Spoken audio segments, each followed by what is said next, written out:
pot.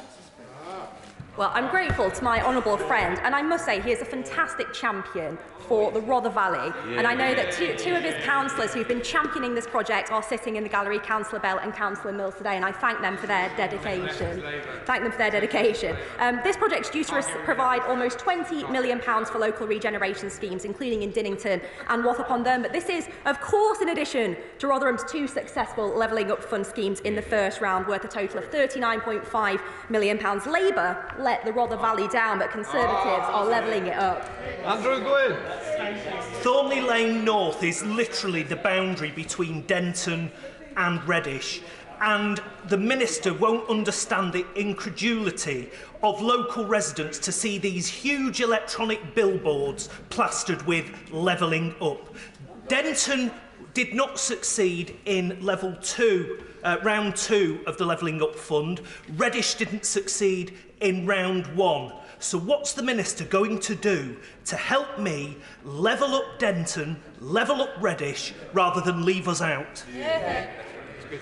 Well, I'm grateful to my honourable friend. I'm certainly happy to meet with him to discuss those levelling up projects. We've had a huge swathe of fantastic projects that have been funded around the country, but of course I'm happy to meet with him. Alex Cunningham. Number 15, please. Thank you, Mr. Speaker. With your permission, I will take questions 15 and 20 together. The Levelling Up Fund continues to invest in infrastructure that improves everyday life for local residents across the UK. Levelling Up Fund projects that are in delivery are closely monitored through quarterly reporting, with payments made to local authorities every 6 months. We've also agreed a £65 million support package to ensure that local authorities have the capacity that they need to deliver. And I'm pleased to say that details of the next round of the Levelling Up Fund will be outlined in due course. Alex Cunningham. Thank you very much, Mr. Speaker. For generations, the people of Billingham have made a massive contribution to the British economy, amongst others through the chemical and pharmaceutical industries, and they continue to do so today. But sadly, their once state-of-the-art town centre, also built on their backs, has seen better days. So can the Minister explain, when it comes to levelling up, why has the government turned its back on those who have contributed the most and deserve investment in their town? Well, I'm grateful to my honourable friend. What I would suggest is that perhaps the reason that some areas have been run down is due to decades of Labour poor management and poor Labour investment. This government is putting billions of pounds into regeneration, and I would encourage him to make sure a bid comes in for Levelling Up Fund round 3. Davis.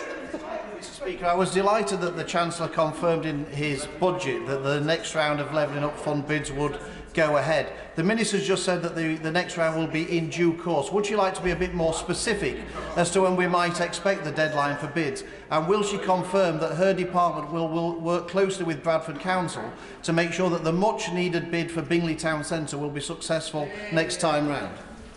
Well, I'm very grateful to my honourable friend. He is a fantastic champion for Bingley, and I'm grateful to him for his question today. As I've said, the third round of the Levelling Up Fund will be announced in due course, but of course I will work with him and Bradford Council to ensure that the bid is as strong as it possibly can be for that third round, so that we can deliver for the people of Bingley. Stephanie Peacock. Thank you, Mr. Speaker. Barnsley Council has lost 40% of its budget and half its workforce since 2010. That's a loss of £1.2 billion. Just £10 million has been given back to the borough through levelling up, and nothing from my constituency of Barnsley East. So does the Minister really expect communities to be grateful for that?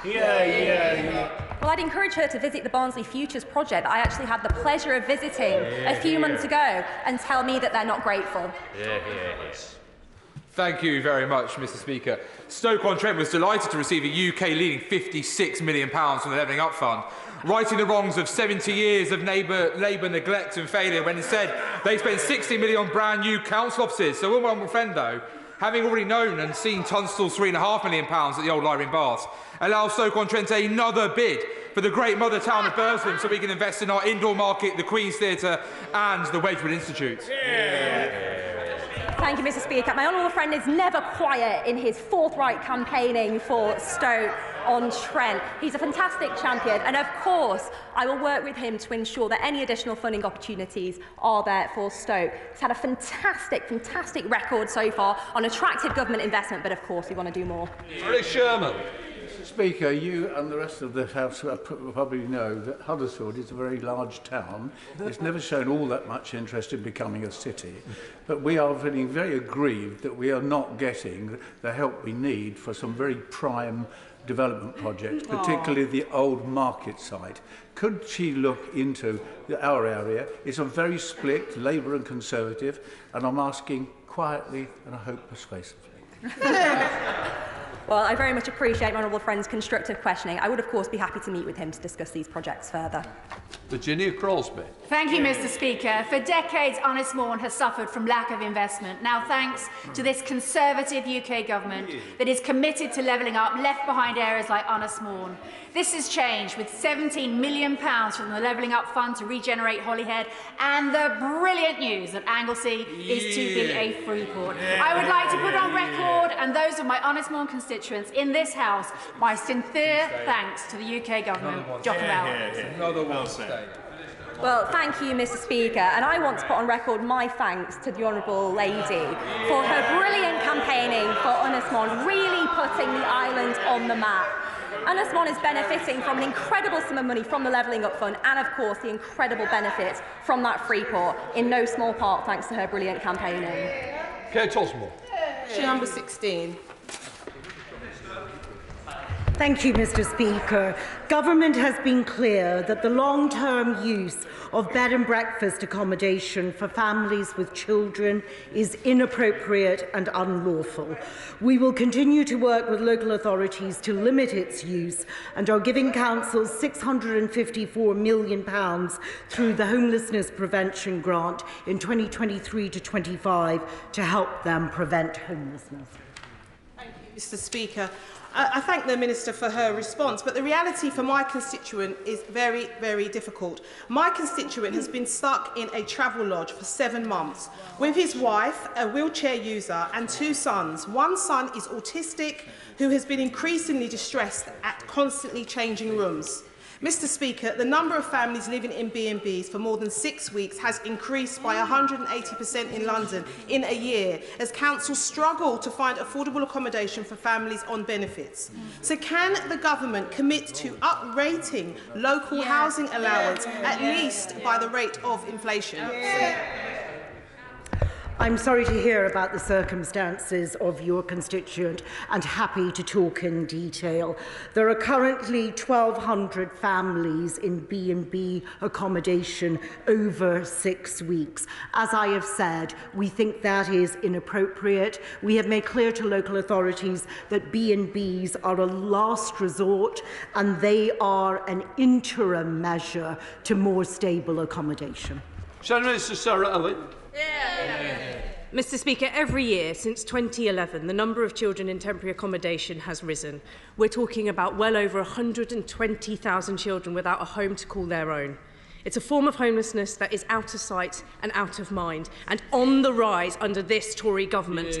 Thousands of children stuck in B&Bs longer than the statutory maximum of 6 weeks. So, what do ministers intend to do about the shocking numbers of homeless children in a temporary accommodation, and when? And may I remind the Minister that they're in charge of the parliamentary schedule for as long as they have left in government. Homelessness and rough sleeping is one of the biggest priorities of this government. We are devoting £2 billion over 3 years to alleviate homelessness and rough sleeping. This is a major priority of ours. Every family and child deserves to live in decent, secure and safe housing, and that is why we have helped 500,000 people since the Homelessness Reduction Act came in to prevent homelessness. We have spent £366 million this year on the Homelessness Prevention Grant and £654 million over the next 2 years. But we are committed as a government to get people out of temporary accommodation into long-term stable accommodation. Now come to topicals, Anti-Higgins. Topical 1. Mr. Speaker, today the Home Secretary and the Prime Minister have launched the cross-government Anti-Social Behaviour Action Plan. my department plays a critical role in making sure that the facilities are available to divert young people away from antisocial behaviour and into productive youth work. Anti-Higgins. Thank you, Mr. Speaker. Regeneration is taking place across Burnley and Padiham thanks to this government. But to really realise the potential, we've got to crack down on antisocial behaviour in our town centres. So could my right honourable friend explain what steps he's taking to crack down on ASB in town centres? Here we go. Well, my honourable friend is absolutely right. Across the country, what we need to do is to have more uniformed officers in crime hotspots. We need to have faster justice so that those who are responsible for damaging an area make reparation. And above all, we need to make sure that the moral relativism which the opposition frontbench have taken towards crime is at last countered by a robust pro-law and order response from this government.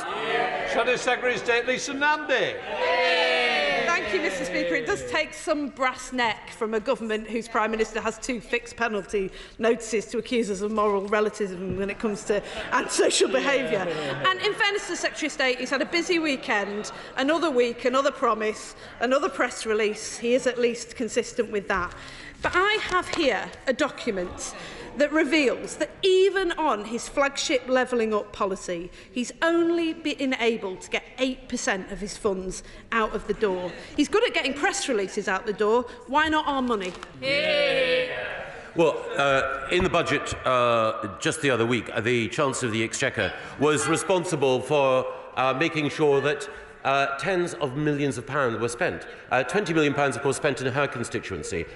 Tens of millions of pounds spent across the country in order to level up. We heard during the course of questions earlier from members across this House who've received support, who've had projects delivered, who've seen change delivered. This is a government impactful, effective and focused. And on the other side, I'm afraid, all we hear is the cackle of impotence.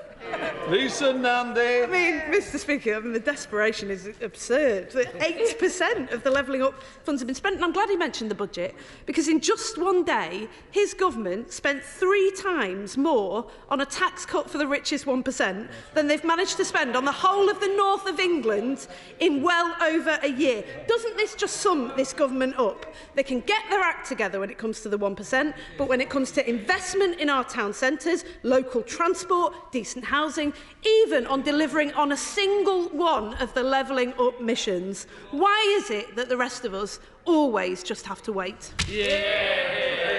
Well, you don't have to wait for the truth. The truth is that in the budget we adopted a policy put forward by the Labour Shadow Health Secretary to get waiting lists down.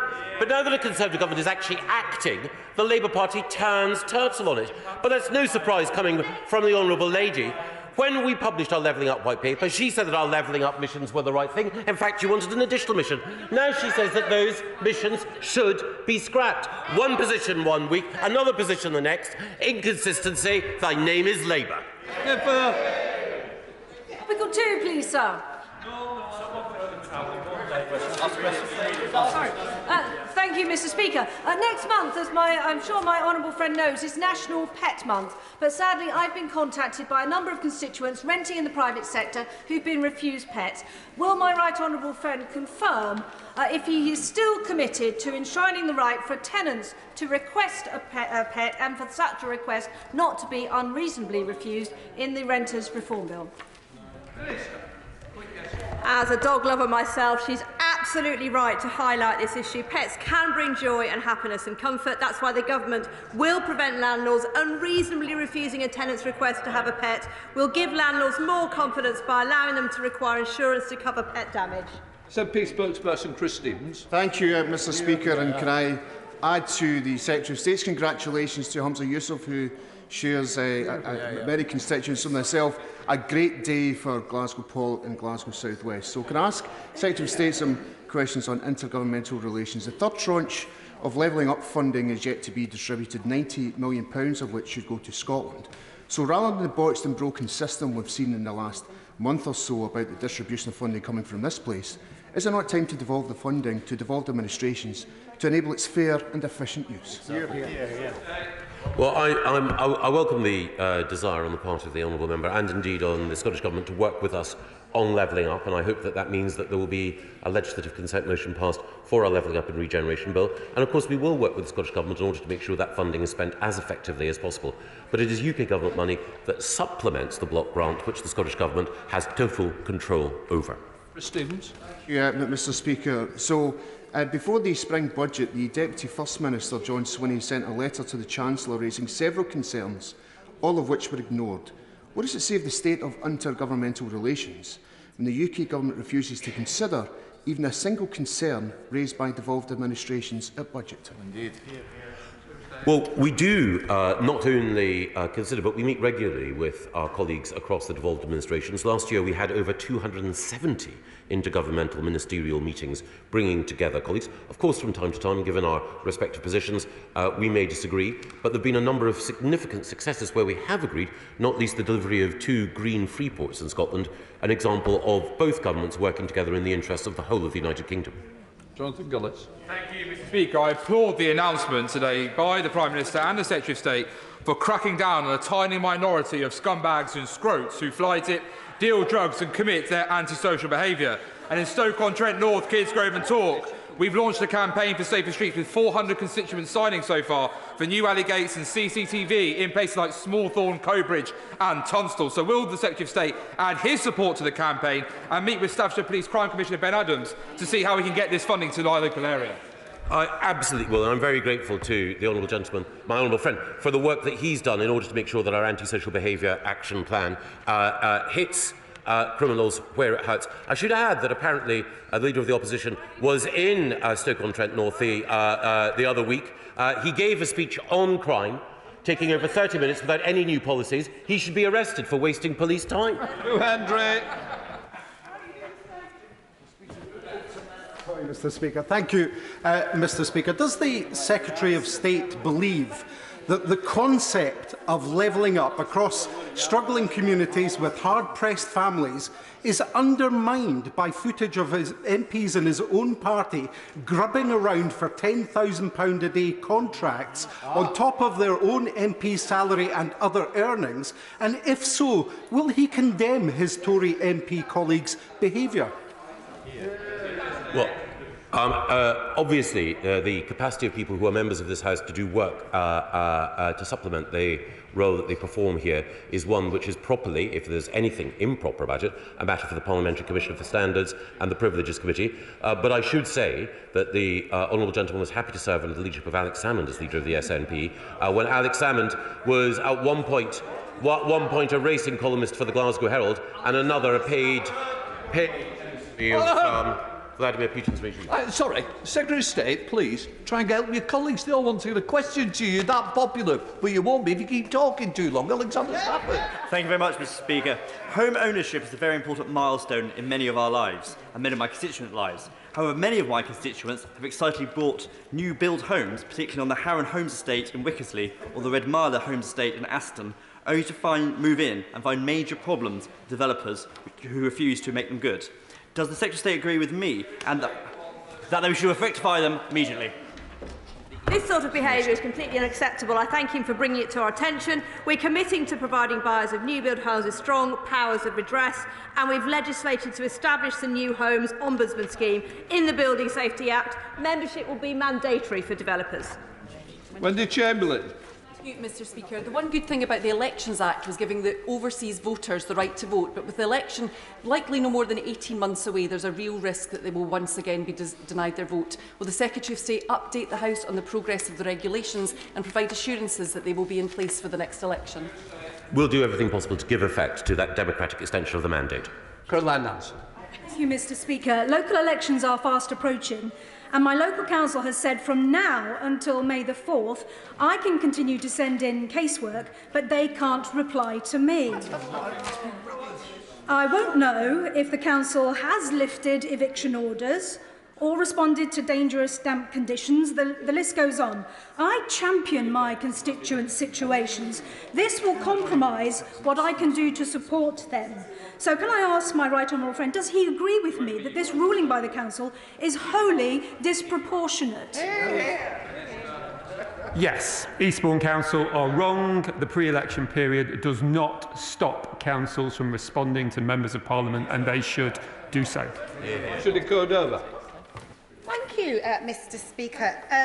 The leasehold system too often traps homeowners, including many of my constituents in Battersea, and they have complained to me of the fire safety risk, poor building maintenance, astronomically high service charges and poor customer service. Now, Labour has been calling for the government to end the feudal leasehold system. So will he bring forward legislation on further leaseholder reform in this parliamentary session so all homeowners can live in a safe, decent and affordable home? Very good points, and that's the plan. Simon Hall. Mr. Speaker, the Shared Prosperity Fund is vital for many people as it replaces EU funds. Last week, the Select Committee heard from First Steps Women's Centre, Women's Support Network, MENCAP and the Kilkenny Women's Centre, amongst others, of the huge problems to their budgets, particularly with the lack of a functioning executive. Can the Secretary of State update us? Yes, my right honourable friend has been vigilant on behalf of communities in Northern Ireland and will be making a statement later this week, and the Minister for Levelling Up and I will be doing everything we can in order to ensure continuity of funding for those services. We're a house. Speaker, the South West is one of the least affordable areas in the UK. The Liberal Democrat Council in Bath wants to build at least 1,000 more social homes for rent by 2030, but faces significant barriers to purchase land. Will the Secretary of State give first right to purchase public land as it becomes available so councils can build desperately social housing? We will, of course, do everything we can, but I have to say I congratulate Bath and North East Somerset for wanting to build more social homes. It must be a first, a Liberal Democrat council that is actually in favour of homes for its residents. Normally, it's Liberal Democrat councils that are in opposition to these developments, but glad to hear it. Tomlinson. Number of charities to make sure all play parks, new and refurbished, are fully accessible to all children, including those with disabilities. Whilst that is a given in my patch and a government commitment, the National Design Codes are still too vague. Will the Minister please hurry the officials up and unlock this for all children? Absolutely. My honourable friend and I had a fantastic chat about this recently, and I'm committed to following through on that. Hilary Benn. Thank you very much indeed, Mr. Speaker. At a meeting in Leeds on Saturday of leaseholders affected by the cladding scandal, nearly two-thirds of those said they have absolutely no idea when their home is going to be made safe, 6 years after Grenfell. Does the Secretary of State agree with me that this is completely unacceptable? What's he going to do to make their homes safe? Yeah, I saw reference to that meeting on the Right Honourable Gentleman's Twitter feed, and I think that I owe him a visit to Leeds in order to talk to his constituents about this. So Luke Evans. The Secretary of State for coming up to Hinckley only last month to hear about the problems we're having by having a Liberal Democrat-run borough council who don't have an up-to-date local plan. The biggest problem it causes is my community, who puts in neighbourhood plans, being ridden roughshod over. What is his message to my constituents? Well, I think the message has to be vote Conservative, because you've got a Liberal Democrat council in Eastbourne that isn't answering letters, a Liberal Democrat council in Hinckley and Bosworth that isn't making sure that it has a local plan in place, and as we heard earlier, a Liberal Democrat council in St Albans paralysed in the face of the need for new housing. The message is very, very simple. If you want action, get the Liberal Democrats out. Sit down and Sammy Wilson. This Friday, hundreds of groups across Northern Ireland will face a situation where their funding finishes and they will have to close their doors. Can the Minister give us an assurance that the problems with the Shared Prosperity Fund, which were meant to replace the European Structural Funds, will be sorted out, and those groups, including Monkstown Boxing Club, my constituency, will be given assurance of funding? Levelling Up has been working incredibly hard, and I'm grateful to members of Parliament from the DUP, but also to the Chairman of the Select Committee for holding our feet to the fire. Simon Jupp. Mr. Speaker, Devon needs a devolution deal to deliver new powers and money for the county. A good deal will give local leaders the levers they need over affordable housing, public transport and local skills. Would my honourable friend meet with me to discuss how we can get the best deal for Devon? Yes, absolutely. He's a formidable champion for Devon, unlike the member for Tiverton and Honiton, who is not in his place today when these issues are being raised. I don't know what he's doing, but what he's not doing is working for people in Devon, as the member for East Devon does so effectively. What a session, Lomi. Mr. Speaker, I welcome the Secretary of State's words in the media yesterday saying that it's unacceptable for private sector landlords to be raising above inflation rent rises. This is a big issue in Vauxhall. Just last week, someone in Brixton contacted me. Their rent had been doubled in a year. So is it the truth that the Secretary of State needs to hurry up, put actions to words and bring forward this renters reform bill now? Yes, she's absolutely right. I should get on with it. Morris. Thank you, Mr. Speaker. First of all, thank you very much for the Eden money. That's greatly received in Morecambe. However, we do have another problem which I'd love to meet you about, which is the Town Council, the Parish Council, has raised the precept from 2 years ago, £200,000 up to 1.5 million. Now, apparently it's to buy a piece of land that's already owned by the public for a knockdown price of 1 million when it was bought for 3. And if that's not the case, the remaining money will go into a fund. But we both know that you can't raise funds against what's already there unless it's half. So please may we have a meeting as soon as possible. Or can I just say, it is topical. It's meant to be really short, not as long as you wish. I think we need to give you an adjournment debate. Come on, Secretary of State. Definitely meet. And can I congratulate my honourable friend on being re-selected as the Conservative candidate for Morecambe and Loonsdale with a unanimous vote. I look forward to him being re-elected as MP for Morecambe and Loonsdale. Dan Jarvis! Do ministers still intend to honour their manifesto commitment to make sure that no region loses out as a consequence of the loss of EU structural funding? Yes, that's the plan. Alicia Kearns. Companies across this country are cynically putting in for just 49.9 megawatts to avoid having to get the national approval from government for their solar plants. Will my honourable friend meet with me discuss this playing of the system and also the Mallar-Pass proposal in my constituency will be built with Uyghur blood labour in my constituency?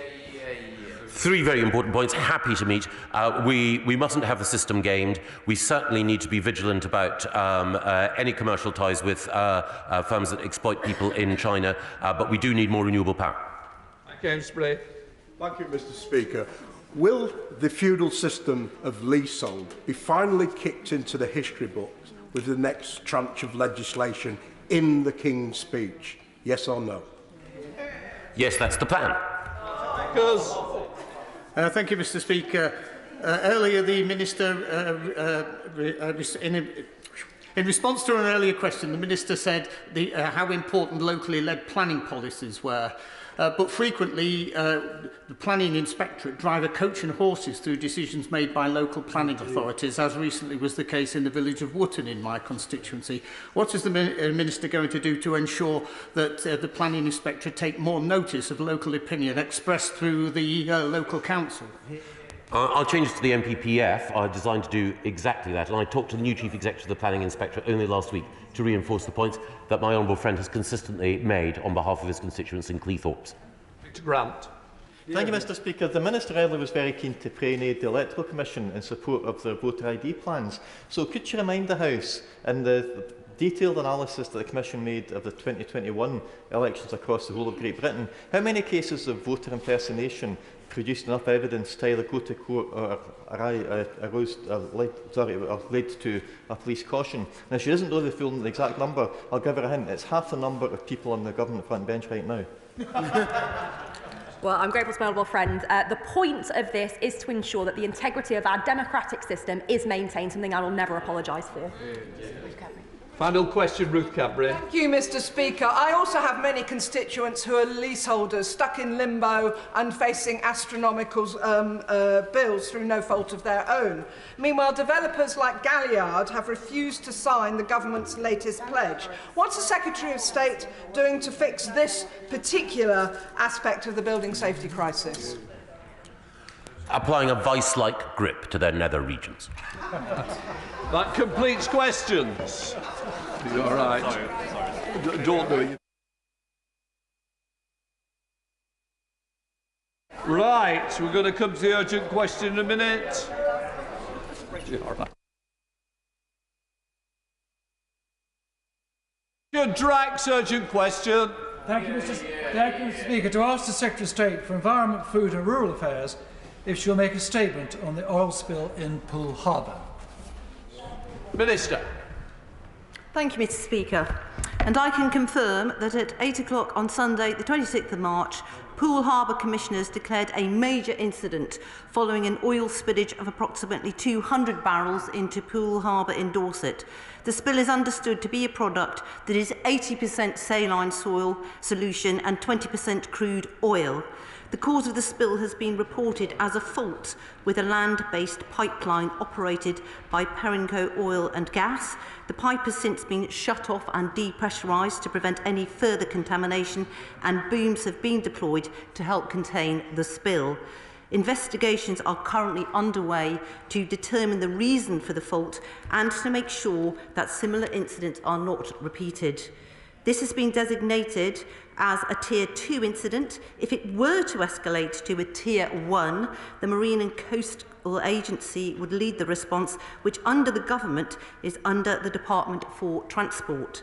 However, we consider that unlikely due to the rapid response and deployment of the Oil Mitigation Plan by the Harbour Commissioners. Poole Harbour Commissioners are leading the response to the oil spill incident, and the Poole Harbour Commissioners have activated their emergency oil spill response plan, and specialist oil spill response companies are assisting with the operation. The Dorset Local Resilience Forum has convened a strategic coordination group to coordinate the response to the incident, working closely with the Commissioners, the Maritime Coast Guard Agency and the Environment Agency. The current situation appears to be stable, with the continuing focus of the Strategic Coordination Group to gather further data to assess the environmental implications and to continue to progress a clean-up operation. To support this, specialist aircraft completed a site assessment this morning, and local responders are assessing the shoreline and harbour. I am sure that the honourable member from South Dorset will share my concern for the impact to the local wildlife in the area, especially as Poole Harbour is a site of special scientific interest and a special area of nature conservation. And I want to thank all of the other Dorset MPs who have been in touch about this and who indeed have worked as a coordinated group on this issue. The government is closely monitoring the situation and will continue to do so, and the Environment Agency and Natural England will monitor the impact and provide appropriate advice. Richard Rex. Thank you, Mr. Speaker, and thank you very much for granting the urgent question. This unfortunate incident, and can I thank my right honourable friend, this unfortunate has occurred in one of the most beautiful and fragile ecosystems in my constituency. And it's not just my constituency that's affected, other Dorset MPs, in particular my honourable friend from Poole, who's in the chamber and who's been very supportive, and for whom I owe my thanks. Having spent many, many years either near, in or under the water in Poole Harbour, I am acutely aware of the area's sensitive environment, both on land and under the sea. To that end, I am very concerned at this spill, which is potentially catastrophic. And let's not forget that many thousands of humans who enjoy the harbour, especially in the summer. I've been assured this morning that the spill is not as serious as first thought. The majority of the fluid that leaked from an underground pipeline was contained yesterday, as my right honourable friend has said. However, a thin sheen of oil did escape the booms that were put in place, and a handful of birds have been found today covered in oil. Mercifully, that number remains low. The effect on the marine environment is unknown. Having spoken to Perenco this morning, they estimate that nearly 5,000 litres of fluid leaked from the pipeline. The fluid is 15% crude oil, 85% water. The leaking underground pipe is located in a very sensitive, marshy, low-lying area in the south of the harbour. The contamination was exacerbated by a high tide and a river that runs through the site into the harbour. A large operation to combat the spill using helicopters, drones, vessel and onshore patrols continues today. Specialist clean-up companies have been called in to give advice, and that operation will start as soon as possible. On that note, can I ask my right honourable friend to ensure that it is paramount the regulator carries out a full investigation into why the leak occurred, and once identified, ensures that any repairs are done to the highest standard. Also, that she will seek assurance from Perenco that the rest of their network is being properly maintained and checked. We do not want this to happen ever again.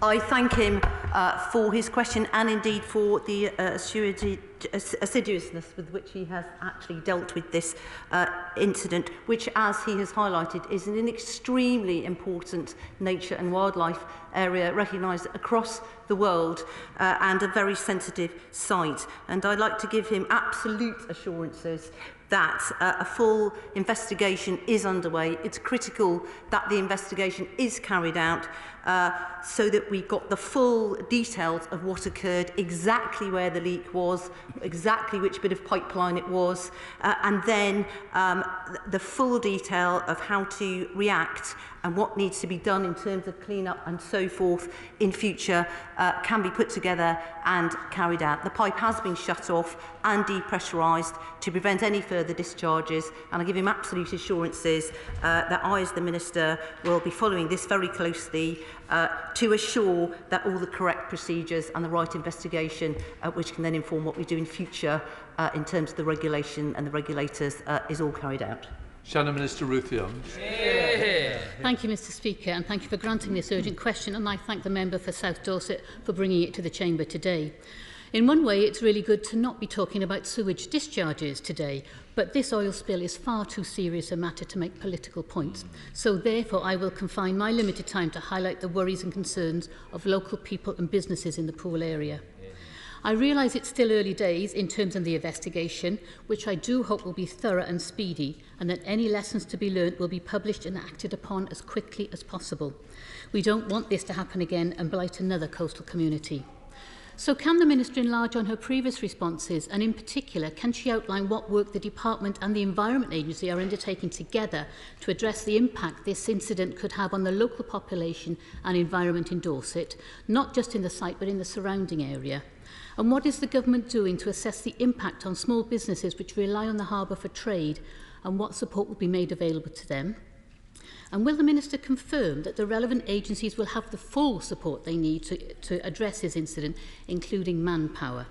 And finally, Mr Speaker, the Poole Harbour Commissioner's latest oil spill contingency plan appears to be dated July 2021, although the review date was August 2022.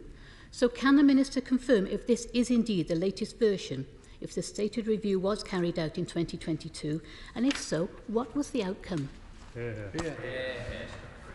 I thank her for that and for realising the importance of this and focusing just about this particular incident.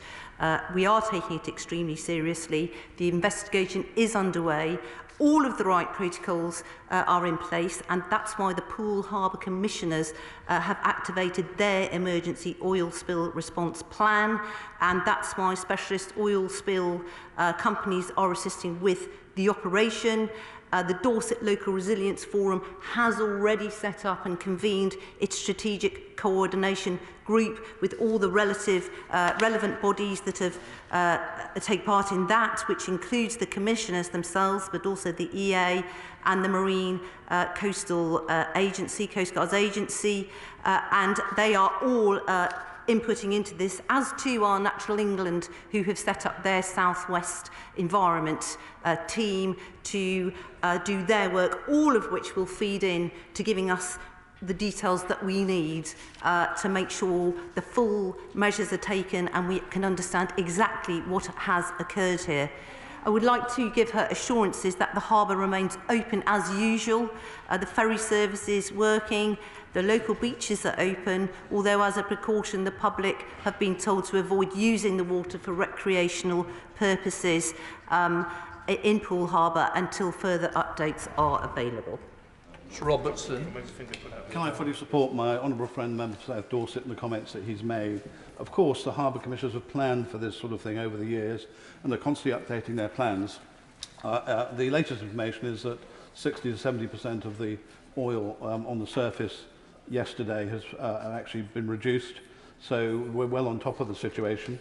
A couple of points. Clearly, this has an impact on public confidence, which is why we need an inquiry just to look at it.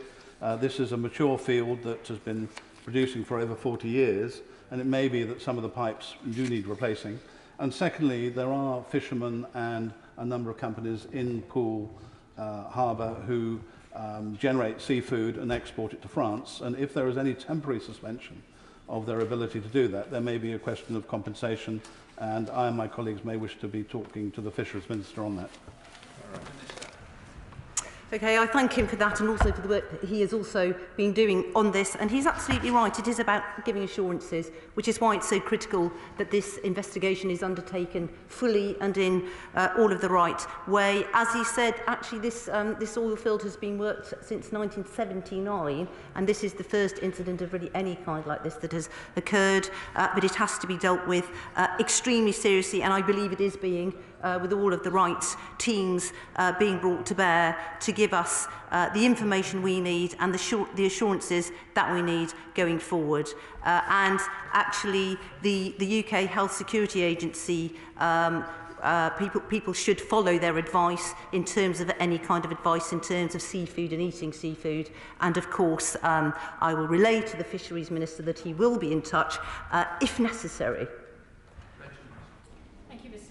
Poole Harbour is nature-rich, from the Armed Bird Sanctuary through to Brownsea Island. And bearing that in mind, and in the light of the age of the infrastructure, can she say when the infrastructure was last examined for its compliance with safety to avoid such an incident as we have seen over the last couple of days? Yeah. Well, yes, I agree. It is a really wonderful and sensitive wildlife site, really famous for its incredible birds, its terns, its avocets, even its gulls, even its red squirrels on Brownsea Island. And there's a full regime of run through the regulator for checking the pipework and so forth. But all of this will be looked at, all of the records and the maintenance records will be looked at in the investigation. Yeah. Deputy Speaker, tourism is of course an important part of the county's economy, and public confidence in using water for recreational purposes is pivotal to that offer, allowing people to then visit the countryside in North Dorset and elsewhere in the county.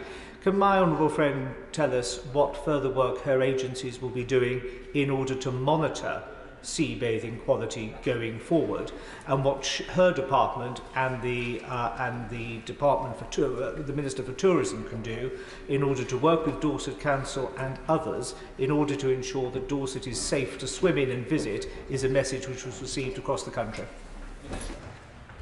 Thank you, and I thank him for that and for mentioning tourism, and he's absolutely right. It's a phenomenal part of our tourism offer in this country, both for locals but also for people coming from abroad, and that's why the investigation is so important. That's why the messaging is so important, and actually the public must adhere to the UK Health and Security Agency guidance. At the moment, the Local Resilience Forum have not issued any concerns about the impact on tourism, but of course this will be something that will be kept under guidance. But actually he should take confidence in the fact that Natural England have set up that standing environment group. All the environmental NGOs are involved. The RSPB actually, Mr Speaker, are already saying that they believe this is being well handled, well dealt with. We don't want any wildlife to be impacted, so every precaution needs to be taken. But in fact, what I've heard is just 2 seabirds so far have been found with oil on them, and they've been carefully washed off. I've witnessed this myself when I was an environment reporter, and it's a fantastic process, but we need to make sure we know fully what's happening in the investigation so that we can make sure that there are not any adverse impacts on tourism, which is such an important industry to this country. I thank the Minister for her diligent approach and response to this very troubling occurrence, and congratulate the Honourable Member for bringing this to the attention of the whole House. She will agree with me, I'm sure, that not only is there an ecological price to pay for this spillage, there will also be an impact, as has been already mentioned, on the potential bathing water status of Poole Harbour. I wonder if she'll agree with me that bathing water status is a very important tool in ratcheting up water quality, both offshore on our coast, but in our rivers and lakes as well. And I wonder if she would reflect on the fact that only 10% of the applications for bathing water status for our rivers and lakes and coastal areas last year were accepted. In my own constituency, Coniston Water and the River Kent were turned down despite having many, many more bathers than some rivers that were accepted. Would she agree that consistency is important if we're going to keep our waterways free of oil and sewage? And would she look again at these applications that were turned down? Thank you, Mr. Speaker. But with respect also to the Shadow Minister, who is sticking to the subject of this urgent question, which is so important, I would say that was somewhat irrelevant, Mr. Speaker. And I would also say that our bathing water, well over 70% is excellent, and if you add good and excellent together, it's over 90%. Kit Maltons. Mr. Speaker, as a number of members have pointed out, not least my honourable friend who secured this important question, the Dorset coast forms part of an incredibly fragile ecosystem across much of the south coast. Part of its fragility and uniqueness is that it's fed by a network of chalk streams. 80% of the world's chalk streams are in our part of the world. In January, the River Anton, which flows through my constituency, saw a not dissimilar spill, 30,000 litres of oil into the river. I wanted to commend the Environment Agency on their swift response. They tell me they've recovered about 17,000 litres and work is underway to recover the rest. However, while there will obviously be an investigation into the cause of the spill, and if there is culpability, that will be applied, and there may well be consequences. I wanted to understand from the Minister where the accountability and the transparency lies with the Environment Agency for the conduct of that investigation. In a police environment where an investigation takes place, we have a Police and Crime Commission and a panel of accountability for the police for the work that they do.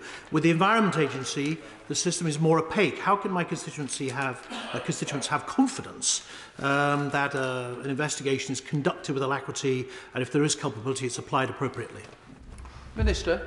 Thank you. I can assure him that that's why the investigation is so important. The correct information has to be gathered, and also we need to be careful about spreading fears about what exactly the pollutant was. That's why the investigation has to take place, and why the exact makeup of that pollutant needs to be fully known.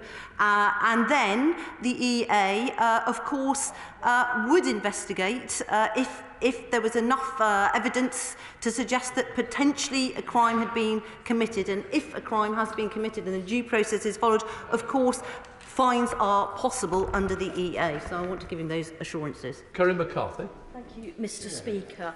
Obviously, the priority is to make sure that this incident is cleaned up. But what lessons will the government learn about the wisdom of allowing future drilling in environmentally important sites? I'm thinking particularly the Rosebank site going through a marine protected area. We need to learn lessons when incidents like this happen. Can the Minister assure me that she'll be speaking to her colleagues?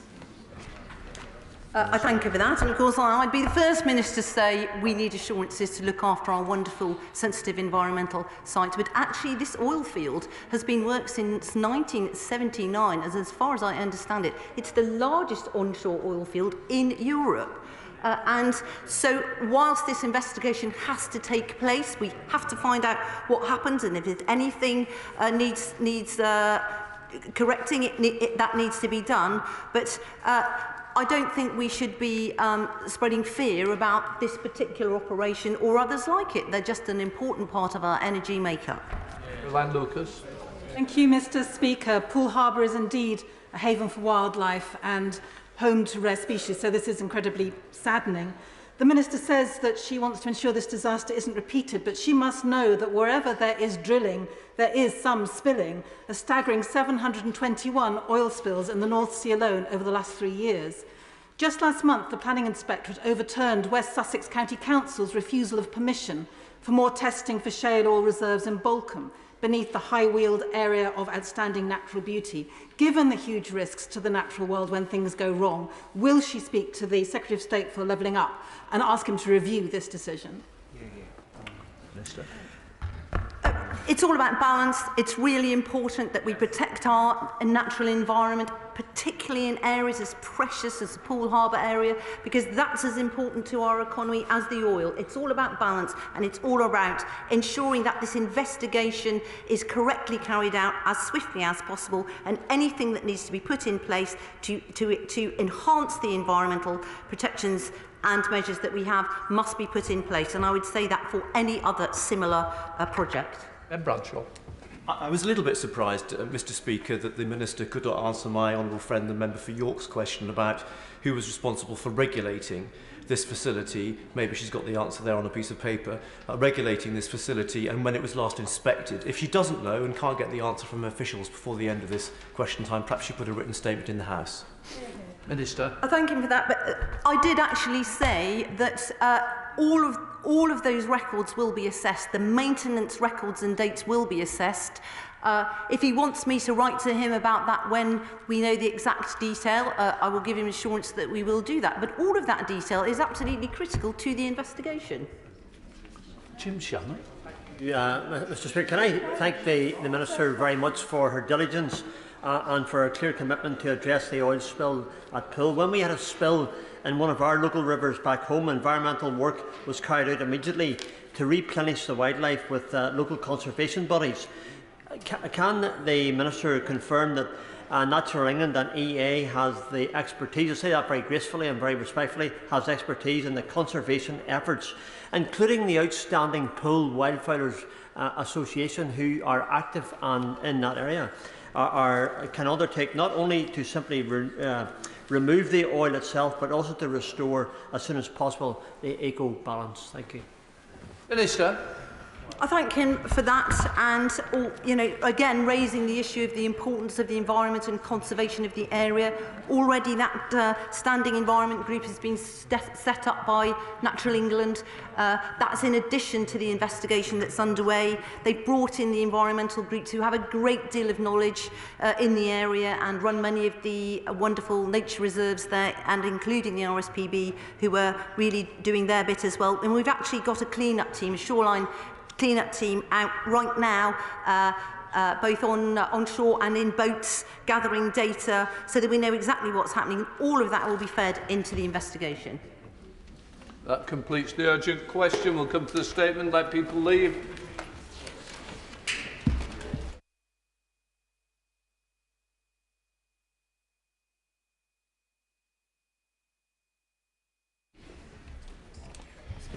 We start the Home Office oral statement. Home Secretary. With permission, Mr Speaker, I would like to make a statement about the Anti-Social Behaviour Action Plan, which I published today with my right honourable friend, the Secretary of State for Levelling Up Housing and Communities. Mr Speaker, I'm proud of what Conservatives have achieved since 2010. Overall crime, excluding fraud, is down by 50%. Neighbourhood crime is down by 48%. And we are within days of securing an historic achievement, that being a record number of police officers nationally. All thanks to this party's commitment to law and order. But we must always strive harder to keep the British people safe. The worst crimes flourish when lower-level crime is tolerated. Let me be clear, Mr Speaker, there is no such thing as petty crime. Public First polling found that people cited antisocial behaviour as the main reason why their area was a worse place to live than 10 years before. The decent, hard-working, law-abiding majority are sick and tired of antisocial behaviour destroying their communities.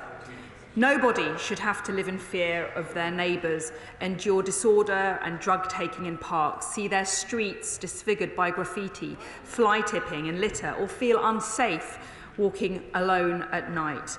Gangs of youths hanging around getting up to no good, intimidating us all and degrading the places that we love. Personal experience of antisocial behaviour is highest in the police force areas of the North East, Midlands and the South East. In Derbyshire, Northumbria and Durham, at least 45% of adults have experienced antisocial behaviour. As one of the research participants in the polling from Liverpool reported, antisocial behaviour makes you feel unwelcome, like you're not wanted or loved, like you don't feel like you belong. It does affect your emotional well-being. You don't feel safe. You don't know what's going to happen next. I felt like this for 3 years since I've lived here, and I've been planning on leaving for the past year.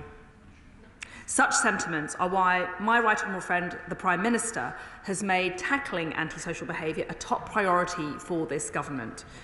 Our Anti-Social Behaviour Action Plan will give police and crime commissioners, local authorities and other agencies the tools to stamp out antisocial behaviour across England and Wales. It targets the callous and careless few whose actions ruin the public spaces and amenities that the law-abiding majority depend upon. Our plan outlines a radical new approach to tackling antisocial behaviour, split across 4 key areas. Firstly, stronger punishment for perpetrators. We're cracking down on illegal drugs, making offenders repair the damage they cause, increasing financial penalties and evicting antisocial tenants.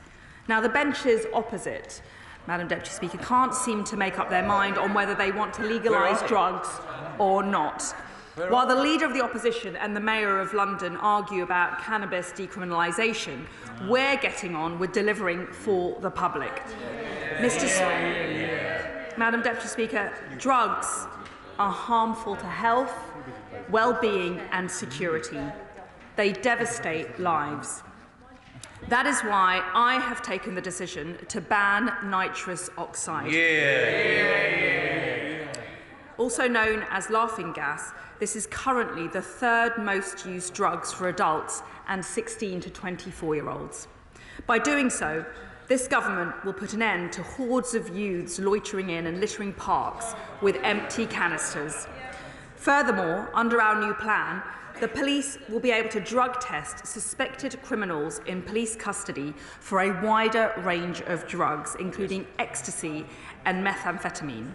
They will test offenders linked to crimes like violence against women and girls, serious violence, and antisocial behaviour. And we will ensure that the consequences of those committing ASB are toughened up. Our immediate justice pilots will deliver swift, visible punishment for all those involved. Offenders will undertake manual reparative work that makes good the damage suffered by victims. Communities will be consulted on the type of work undertaken. That work should start swiftly, ideally within 48 hours of a notice from the police. And so whether it's cleaning up graffiti, picking up litter, washing the police cars whilst wearing high-vis jumpsuits or vests, those caught behaving antisocially will feel the full force of the law. The upper limits of on-the-spot fines will be increased to £1,000 for fly tipping and £500 for litter and graffiti. We will support councils to hand out more fines to offenders, with councils keeping the money to reinvest in clean-up and enforcement. Now, Mr. Speaker, nobody should have to endure persistent antisocial behaviour from their neighbours. Madam Deputy Speaker, apologies. That's why we plan to halve the delay between a private landlord serving notice for antisocial behaviour and eviction. We'll also broaden the harmful activities that can lead to eviction and make sure that antisocial offenders are deprioritised for social housing. Secondly, we're making communities safer by increasing police presence in antisocial behaviour hotspots and replacing the outdated Vagrancy Act. Now, the evidence is compelling, Madam Deputy Speaker. Hotspot policing, where uniformed police spend regular time in problem areas, reduces crime. That's why we are funding an increased police presence focused on antisocial behaviour in targeted hotspots where it is most prevalent. We will support pilots in 10 trailblazer areas before rolling out hotspot enforcement across all forces in England and Wales in 2024. And we're replacing the 19th century Vagrancy Act, which criminalised the destitute, with tools to direct vulnerable individuals towards appropriate support, such as accommodation, mental health or substance misuse services. We will criminalise organised begging, which is often facilitated by criminal gangs to obtain cash for illicit activity. We will prohibit begging where it causes blight or public nuisance, such as by a cash point or in a shop doorway or directly approaching someone in the street. Now, rough sleeping can cause distress to other members of the community, for example, by obstructing the entrance of a local business or leaving behind debris and tents. So we will give police and local authorities the tools that they've asked for to deal with such situations, while ensuring that those who are genuinely homeless are directed towards appropriate help. And we'll build local pride in place by giving councils stronger tools to revitalise communities, bring more empty high street shops back into use, and restore local parks. Thirdly, prevention and intervention. Around 80% of prolific adult offenders begin committing crimes as children. We're funding 1 million more hours of provision for young people in anti-social behaviour hotspots. We're expanding eligibility for the turnaround programme, which will support 17,000 children on the cusp of the criminal justice system. And our £500 million National Youth Guarantee means that by 2025, every young person will have access to regular clubs, activities and opportunities to volunteer. And fourth, improving accountability to the public. A new digital tool will mean members of the public have a simple and clear way to report antisocial behaviour and receive updates on their case. We're also launching a targeted consultation on community safety partnerships with the aim of making them more accountable and more effective. Madam Deputy Speaker, this government is on the side of the law-abiding majority. We will take the fight to the anti-social minority. This government has set out a clear plan and a clear set of measures to do just this. More police, less crime, safer streets and common sense policing. I commend this statement to the House. Shadow Home Secretary Yvette Cooper. Thank you, Madam Deputy Speaker. Madam Deputy Speaker, this plan is too weak, too little and too late. The Home Secretary says people are sick and tired of antisocial behaviour. Too right they are, because people have seen serious problems getting worse and nothing has been done. But who does she think has been in power for the last 13 years? The Tory government that has decimated neighbourhood policing. There are 10,000 fewer neighbourhood police and PCSOs on our streets today than there were 7 years ago. Half the population rarely ever see the police on the beat, and that proportion has doubled since 2010. This is a Conservative government that has weakened anti-social behaviour powers 10 years ago, brought in new powers that were so useless they were barely even used, including the community trigger and getting rid of powers of arrest, even though they were warned not to. A government that abandoned the major drug intervention programme that the last Labour government had in place, that slashed youth service budgets, the YMCA say, by £1 billion, and who has let charges for criminal damage halve, community penalties have halved, and there is a backlog of millions of hours of community payback schemes not completed because they can't even run the existing system properly. Far from punishing perpetrators of antisocial behaviour, they are letting more and more of them off. The result is criminal damage affecting our town centres is up by 30% in the last year alone, and it is a total disgrace that too many people, especially women, feel they can't even go into their own town centres anymore because this government has failed them. They don't see the police on the beat and they do not feel safe. So what are they proposing now? Some of the measures in here we support, largely because we have long called for them. On hotspot policing, we called for. On faster community payback, we called for. We support stronger powers of arrest and a ban on nitrous oxide. But look at the gaps. Nothing for antisocial behaviour victims, still excluded from the Victims Code and the draft Victims Law. A failing to community trigger, all they're going to do is rename it and relaunch it. Re-announcing plans on youth support that the Levelling Up Secretary announced over a year ago, I noticed one new thing in the document: an additional 500 young people will get some one-to-one support. Well, there were 1.1 million incidents of antisocial behaviour last year, so good luck with that.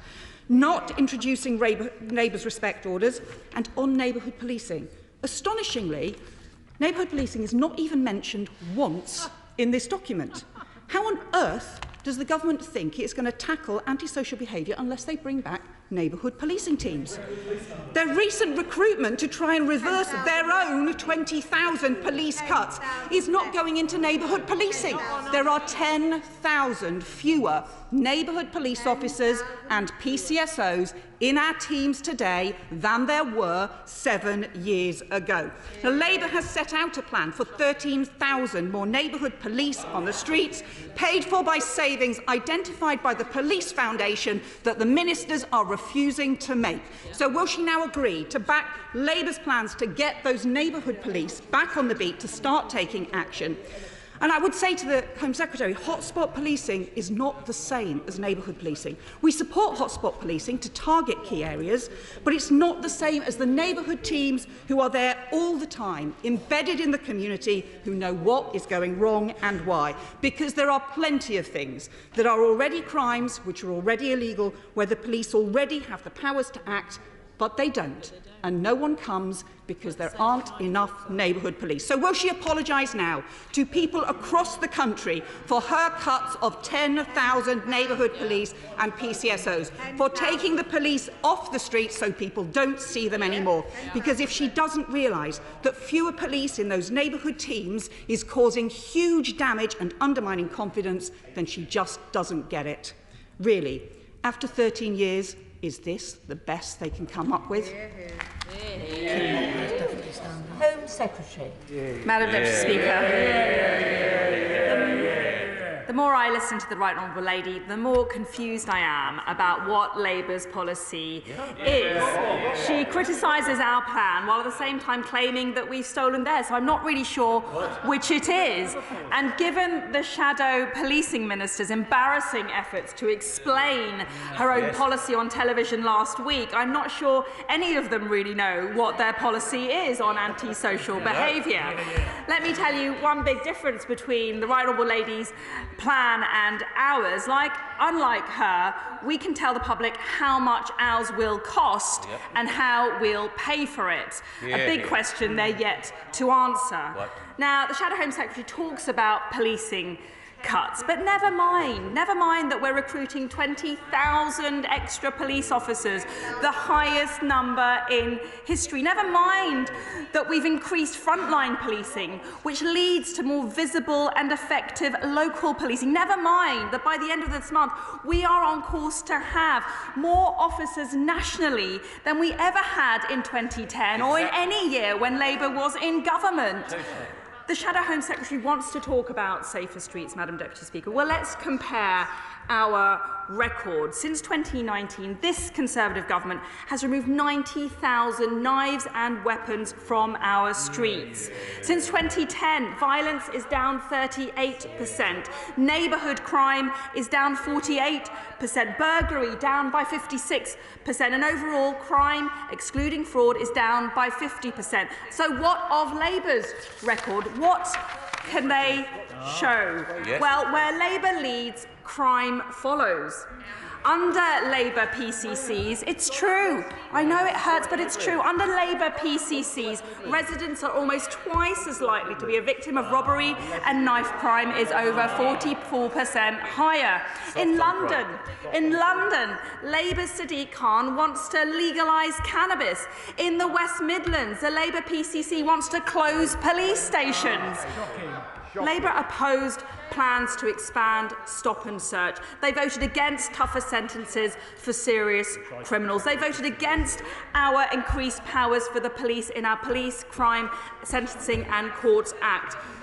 So we shouldn't be surprised, Madam Deputy Speaker.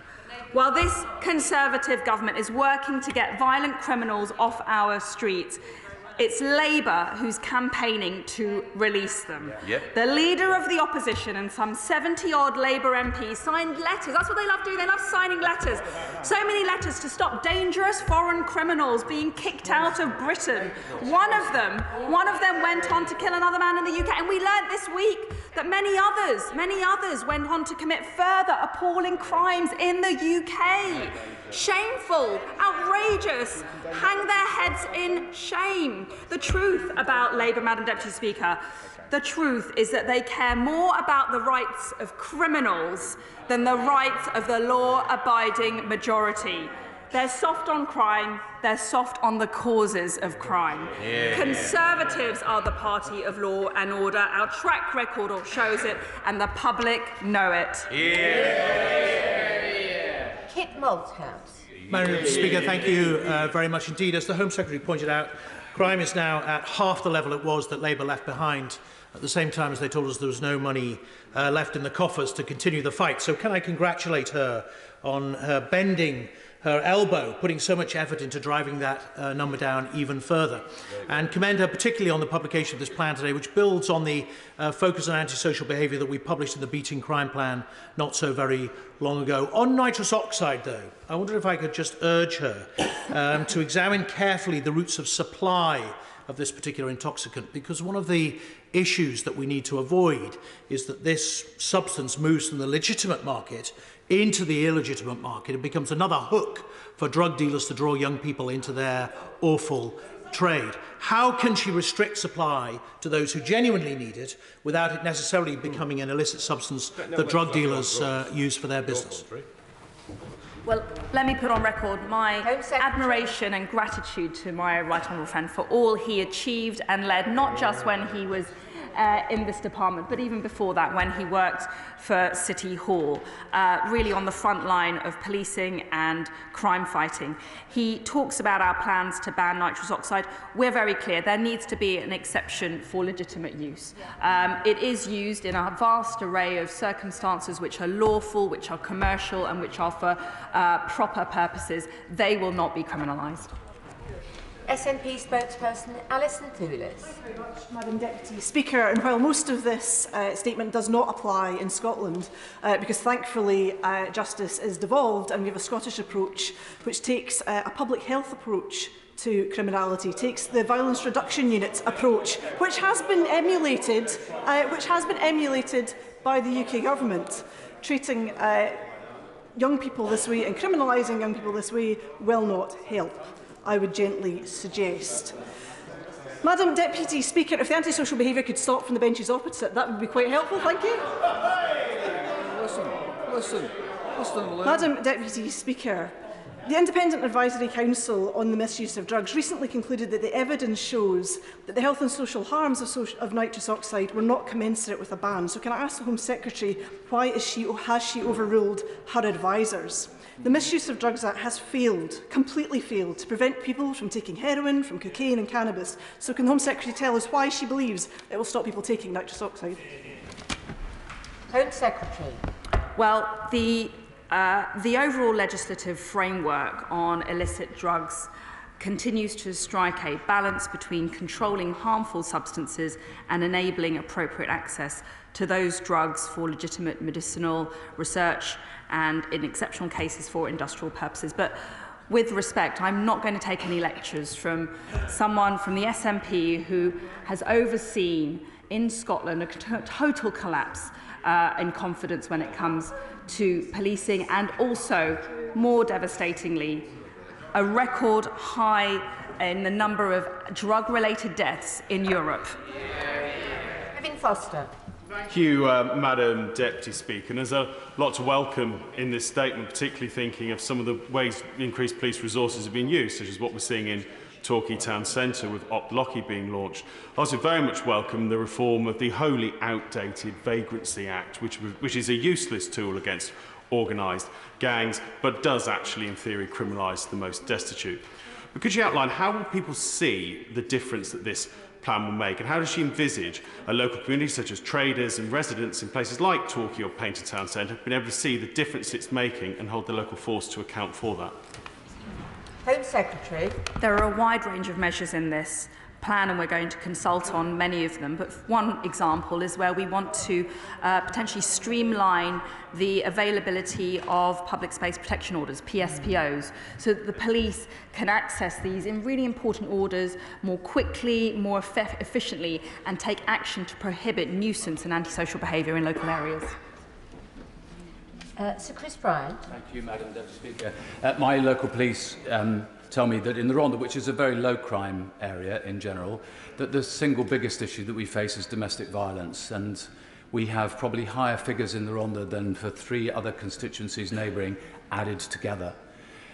So I hope she'll forgive me if I'm not very impressed by what she's announcing today, because I want to see the police really focusing on what might save lives. Can she look in particular about the role that brain injury plays in poorer communities? There's lots of evidence to suggest that nearly 2/3 of those going into prison these days, both women and men, are people who suffered brain injuries, significant brain injuries that have not been diagnosed or treated before they come into the criminal justice system. Sometimes that leads to them truanting, falling out of school, coming into the criminal justice system.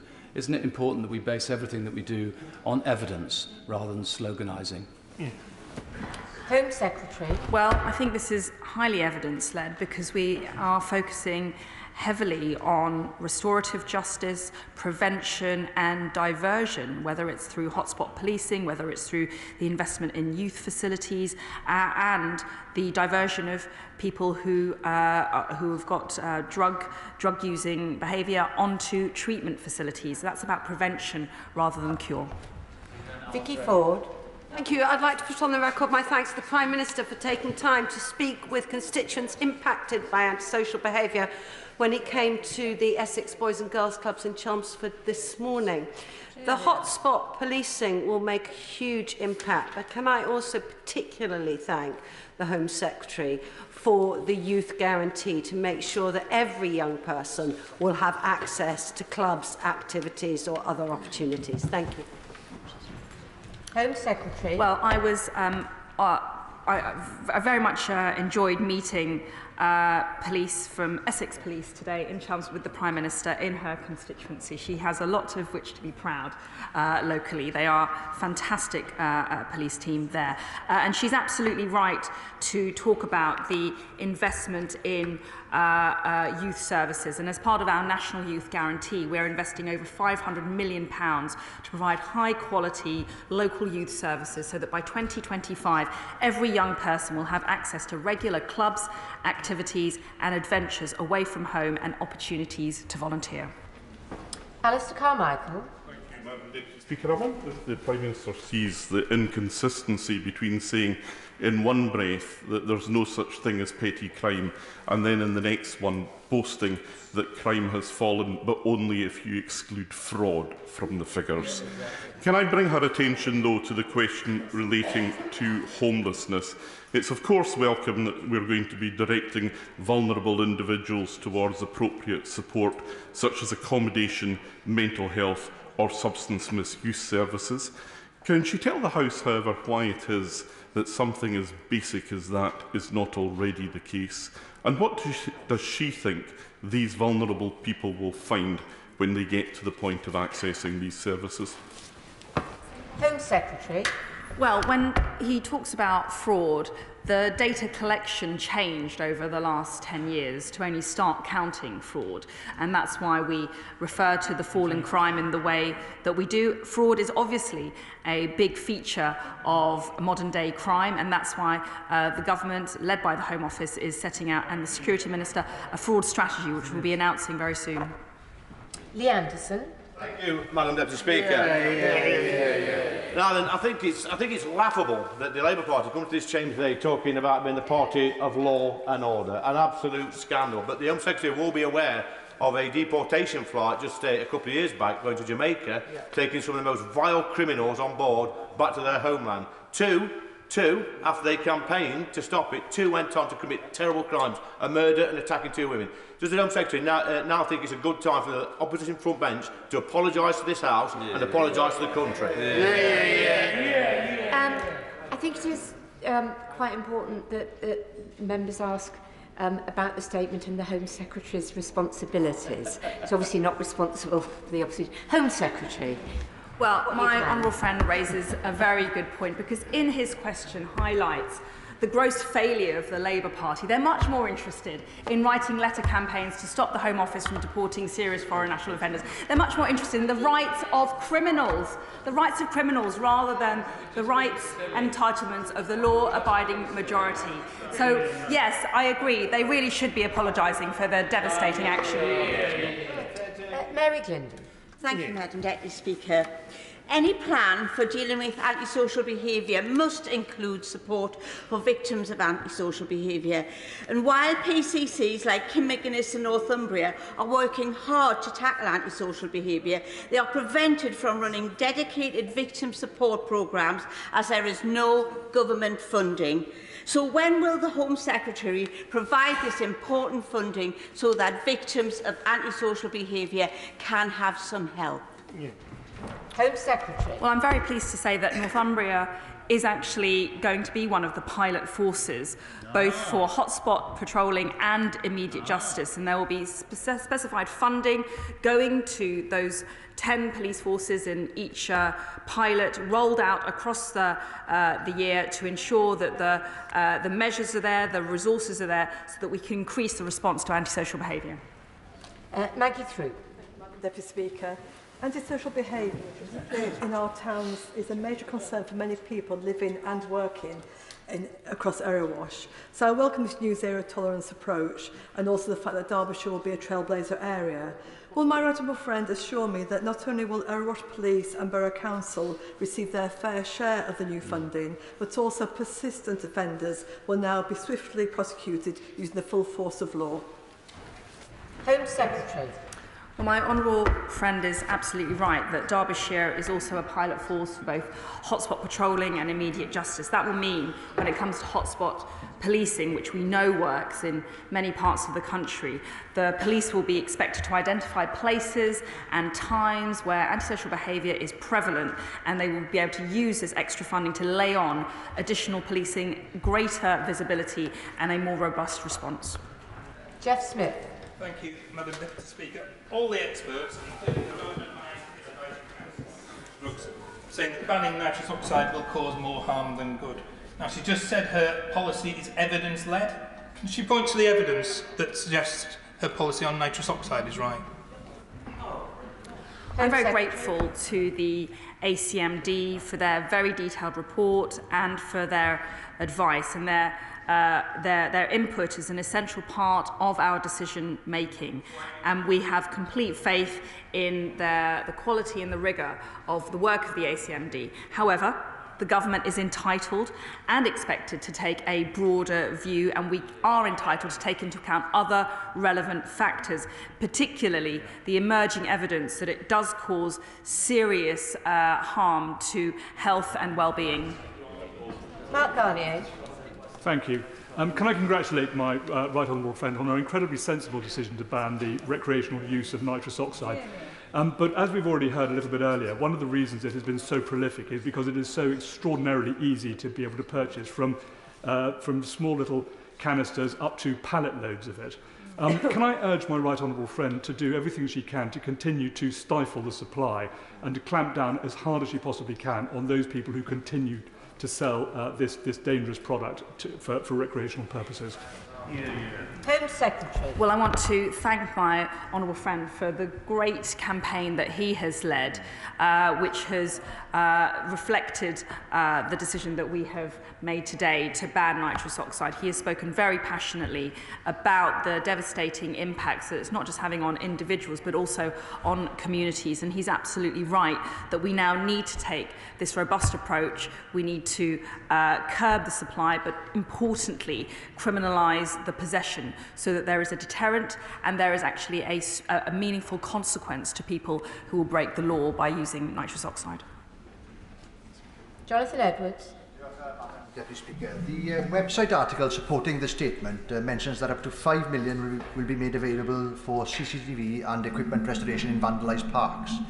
Is that the total budget, 5 million? Because The restoration of Armed Forces Children Park in my constituency, which was recently vandalised, and the installation of CCTV will cost £140,000 alone. Will county councils and town and community councils in Wales be able to access this scheme, and if so, how? Home Secretary. Well, we want to ensure that there is sufficient resource available to local authorities and also police forces so that they can take meaningful steps to sanction those involved in antisocial behaviour. And whether that is through the kind of community payback scheme, where we see the perpetrators actually undertaking the clean-up job afterwards, whether it's higher fines that we've announced, we want to enable local authorities to retain much of the revenue so that they can reinvest it into their resources. Tom Hunt. Thank you very much, Madam Deputy Speaker. Yeah. What I've heard consistently throughout the time I've been a Member of Parliament is long-term residents who love their town say they don't go into a town centre anymore because they don't feel comfortable. Because often what they see are groups of young men that behave in a way that deteriorates the quality of experience going to a town centre for an all-by the majority.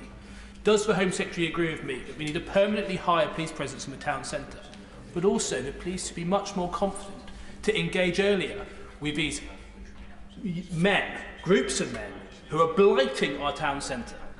Yeah. Home Secretary. My old friend is absolutely right. We are seeing far too many instances of bad behaviour, dangerous behaviour, unacceptable behaviour going unchecked, whether that's violent or disruptive or a plain nuisance. We need to ensure that visible policing becomes a fact of life so that people are deterred from engaging in this behaviour in the first place, but also that we have a system of immediate justice so that there's a swift sanction and people feel the full force of the law. Rachel Maskell. Thank you, Madam Deputy Speaker. Only after my right honourable friend published her comprehensive strategy around antisocial behaviour has the Home Secretary been shamed into cobbling together today's statement. However, within that statement, it doesn't mention the word alcohol. Alcohol is at the source of much domestic violence, community violence, and also city centre antisocial behaviour. So how is she going to get on top of the growth in alcohol-based violence? Home Secretary. Well, I just have to gently remind her that her party has royally failed to properly cost their so-called plan on antisocial behaviour, as evidenced by the Shadow Policing Minister's failure to explain how it would be paid for. So once they get the basics right, then we can have a proper conversation about what Labour's proposal is.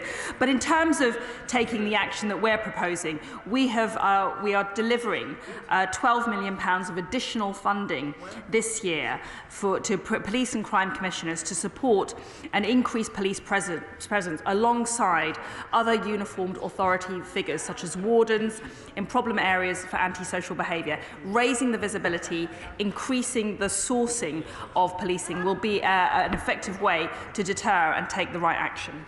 Tracy Crouch. Over the past year, residents across Chatham and Aylesford have suffered repetitive instances of antisocial behaviour involving noise nuisance from cars and bikes and unauthorised access to private lakes by large groups of children. The local councils have had to go through lengthy processes to establish PSPOs to tackle these issues, which have left residents at their wits' end while the bureaucracy slowly cranks away. Can the Home Secretary confirm that the announcement today will make it a lot simpler for the authorities to clamp down on this type of antisocial behaviour so that it can be dealt with there and then, rather than waiting for months for consultations and paperwork to be completed? Home Secretary. Well, I want to thank my right honourable friend for all of the work that she and her local team and councillors have led in challenging and stopping antisocial behaviour locally. But she's absolutely right. What we've identified is it's become onerous, it's become inefficient, it's become too time-consuming to secure these really effective orders, and this is exactly what the consultation will do. It will aim to streamline and speed up the acquisition of a PSPO, which can really make the difference between an area blighted by antisocial behaviour and an area which is free and safe and pleasant to frequent. Simon Light. Thank you, Madam Deputy Speaker. The government's own action plan shows that the amount of antisocial behaviour being reported to the police is down, yet people's experience of it has soared. People are not reporting antisocial behaviour because of lost faith that reporting crimes will lead to any action, let alone an arrest. Arrests have halved since the Conservatives took office in 2010, and 10,000 fewer neighbourhood police officers and PCSOs than 7 years ago. Does the Secretary of State agree with me that the best way to make our communities safer is to follow Labour's plans to put an additional 13,000 police officers and PCSOs back on our streets? Because after 13 years of this Conservative government, the action plan is all talk and simply too little, too late. Well, I admire the honourable gentleman's cheek because, frankly, he's absolutely failed to support any measure that we've put forward to increase police powers, to increase the sentences on offenders, to roll out other greater funding for our police forces, to empower them to better take action for our residents. When he had the chance, he voted against every single measure that we put forward. He really does need to up his game. Simon Hall. Mr. Speaker, antisocial behaviour affects all of our constituencies and our constituents, but the Home Secretary will know that when it comes to funding allocations, very often it's the urban areas that will attract the largest proportion of funds. Very often in rural areas, the antisocial behaviour will be more thinly spread and maybe of a different type, but will still cause huge nuisance to local residents and communities. Can she assure me, working with her right honourable friend, the Secretary of State dealing with local government, that proper ruralification of the rubric of funding is undertaken to make sure that my constituents in North Dorset and their concerns are taken into account as somebody, say, for example, representing a large urban conurbation? Fred's absolutely right to highlight the disparity between forces and which leads to an adverse impact on those forces which have a particular rurality that they live with. I'm very glad that Dorset is one of our pilot force areas for the immediate justice scheme that we're putting forward. That will mean more resources for Dorset Police. That will mean more resources on the front line. And of course, we have an increased number of police officers throughout England and Wales, which will increase the resource and the response to antisocial behaviour. Christian Wakeford. Thank you, Madam Deputy Speaker. I thank the Home Secretary for her statement, and I think all colleagues across the House will recognise the importance of antisocial behaviour and how it needs to be tackled with stronger and increased community policing. However, I'd like to raise with her the issue of support for junior and trainee police officers. Anu Abraham was a 21-year-old student police officer on a placement in West Yorkshire who took his own life following bullying allegations and a lack of support. I met Anu's family on Friday, and they wanted to make clear that they feel the harm and lack of support Anu experienced at the hands of the police killed him. The family now want Anu's death and the miscommunication that followed to be reviewed by the IOPC. Will the Home Secretary or the Policing Minister meet with myself and Anu's family to hear their concerns and to discuss what can be done to prevent any further tragedies? Well, now I Home Secretary. Place on record my deepest condolences and sympathies to the family of Anu Abraham. I cannot imagine what they must be going through right now, and I thank the honourable gentleman for his advocacy for them at this difficult time. Every man and woman who puts themselves forward to serve in our police force deserves support and the credit for their bravery and the high standards that they uphold. I'm very happy to arrange some kind of appropriate meeting between an official or a minister at the Home Office and the Honourable Gentleman, should that be the right thing to do. Brendan Clark-Smith. Madam Deputy Speaker, and I'd like to commend this plan here today, particularly the part where the people committing these acts will have to clean up their mess within 48 hours. And my constituents in Bassetlaw will be particularly pleased about this. It's actually a better record than my Labour council has in cleaning up graffiti, which can take to at least 5 working days. But of course, with nitrous oxide, this is of course no laughing matter. And does the Home Secretary agree with me that the problem is not just that it is a gateway to other drugs, but it also causes a significant amount of antisocial behaviour as well? Home Secretary. My honourable friend is absolutely right. The use, the supply and the possession of nitrous oxide needs to be taken much more seriously. There's been a practice and a culture amongst young people, particularly 16 to 24-year-olds, of acquiring this harmful product far too easily. The decision that I've made to ban it will ensure that many more young people are protected from the devastating effects that it carries. Jim Shannon. Madam Deputy Speaker, I very much welcome the Secretary of State's statement today, and it's been encouraging. I think everyone in the House would do so. Underage drinking and drug use is very prevalent in Northern Ireland and doesn't seem to be getting any better. So can the Secretary of State ensure that discussions will be undertaken with the Department of Justice at the Northern Ireland Assembly to parallel policies alongside this plan announced here today, so that Northern Ireland can match and meet the legislation within the Anti-Social Action Plan here today? Thank you. Home Secretary. Well, of course, as Home Secretary, my responsibility only covers England and Wales and the police forces in that territory. But of course, I have met with senior police officers in Northern Ireland. They do a great job, and within the realms of what's appropriate, I'm always happy to liaise with them and support them in whatever way I can. Sir Desmond Swain. Will the plan end the opportunity to complete community service orders by working from home? Home Secretary.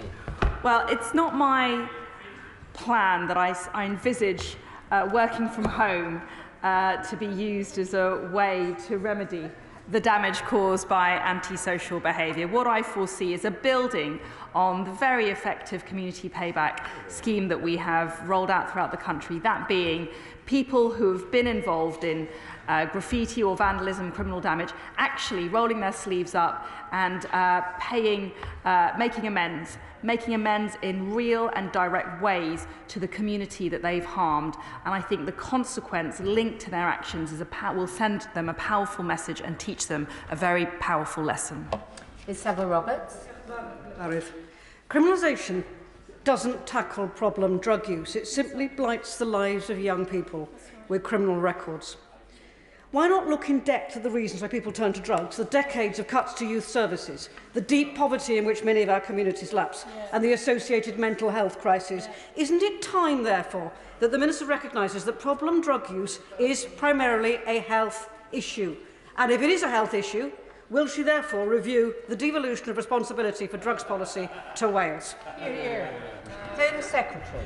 Well, I think dealing with drugs requires a robust policing and law enforcement response, whereby we are taking a tough line against illicit drug use and a rehabilitative element. That's why I'm proud that this government has created 55,000 new drug treatment places, and we're investing £580 million into drug treatment. So there is a real programme of work based on rehabilitation and getting people off that devastating cycle of drug dependency. Secretary. Speaker, the Home Secretary will be aware that I've written to her about the availability of nitrous oxide, and I've spoken in the House about enforcement around fly tipping, so I commend her for the tough action she's taking today. But I wanted to turn to what she said about the Labour Police and Crime Commissioner closing down police stations in the West Midlands. My constituents are very concerned that he has no plan to keep a police station open in the borough of Solihull and no front desk at Chelmsley Wood Police Station. Does she agree with me that the Labour Police and Crime Commissioner, when it comes to my constituents in Meriden and also the people of West Midlands, he is shortchanging them? Yes. Home Secretary. Well, I'm afraid, as I said, where Labour leads, crime follows. And I'm afraid the West Midlands is no exception. The Labour PCC is more interested in closing police stations, and he can't even command the support of his own Labour members, than actually standing up for the law-abiding majority in the West Midlands. Nikki Aiken.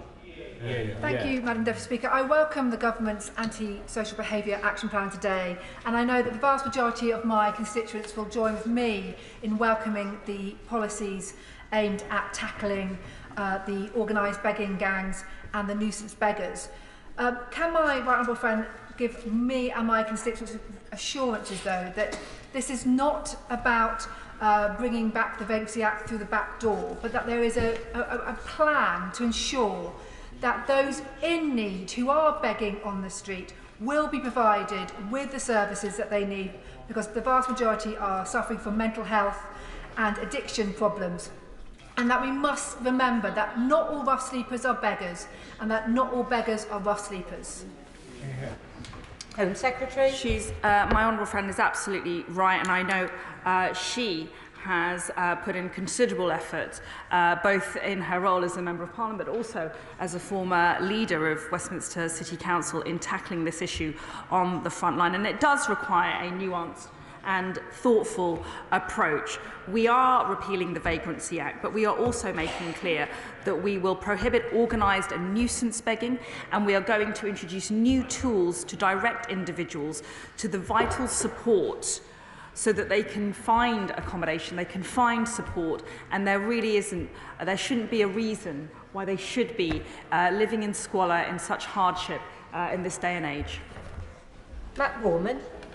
Deputy Speaker, I welcome the focus on antisocial behaviour from the Home Secretary today. It's long been a focus of Lincolnshire Police as well. But as the Home Secretary knows, Lincolnshire Police finds itself in an anomalous funding position. It is the lowest funded police force in the country. It is remarkable that Lincolnshire remains a low crime county, but they do need greater support. Can she reassure me that we will get to that funding position that means Lincolnshire gets the uplift that we've seen in other parts of the country, because that is what will allow them to deliver on her antisocial policy today?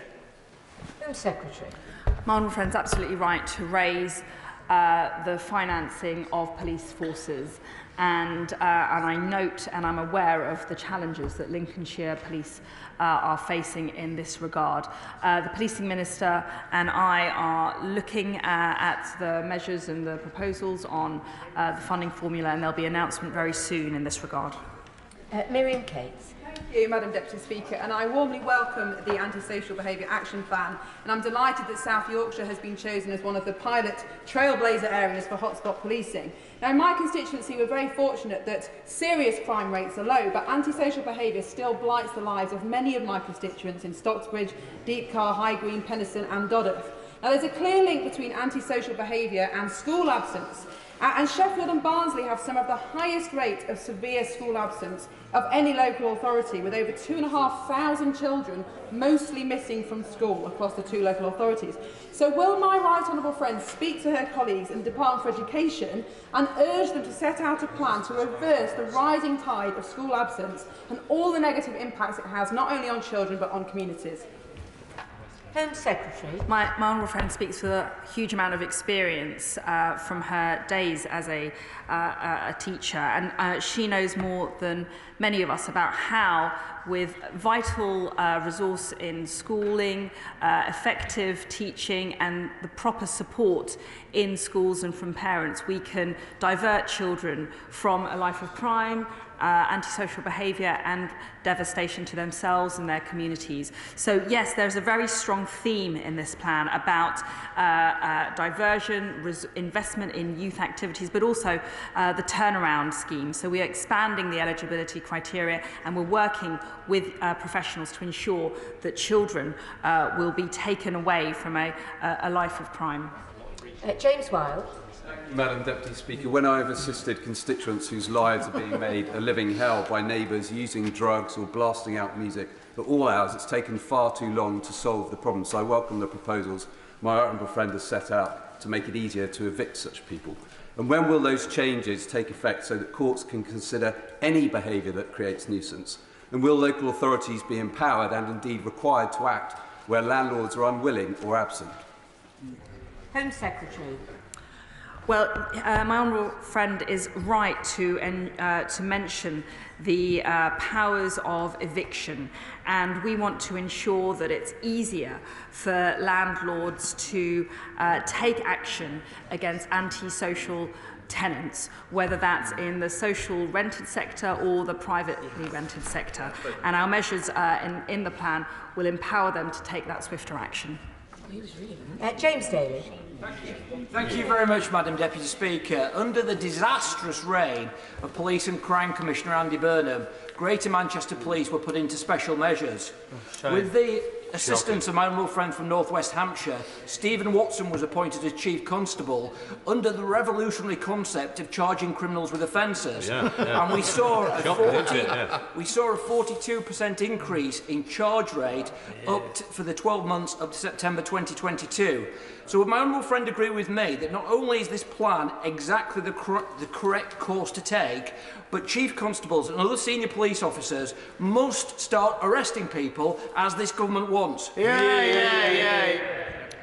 I couldn't put it better, but I will reiterate his sentiment, because Stephen Watson, who I've met when I visited Greater Manchester Police recently, is a real success story.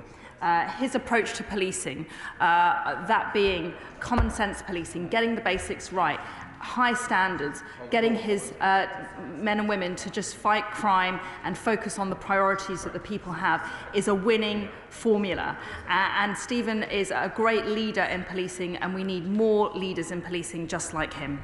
Richard Drax. Thank you, Madam Deputy Speaker. Whatever you see when you travel into our great cities and towns, for mile after mile, is graffiti. The message is clear: abandon hope, all ye who enter here.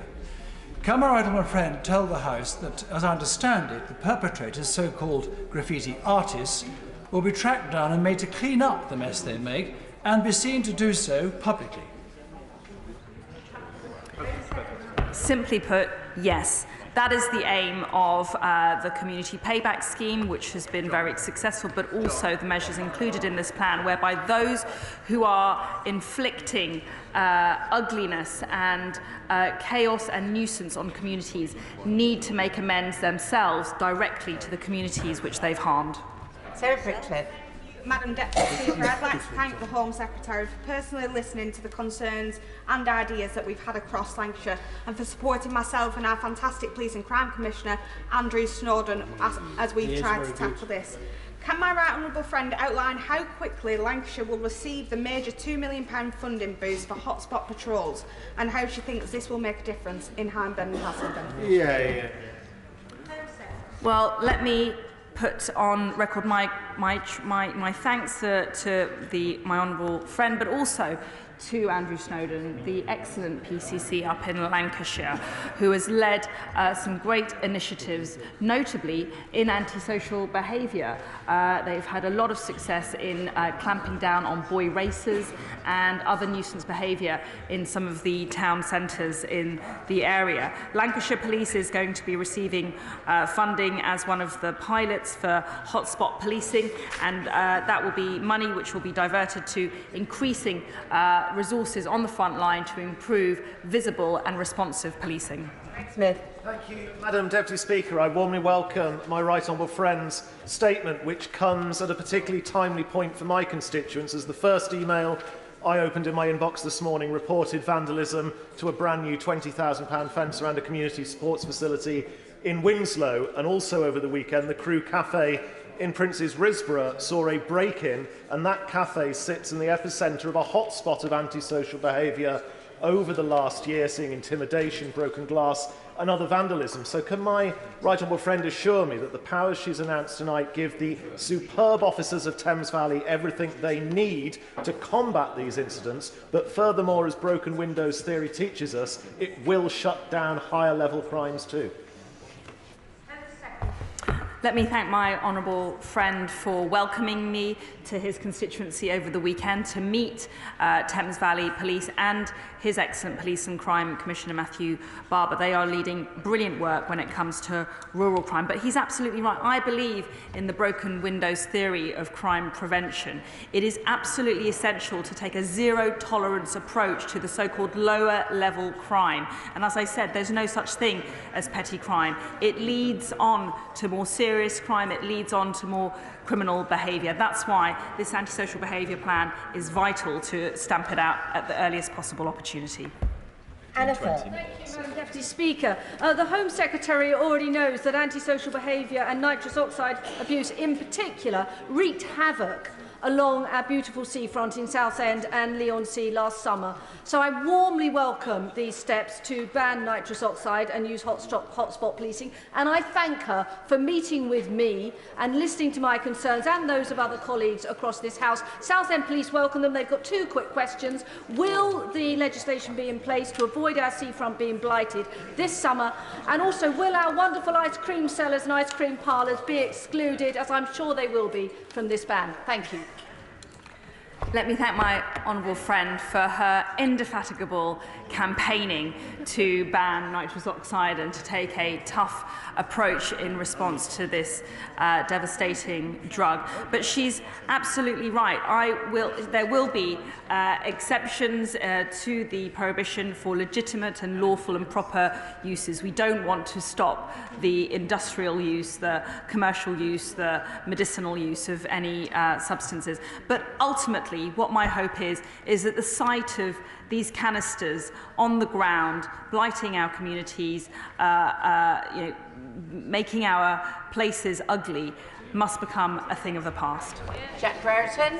Thank you, Madam Deputy Speaker. Stoke-on-Trent has seen significant issues with antisocial behaviour and drugs crime, particularly the horrific drug monkey dust. And so I very much welcome the announcement that Staffordshire Police is going to be one of the hotspot areas, the pilot hotspot areas. So will my right honourable friend outline what this means in terms of the front line of policing and ensuring that we see more resources in fighting crimes on the streets in Stoke-on-Trent? Yeah, of course.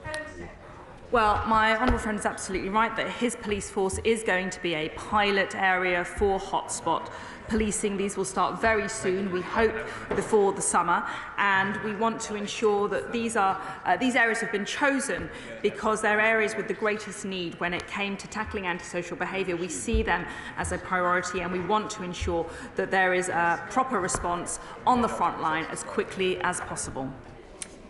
Matt Vickers. Thank you, Madam Deputy Speaker. Thank you, Madam Deputy Speaker. On Friday, I held a crime surgery in Thornaby and heard horrific stories of the misery caused by youth crime and antisocial behaviour. So today, I am delighted to see Cleveland benefit from both additional hotspot policing and immediate justice. Can my honourable friend outline what my residents across Stockton South can expect to see from this, and importantly, how quickly they can expect to see it? Yeah. Well, my honourable friend is a doughty champion for his residents and for public safety up in Cleveland, and I'm very glad that Cleveland is a pilot both for immediate justice and for hotspot policing. So what they will be seeing up there is more funding for more resource. That resource will hopefully be more police officers who will be able to respond in a rapid way to areas of acute challenge when it comes to antisocial behaviour, so we can bring an end to what he calls the misery of blighting our communities and nuisance behaviour and fundamentally damage to the fabric of our way of life. Well, I thank the Home Secretary for her statement, and we now move on. I'd like to make a point of order, Madam Speaker. Point of order, Stephen King. Thank you very much, Madam Deputy Speaker.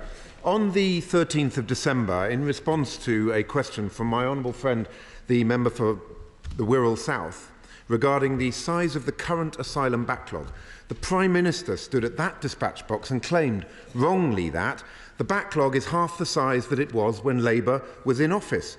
6 days later, the Immigration Minister went even further from the same dispatch box, claiming that the backlog of cases was 450,000 when the last Labour government handed over to us. Other members opposite have repeated these claims. I suspected that these claims were highly questionable, so on the 19th of December I wrote to the UK Statistics Authority requesting clarification.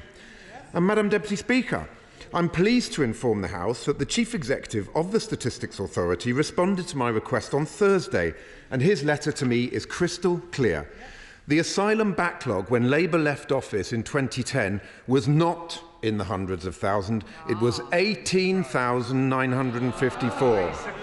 Now, under the Conservatives, it is now 166,261, more than 8 times larger than it was in 2010. Madam Deputy Speaker, the UK Statistics Authority is using the Home Office's own statistics. So it is somewhat odd that the ministers didn't know they'd been playing fast and loose with the facts. I would therefore be grateful for your advice, Madam Deputy Speaker, on how you feel that ministers should go about apologising to our constituents and to correct the record at the earliest possible opportunity in compliance with their obligations under paragraph 1.3c of the Ministerial Code. Thank you. Well, I thank the honourable gentleman for giving me notice of his intention to raise this point of order. He is aware that the contents of ministers' contributions in the House is not a matter for the chair. He's also quite right to say that the Ministerial Code requires ministers to correct any inadvertent errors in answers to parliamentary questions at the earliest opportunity. As it happens, he does have ministers here from the Home Office who I'm sure will have heard... Excuse me. Who will have heard what he has to say, and I'm sure if they feel there is anything that needs correcting, they would do that at the earliest opportunity. In addition, if the honourable gentleman feels that there are any further issues that he wishes to raise, I'm sure the Table Office will advise him on how he can pursue this matter further. And I think we will leave it at that. Thank you. Further to that point of order, Yvette Cooper. Point of order, Madam Deputy Speaker. Given that two of the relevant ministers were actually sitting in the chamber at the time, has she ever heard of a situation where it's abundantly clear, with the evidence from the UK Statistics Authority, that the ministers have given incorrect information to Parliament and they've chosen not to correct it straight away? Well, I thank the Right Honourable Lady for that point of order. There is no obligation on ministers who are in the chamber to respond. They may wish to. Could we have a bit of quiet, please? They may wish to look at what has been said and come back, but that is up to them, as I've said. It's clear what's in the Ministerial Code, and I am sure, as I say, that the points have been heard, and I suggest that we now move on. Thank you. Presentation of Bill. Paul Maynard. Inquests Legal Representation Bill. Second reading what day? Friday, 24th of November. Friday, the 24th of November. Thank you. The clerk will now proceed to read the orders of the day. Illegal Migration Bill, Committee. We now move to Committee of the Whole House. Order. Order.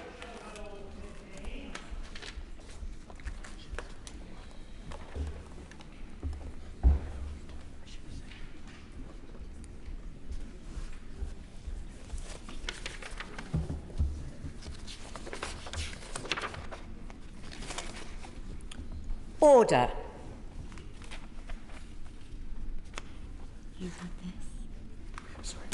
Illegal Migration Bill, Committee, Day 1. We will begin with Amendment 133 to Clause 37, with which it will be convenient to consider the amendments, clauses and new clauses as listed on the selection paper. I call Sir William Cash to move Amendment 133. Thank you very much indeed, Madam Deputy Speaker. I voted for this bill, Madam Deputy Speaker, on second reading because it was most emphatically going in the right direction. It emphasised that we wanted to be sure that it would actually work in the national interest by preventing illegal immigration. The bill is getting better with the amendments proposed by the government today. All credit to the Home Secretary, the Minister of State and the Prime Minister. The number of backbenchers who are supporting my own and our constructive amendments is growing. This bill to stop the boats is both legally and politically necessary because illegal migration is out of control, some part of which is because there is a failure to distinguish between genuine refugees and others who are illegal and economic migrants. This is not only a real problem in the UK, but also increasingly a real global and European problem as well, as can be seen by the dreadful tragedies in the Mediterranean in the last weeks and months. This legislation sets out a fair regime for dealing with people that arrive here illegally. It gives them a reasonable but limited ability to raise any exceptional reasons as to why it is unsafe for them to be sent to Rwanda or another safe country. These are known as suspensive claims and are clearly defined in Section 37, Clause 37. Those claims ensure that we are compliant with our international obligations so that we would not send somebody overseas if they're not medically fit to fly or will face persecution in the destination country. The success of this scheme depends on it working predictably and quickly. Those who come over on small boats need to know that they will not be able to stay here, that the vast majority of them will be removed to Rwanda or elsewhere. If courts intervene in unexpected ways, this removes the deterrence and the whole scheme breaks down, along with our ability to control our own borders. However, it is also a procedural, legal and judicial issue, because under the Human Rights Act, the UK courts have not been given suitable guidance by Parliament by statute to draw the appropriate boundaries which are needed in the national interest. As I pointed out on second reading, for example, the International Refugee Convention itself does not apply between the UK and France because France is not a country where asylum seekers fear persecution. And yet the European Commission, by all accounts, is refusing to make legal changes to EU law and allow returns of illegal asylum seekers from the UK to France. There are also provisions which set out other named-safe countries, and I ought to remind the House of what happened when the Dublin regulation was torn up by Angela Merkel and the 600,000 or so refugees were allowed to pour into Europe at the time. When the Human Rights Act was passed in 1998, I was in the House of Commons, and human rights lawyers and activists claimed that the Act was a constitutional Rubicon, enabling the courts to override parliamentary sovereignty. This was a massively overstated and exaggerated claim, which is refuted by the clear statements, for which I hope the Labour front bench will take on board, that were made by the Lord Chancellor, Lord Irvine of Legg, in the House of Lords on second reading on the 3rd of November 1997, where he said, "The bill maximises the protection of human rights without trespassing on parliamentary sovereignty." And then he stated, "Remedial action will not retrospectively make unlawful an act which was lawful, lawful since sanctioned by statute." The question remained, what does statute provide? I'll give way. I agree with my honourable friend. And in fact, that was demonstrated when we had the case of prisoner votes, when Jack Straw, who took through the Human Rights Act, supported my motion in order to give instruction to the government to get by exactly that issue. Well, I couldn't agree with my honourable friend more. And as a matter of fact, in that context, the words takes into account is what the courts have to do with respect to the convention, but not necessarily to obey the court, and that is precisely what happened there. In the House of Commons, at the same time, the Home Secretary Jack Straw made similar observations. The government rejected giving the courts the power to set aside an Act of Parliament, which was being considered, and this was the Labour government, rejected giving the courts the power to set aside an Act of Parliament, and as he himself stated, quote, "because of the importance the government attaches to parliamentary sovereignty." And the White Paper at the time made that abundantly clear, even in respect of declarations of incompatibility by the courts, and furthermore that declarations of incompatibility would not necessarily lead to legislation. I was glad to note in principle clause 1.5 regarding the application of section 3 of the Human Rights Act itself. In the context of parliamentary sovereignty, it is clear from the preeminent authorities that in respect of Section 3 of the Human Rights Act, any suggestion of a limitation of Parliament's sovereign will would only be permissible to the extent that in doing so, the courts give effect to the intention, quote, reasonably to be attributed to Parliament in enacting Section 3 of the Act itself. It must surely be clear to all of us, in the case of illegal immigration, that Parliament would not intend, or ever would intend, to condone illegality or criminality. This analysis, which I put forward as to the interpretation of the Human Rights Act, is clearly something which requires further discussion with the government, and furthermore, the preeminent authority also states that, quote, the courts are thus not empowered to construe legislation compatibly with the Convention at all costs, and must not cross the constitutional boundaries which would include not endorsing illegality. Yes, I'm very grateful to him for giving way. He's expounding, of course, a very Anglo-centric view of sovereignty, but I'll leave that to one side for the moment. Isn't there a bit of a flaw in his argument? This is the following flaw, the legal flaw. Some of the people, at least, who come in small boats come to this country seeking asylum. They don't come as immigrants.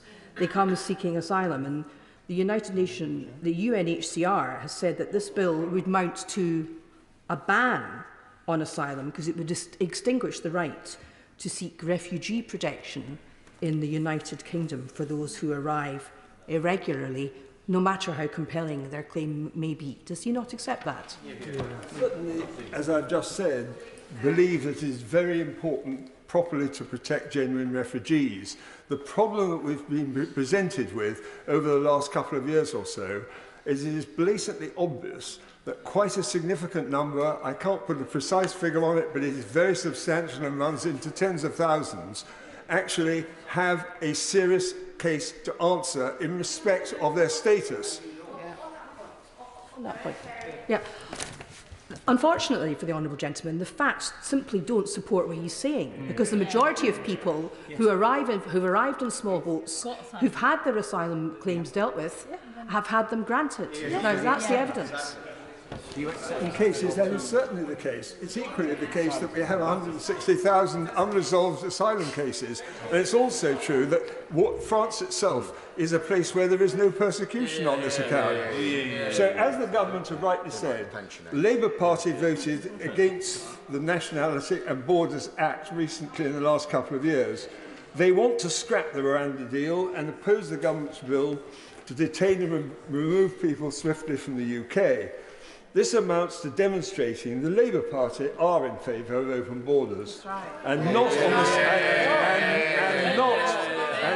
on the side of the British people who want us to deal with this problem. The Leader of the Opposition, in an article in what's called Council on the 9th of January 2015, contrary to what was said by the former Lord Chancellor and Home Secretary, says that the sovereignty of Parliament has nothing to do with the Human Rights Act at all. Wow. He clearly doesn't understand what the sovereignty of Parliament is, or the enactments and case law involved. Quite clearly, the statute itself was not intended to lead to circumstances where illegal migration is not merely prevented, but even, one might say gently, almost encouraged, and to the profound detriment of practical control over our borders. I put down an amendment in December 2021 on what was then the Nationality and Borders Bill, with a clearly expressed notwithstanding formula, which was strongly supported by our backbenchers during the passage of that bill, which would have greatly helped to ensure flights to Rwanda. Now, in this new bill, we have a further opportunity to tackle the problem of illegal migration. This bill is necessary because of the smuggling and criminality by unscrupulous gangs exploiting the migrants and causing death. In addition, because of the consequences of failing to control illegal migration, we have been enduring monumental expenditure of up to £6 million a day, disruption to our local services, hotels, health services, social housing, and instances of criminality. It is no good It does no good to perpetuate this situation with such adverse consequences for our constituents and our voters. The government understands that. Indeed, I am confident that if enacted and with the bill improved, the courts will apply the legislation and the court procedures will be adapted accordingly, provided the intention of the words used in the bill as enacted are clear, express and unambiguous as I propose. It is not appropriate for the current situation to continue to the point where, as I have indicated in the past, the number of illegal migrants is growing exponentially. My amendments, I believe, and in further discussion with the government, are conducive to resolving these issues properly, fairly and reasonably, with an appeal system and other measures, as I shall mention in a minute, and in line with domestic and international law, and to remove the unintended and unexpected legal consequences of the Human Rights Act and the Court's rules, breaching our borders in respect of illegal migration with small boats, which together have led to the breaching of our borders on an unprecedented scale. This is emphatically not in our national interest and was not anticipated when the Human Rights Act was originally passed. The point of my amendment is to make sure that what Parliament intends actually happens. The illegal migration bill is designed to be both fair and efficient. Those who believe that there is some special fundamental reason why they should not be sent to Rwanda or another safe country can put their case before a judge. But that should be a comprehensive legislative scheme that sets out permitted routes of challenge. These permitted routes of challenge, the suspensive claims, are carefully calibrated and fair. They include ample provision for late claims, new evidence and compelling circumstances. And other judicial review claims are still allowed in the normal way. It is just that they cannot prevent removal. That is the right balance between fairness on the one hand and deterrence on the other. We do not want or need lawyers and judges to invent new blocks on removal with judicial activism. The statutory block on interim relief will prevent them from doing so. It will prevent the situation we saw last year when courts unexpectedly issued injunctions preventing the flight to Rwanda and when cases were referred back to the Home Secretary for review. Multiple cases have made it clear that the power to grant injunctions can properly be restricted by statute. We are not in the business of shutting down access to the courts. All we want is the regime of access to the courts, as provided in this bill, to be properly and securely bounded. The government has already made this clear in their legislative scheme. We just want to make sure that the decision is secure and effective in legal terms. The Human Rights Act was not intended, as I've said, to protect illegality, and in the specific context of the small boats problem, the bill, if amended, further following discussions with the government, can be improved to achieve its ultimate objectives in that national interest. It is important also to note that there is explicit case law from the most preeminent jurists that although there are many reasons why Parliament would take into account our obligations in international law when it legislates, the courts are not empowered to hold an Act of Parliament void on the grounds that it contravenes general principles of international law.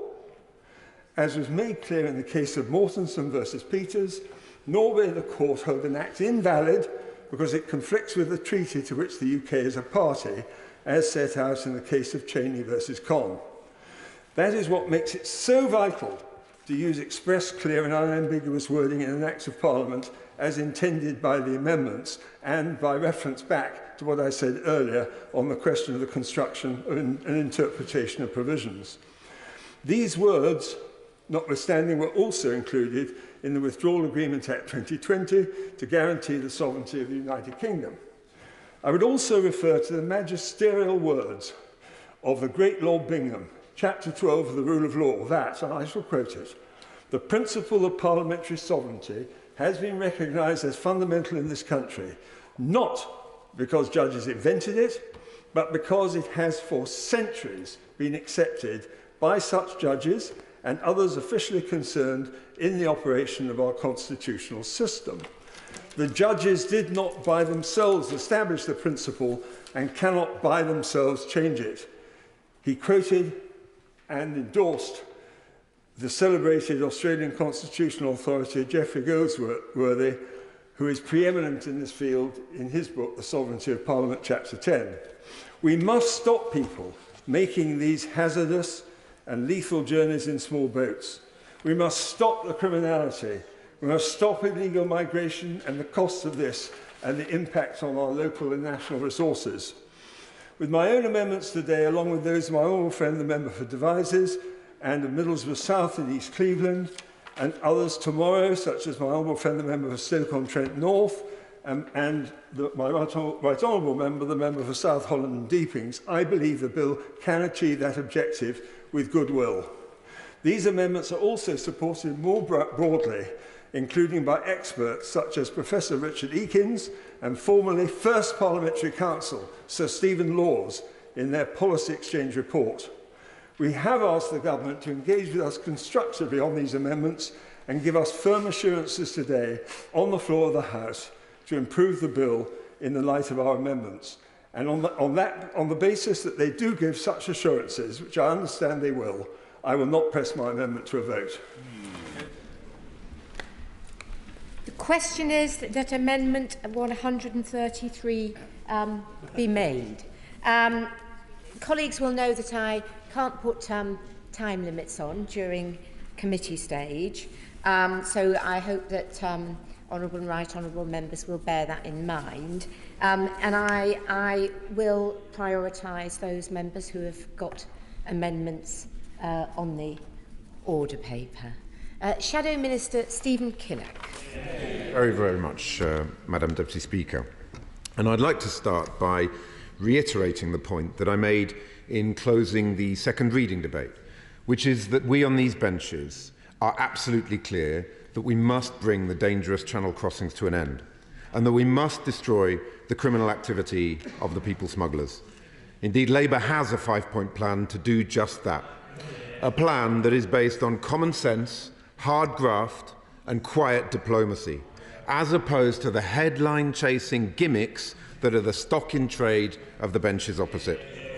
So our opposition to the legislation that's before the House today and the introduction of some of the amendments I'm about to speak on is all based on the fact that it will serve only to make it harder for the government to achieve its own stated aims. Because the central premise of this bill is that it will act as a deterrent by banning the right to asylum and replacing it with blanket detention and removals policies. But in order for a deterrent to be effective, it has to be credible. And this bill fails the credibility test because there is nowhere near enough capacity to detain asylum seekers in the UK. There is no returns agreement with the EU, and the Rwandan government, is only agreeing to commit to take thousands at some unspecified future date.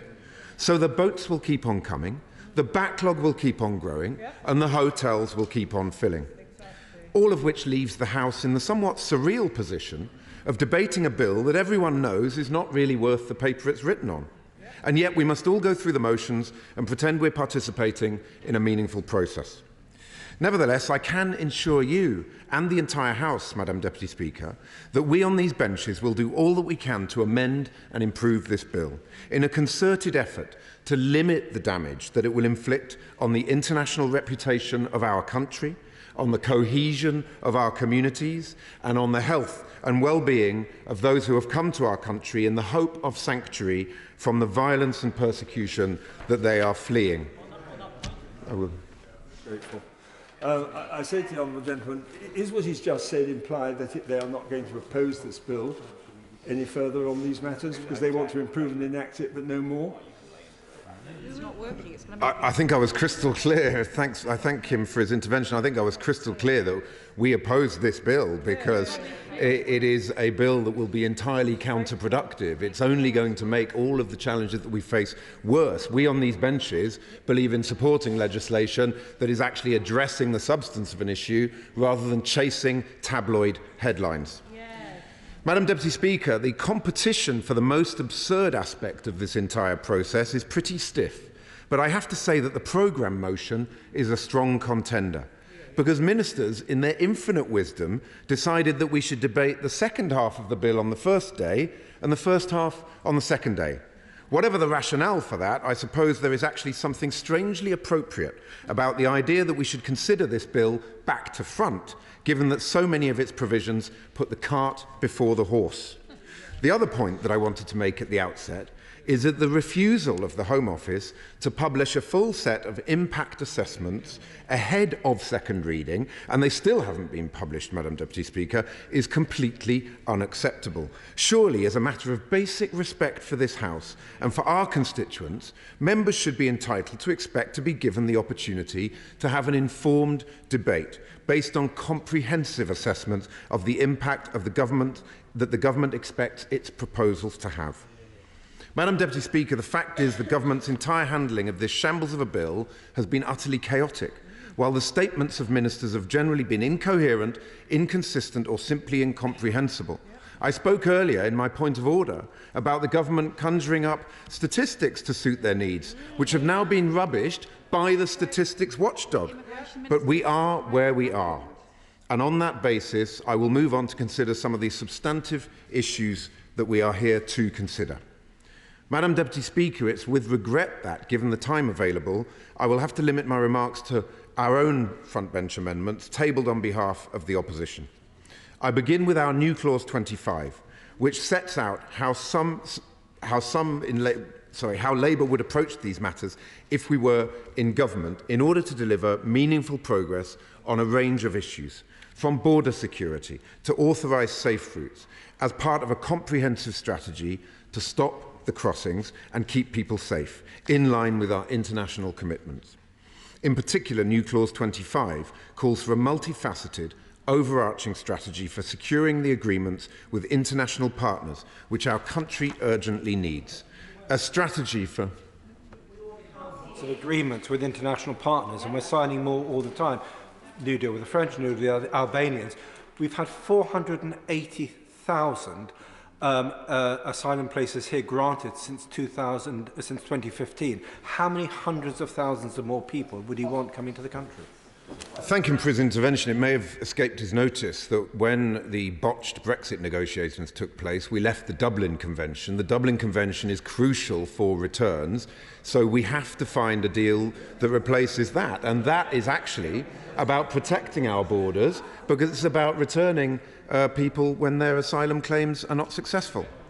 Now, a strategy for securing Britain's borders must begin with a clear and honest recognition that we cannot solve these problems unilaterally. This is a collective international issue that requires a collective international solution. So closer cooperation with our nearest friends and neighbours has to be our starting point and our #1 priority. That means urgent action, I will in a second. That means urgent action which will be taken forward from day one of a Labour government, to negotiate a returns agreement with the EU, to replace our previous participation in the Dublin system. But that's just the start. We also need to restore access for our law enforcement agencies to the treasure trove of information, from biometrics to travel history, that Eurodac and other databases provide in support of efforts to ensure that the removal of asylum seekers from the UK to safe EU countries is actually possible. I will give way. Giving way. Just out of interest, I would like to know whether the Labour Party, it talks about safe and legal routes. Would the Labour Party support a cap in terms of the numbers coming through those routes? And if so, how would it prioritise refugees, bearing in mind that there's hundreds of millions of people across the world who would like to move here and could conceivably get refugee status? I thank him for his intervention. Yes, we do support a capped scheme for safe and legal routes. It has to be based on prioritisation according to, for example, high grant rate countries and to family reunion. So the honourable gentleman's intervention is all very well, but the reality is the benches opposite have completely burned every relationship with our partners and allies across in continental Europe, and as a result of that, we have left the Dublin Convention, and there's a direct connection between the massive surge in numbers coming on small boats and the government's botched Brexit negotiations. Now, it also means establishing formal working arrangements to put the UK at the heart of international efforts to crack down on our real enemies here, the people smugglers, by relentlessly hunting them down and ensuring that they are brought to justice. The Labour Party has set out a more targeted approach than the government is currently undertaking, by recruiting a cross-border specialist unit in the National Crime Agency to go after the criminal gangs upstream, working with French experts and Europol. And finally, it means working closely with our European friends and allies to develop new, safe and authorised routes from EU countries to the UK for those who are most in need of our help. I thank the honourable gentleman for giving way.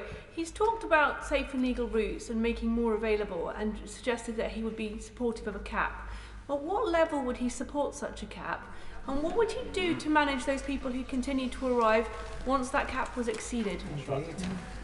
I don't know how many negotiations the Honourable Lady has been in, but you generally don't go into a negotiation by putting all of your cards face up on the table. So it is absolutely clear that a deal has to be done with the European Union. You don't do that deal from this dispatch box. You do that deal with hard graft, common sense and quiet diplomacy, none of which I'm afraid the benches opposite are capable of, and that's why they need to get out of the way so that a Labour government can actually fix this problem. As drafted, Clause 51 itself stands as evidence that vague promises from ministers are not to be taken seriously on Clause 51. I find it particularly telling that in drafting this clause, the government wasn't even able to come up with a definition of what a safe and legal route is, or how it should work. Neither do they appear to have any idea who such routes should apply to, when these measures might be introduced, how many people would be included or exempted from the cap, and who, other than local authorities, the government may choose to consult with. In a moment. The opposition's amendments seek to address these challenges. At second reading, Madam Deputy Speaker, I said that under this government, ministers had done little more than pay lip service to the principle of authorised safe routes for refugees and others in protection. I stand by that assessment, and I will explain why in a moment, but I will give way. Does the Shadow Minister agree when it comes to obligations and honouring our statements that we have made? I think we have an obligation to those from Afghanistan who served alongside the British soldiers and who are in the system and are yet to be processed. Is it the Shadow Minister's intention in his information he puts forward today that he will ensure that those people who have come from Afghanistan, who are stuck in Pakistan, stuck in Syria, will get in here as asylum seekers as very much as what they are? I thank the Honourable Member for his intervention. He's absolutely right that the performance on the Afghan citizens resettlement scheme has been abject. 22 Afghans under ACRS, under Pathway 2, have come over in the last year. They're being told that they can only come once they've got accommodation. They're being treated with a total lack of respect when these are people that we owe a debt of honour and gratitude to. So the Honourable Gentleman is absolutely right on that point. Exploited by gangs. I'm very grateful to my honourable friend. Will he agree with me that the motion, the opposition amendment that he refers to, gives the lie to the argument put forward by the Prime Minister, the Home Secretary and more recently the Honourable Member for Stone, that on these benches we support open borders in all circumstances? Yeah. It's one of the many myths that they peddle, and my right honourable friend is absolutely right. These are myths that need to be debunked. It is absolutely clear that the small boat crossings have to be stopped, but the key point is that this bill will not achieve that objective. And our new Clause 25 seeks to actually put some flesh on the bones of something that might work rather than chasing headlines and government by gimmick. I will give way. Well, I'm grateful to the Honourable for giving way. And he really has to give up on this ridiculous argument that this government has not taken safe and legal routes seriously. As my honourable friend said, since 2015, almost 500,000 humanitarian visas have been issued. And in Europe, we are second only to Sweden for resettlement. In the world, we are fourth only to Canada, the United States, and others for UNHCR-sponsored humanitarian schemes. And 45,000 people have come across on family reunion visas. We need no lectures on playing our part as a generous and compassionate country. No idea. Well, of course, the Ukraine scheme, the BNO scheme, the Afghan scheme when it used to work are very welcome. There's no debate about that.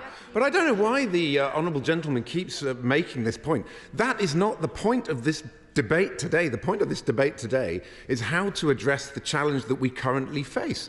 And as many honourable members have pointed out, there are many people fleeing war and persecution in the world for whom this government has utterly failed to offer those safe and legal routes. As a result, they are coming on unauthorised routes. It is a simple fact of life.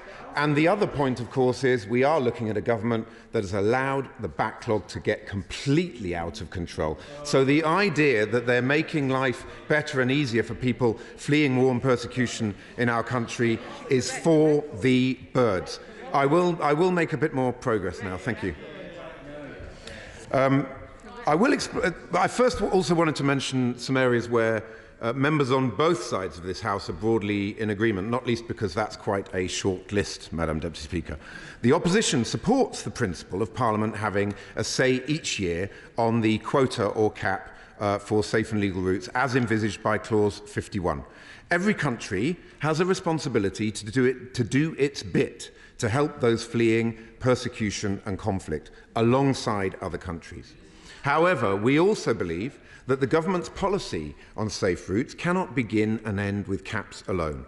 This bill presents us with a rare opportunity to have a serious debate about how best to live up to our international commitments to offer protection to those most in need, especially those fleeing persecution and war. The fact that there are so many detailed, well-thought-through proposals put forward by honourable members in amendments and new clauses speaks to the depth of cross-party support for making safe routes work and providing genuine alternatives to dangerous crossings. I'll give way to the... Thank you. I thank the honourable gentleman for giving way. He is absolutely scathing about the context of this bill, but he will be aware, as I am, that as recently as last summer, the Tony Blair Institute was writing about a solution for the small boat crisis that involved annual quotas, new safe and legal routes, an absolute prohibition on any arrival via small boat, and only out-of-country rights of appeal. That's exactly identical to what appears effectively in this bill. And it was written by somebody called Harvey Redgrave, who I think I can quote because he cites himself as the Labour Party's Home Affairs Policy Advisor from 2011 to 2015. Well, as I've just said, I don't know if the honourable lady was listening, but we support Clause 51. We support the idea of safe and legal routes that are capped. But what she needs to understand is that when you're looking at people who are escaping war and conflict, the idea that being detained in a deterrent centre that doesn't exist or being removed to other countries when there are no removal agreements in place, that is not a deterrent.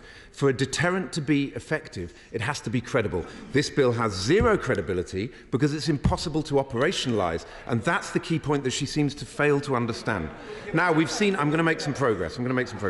Now, we've seen a range of proposals put forward, including by my honourable friend, the member for Sheffield Hallam, who has a record of huge commitment to addressing these matters, the member for Orkney and Shetland, and the member for East Worthing and Shoreham, who have also a long history of working diligently on these issues.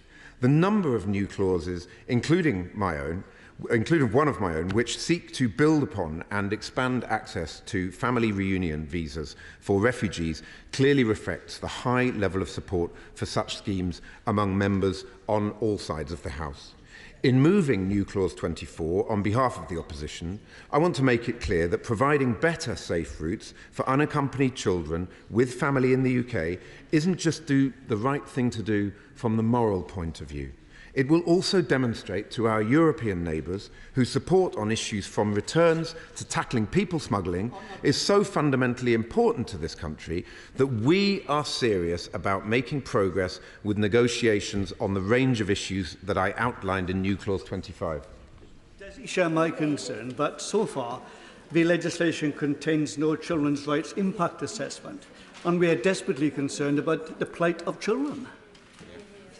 My honourable friend makes an absolutely valid point about the lack of an impact assessment for children, but there's a broader point here about the lack of an impact assessment full stop. It is completely and utterly unacceptable that we in this House are debating a bill now which has had no impact assessment published in advance. And I think it shows a sort of disrespect to the House, which really does need to be put on the record. I'll just make a little bit more progress, thank you. Madam Deputy Speaker, because I'm having to limit my time to discuss our front bench's own amendments, I'll therefore not be able to raise the many questions and concerns that I have in relation to some of the provisions on legal proceedings in clauses 37 to 49, some of which do clearly appear to pose a real threat to due process and to our respect for a country that upholds the rule of law. The entire bill is shot through with inconsistencies, unresolved questions, and bizarre contortions of logic, which can only have the effect of worsening the very problems the government says it is trying to solve. Just one example of this is raised by Amendment 41, which I tabled as a means of probing the government's thinking on a measure which simply does not appear to have been properly thought through. Clause 45 states that, where an appeal against a removal notice is upheld, the duty to remove that person no longer applies. So far, so sensible. The problem is that nothing in the bill says that any asylum claim made by a person in such a situation would then be considered. Those claims would continue to be inadmissible.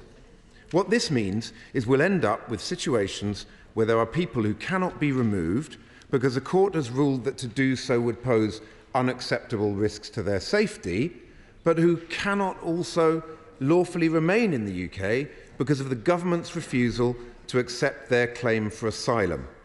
The law would effectively be saying that a person can neither leave nor remain in this country. If the Minister has an answer to the question of what then happens to a person in this situation, I would love to hear it. I will give way to the Honourable Lady. I'm grateful to my honourable friend and for the points that he's making today. I wanted to return to the point around detaining children, however, because under this government we know that hundreds of children have gone missing, and some of them, in fact hundreds, we still don't know where they are. And isn't it right that children that come to this country are placed immediately under the care of local authorities who can then put proper safeguarding in place to protect those most vulnerable people? My honourable friend is absolutely right, and she points to a broader failing and a clear indication of the shambles and chaos that we have within the broader asylum system. The backlog is out of control, massive safeguarding issues, and really it's just more grist to the mill for the people smugglers and the traffickers, and that's why this has to be addressed.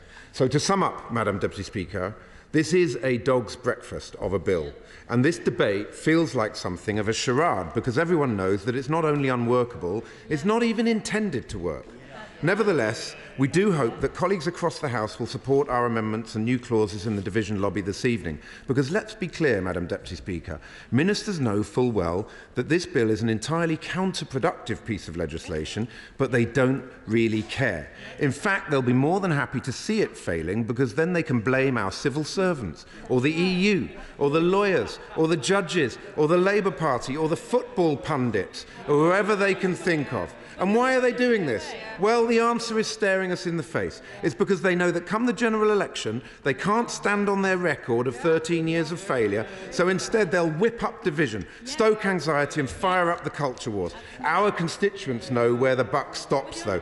They want solutions, not soundbites. They want the Labour Party's common sense and hard graft and quiet diplomacy, not government by gimmick. And when this bill fails, they'll know that only a Labour government's 5-point plan for asylum will stop the dangerous crossings, fix our broken asylum system and get our country back on track after 13 years of Tory failure. Forgive me, I should have reminded members at the beginning of the debate that when we're in committee, it's customary to either call me by name or Madam Chair rather than Deputy Speaker. It's a very common mistake. Don't worry. I should have reminded members at the beginning of the debate. Tim Lawton. Thank you very much, Dame Rosie. And I'm... Good start. Good start. I stand to propose 6 amendments in my name and those of Honourable and Right Honourable colleagues. Those are new clause 13 and new clause 19, and amendments 72, 73, 74 and 75. And I'm glad to hear the Minister refer to his support for safe and legal routes, because that is the basis of these amendments, and I look forward to some more words from him later on. But this is a very heated subject. This is a very controversial bill. So can I start perhaps with what I hope we can all agree on? Coming across the Channel in small boats is the worst possible way to gain entry to the United Kingdom. We need to be ruthless against the people smugglers who benefit from this miserable trade. We want to continue to offer safe haven for those genuinely escaping danger and persecution, and in a sustainable way. And that's why safe and legal routes is the obvious antidote to that problem. And that the migration system as it stands is broken, and that whatever we think about this bill, it is only one part of the solution that we need to bring forward. And the Home Office needs to beef up the processing times, the removals of those who don't have a legitimate claim, and we need more return agreements. And an overnight solution, as we know, would be for the French to stop the boats leaving the shores of France in the first place, or intercepting them at sea and returning the passengers back to France. So the passengers would have spent £3,000 or £4,000 on an expensive return trip, paying people, smugglers, to do that. The problem is the French won't agree to do that, despite the latest encouraging and helpful settlement with them involving a considerable amount of money. So anybody who just says what we need is to have a more constructive dialogue with the French and European partners, that is what is happening and has been going on, and we still do not have a resolution to this problem. So we have got to come up with practical solutions. I will give way. I thank you for giving way. And just talking about the French, does he know whether the French authorities actually know who all of the people are in their country who are coming over here to seek asylum, or are they just wandering around France unknown as well as when they come here? Thank you.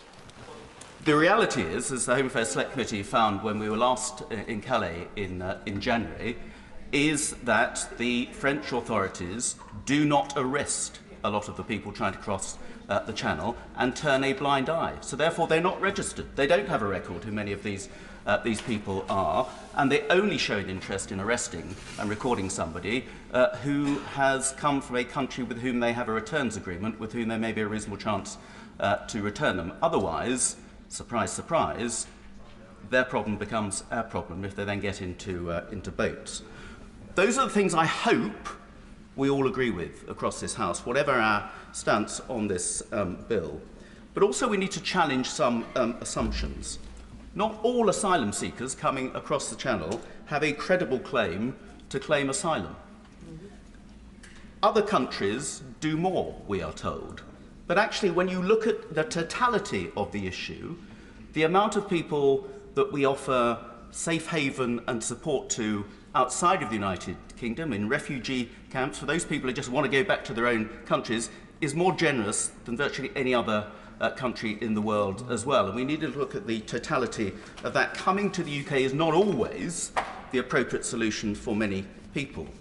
And the resettlement schemes, which we have very generously operated already, particularly with regard to Ukraine and Hong Kong passport holders, is potentially huge. In the case of Hong Kong, it could be up to 2.9 million people.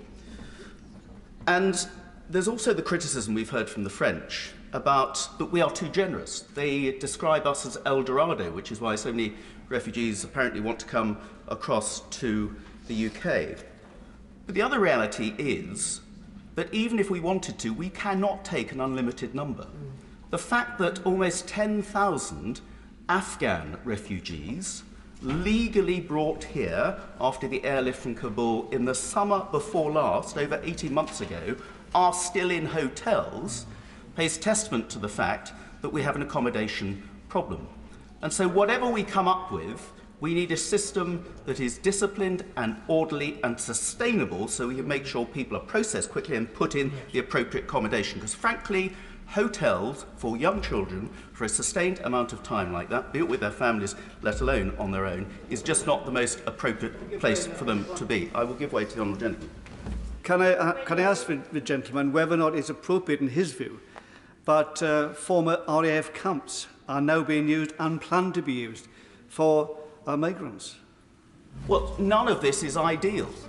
But when people arrive in their hundreds or on one day last summer in the 1,000 and all of a sudden become the responsibility of the United Kingdom government, there is a practical limitation on what accommodation is available physically to house them, which is why our hotels are being taken over and are full, which is why various military bases have been used with mixed success, and why the government is having to look at other solutions.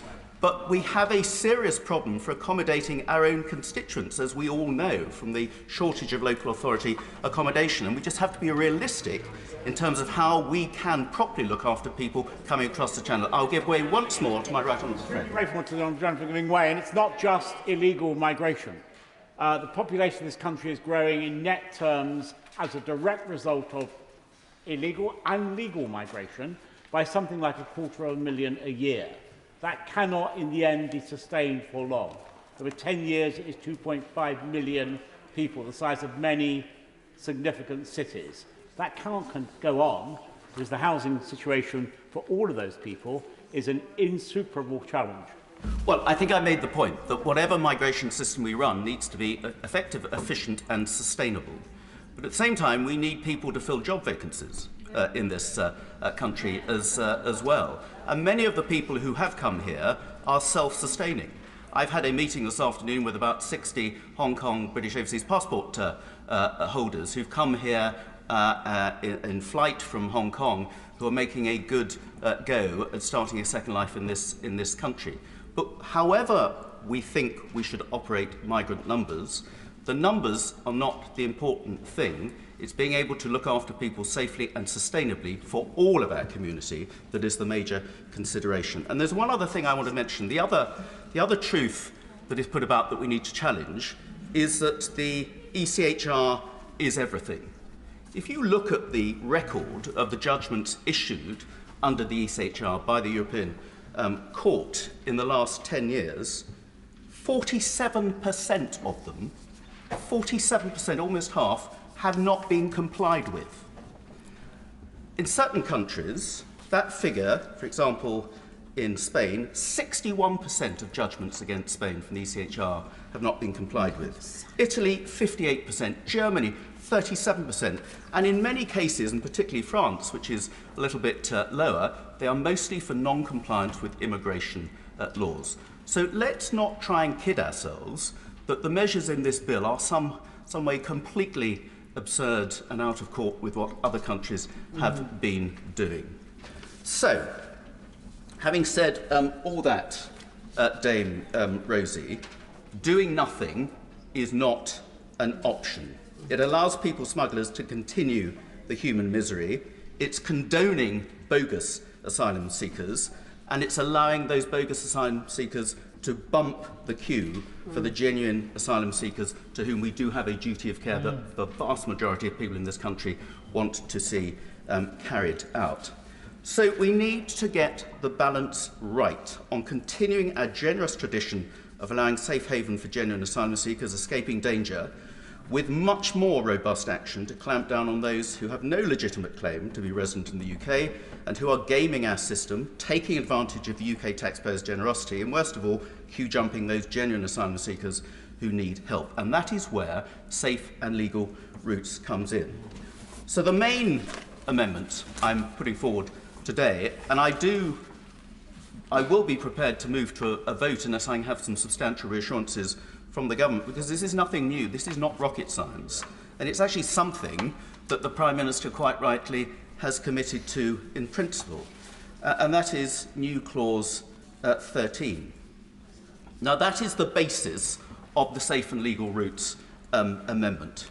It makes a requirement on the face of the bill that there will be safe and legal routes as part of this legislation going through. So there must be, in the regulations, referred to on the face of the bill, specific safe and legal routes by which asylum seekers can enter the United Kingdom in an orderly and sustainable way. And the routes specified must include any country-specific schemes, which we have already. Specifically, we have Afghanistan, we have Syria, we have Ukraine, and we have Hong Kong. But we need additional ones. So additionality is key to this, because as the bill stands, the government could just say, well, we've got those safe and legal routes, we can just tinker with those. But to take the example of the 16-year-old orphan boy from East Africa, who is not from Ukraine, who is not from Afghanistan, who's not from Syria, and is not from Hong Kong, who has a single relative legally settled in the United Kingdom, there are precious few opportunities for him to be able to come to the UK in a safe and legal route. And it's to those examples I think we need to offer an opportunity, capped with numbers, capped with all sorts of considerations, but we need to offer a realistic opportunity that they may be able to get safe and safe haven in the United Kingdom. I'll give way to the Honourable Lady from Walthamstow.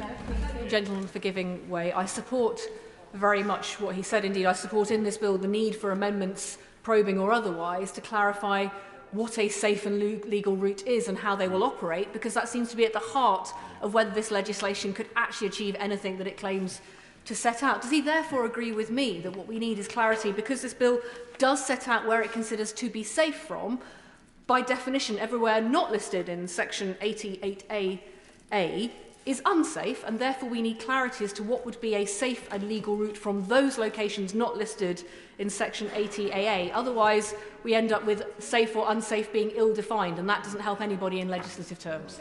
I'm grateful to the Honourable Lady. So I have drawn up this clause and the accompanying amendments in a way which is not overly prescriptive, which puts the onus back on the government to come up with schemes, some of them schemes that we've run before. The Safe and Legal Routes scheme is the family reunion scheme is something that we've run for a long time. It needs to be adapted outside of the Dublin conventions. Now, I've also suggested a Dubs 2 scheme, where again that Dubs scheme was very successful in bringing, I think, 483 children, unaccompanied single children from genuine danger zones, bringing them safely to the United Kingdom. Those are the sorts of examples. They don't need to create something completely new. We need to adapt what we have already got. So that's why additionality is key. These need to be routes which people from outside of the 4 existing resettlement schemes, I will in a minute, or asylum schemes, can come here.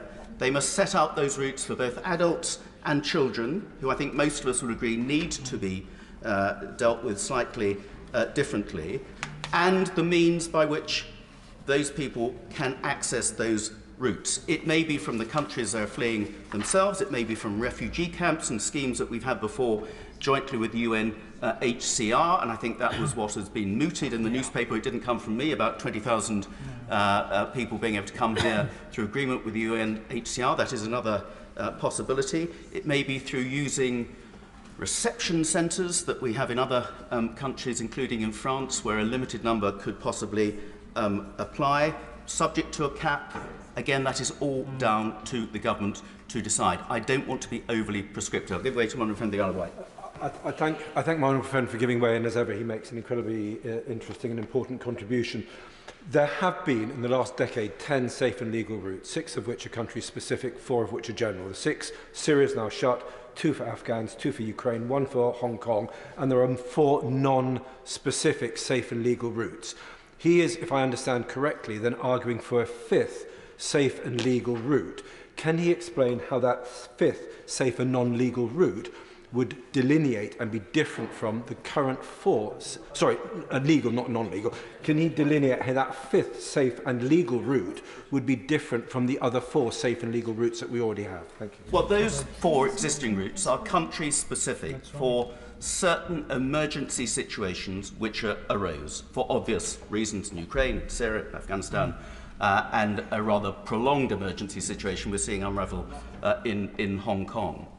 There will be other cases like that which will come up. And the bill as it stands, I believe, gives the Home Secretary the power to determine there is a new emergency in a certain country where there's a sudden wave of refugees genuinely fleeing danger, to which the United Kingdom government may want to give a commitment for us to take some of this. I think everybody would agree with that. But in between that country-specific scheme and the four existing country-specific scheme, the numbers able to come here are minimal, and actually if you look at the just under 500,000 who've come here since 2015, almost 400,000 of those are accounted for by those from Hong Kong and from Ukraine alone.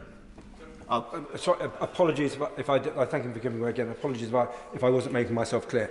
Out of those 10 schemes in the last decade, 4 are non-country specific safe and legal routes. He is arguing for a fifth, an additional safe and legal route. And whilst I'm not arguing against his case, I'm asking how his fifth safe and legal generalised route would be different from the other 4 that we currently have, which are non-country specific, because we've also got 6 country specific schemes, one of which Syria has been shut. I think I've given him 2 examples. The family reunion scheme, certainly in the terms in which I put down in my new clause 19, is non-country specific. A Dubs 2 type scheme is non-country specific. At the moment, if you're not country specific, you've had it largely, particularly for young children. The numbers, I'm afraid, don't add up. There's another consideration I should have mentioned earlier. Again, we are told that everything used to be great and fine in terms of us being able to return failed asylum seekers to the EU in particular, and that it's all gone pear-shaped since Brexit.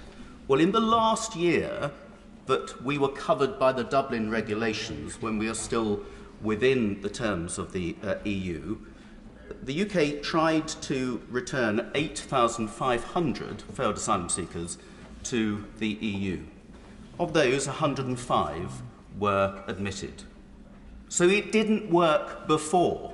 So this is a long-standing problem, which we haven't had any help, frankly, from our EU partners in solving in the past, which is why we need to take more proactive and robust action now, which is why this bill, controversial though it is so necessary. I did say that would be the last time. The Honourable Lady, the very last time, and then I will finish with my comments. I thank my honourable friend for giving way. He's making a powerful argument for additional safe and legal routes, but the bill today is designed to try and prevent illegal migration. Whilst I understand that those few people who are affected by his new safe and legal route may be deterred from illegal migration by the fact that they are part of that scheme, there will still be many, many other people who are not. So how will creating a few more safe and legal options for a small number of people prevent people coming across the channel who are not affected by those schemes?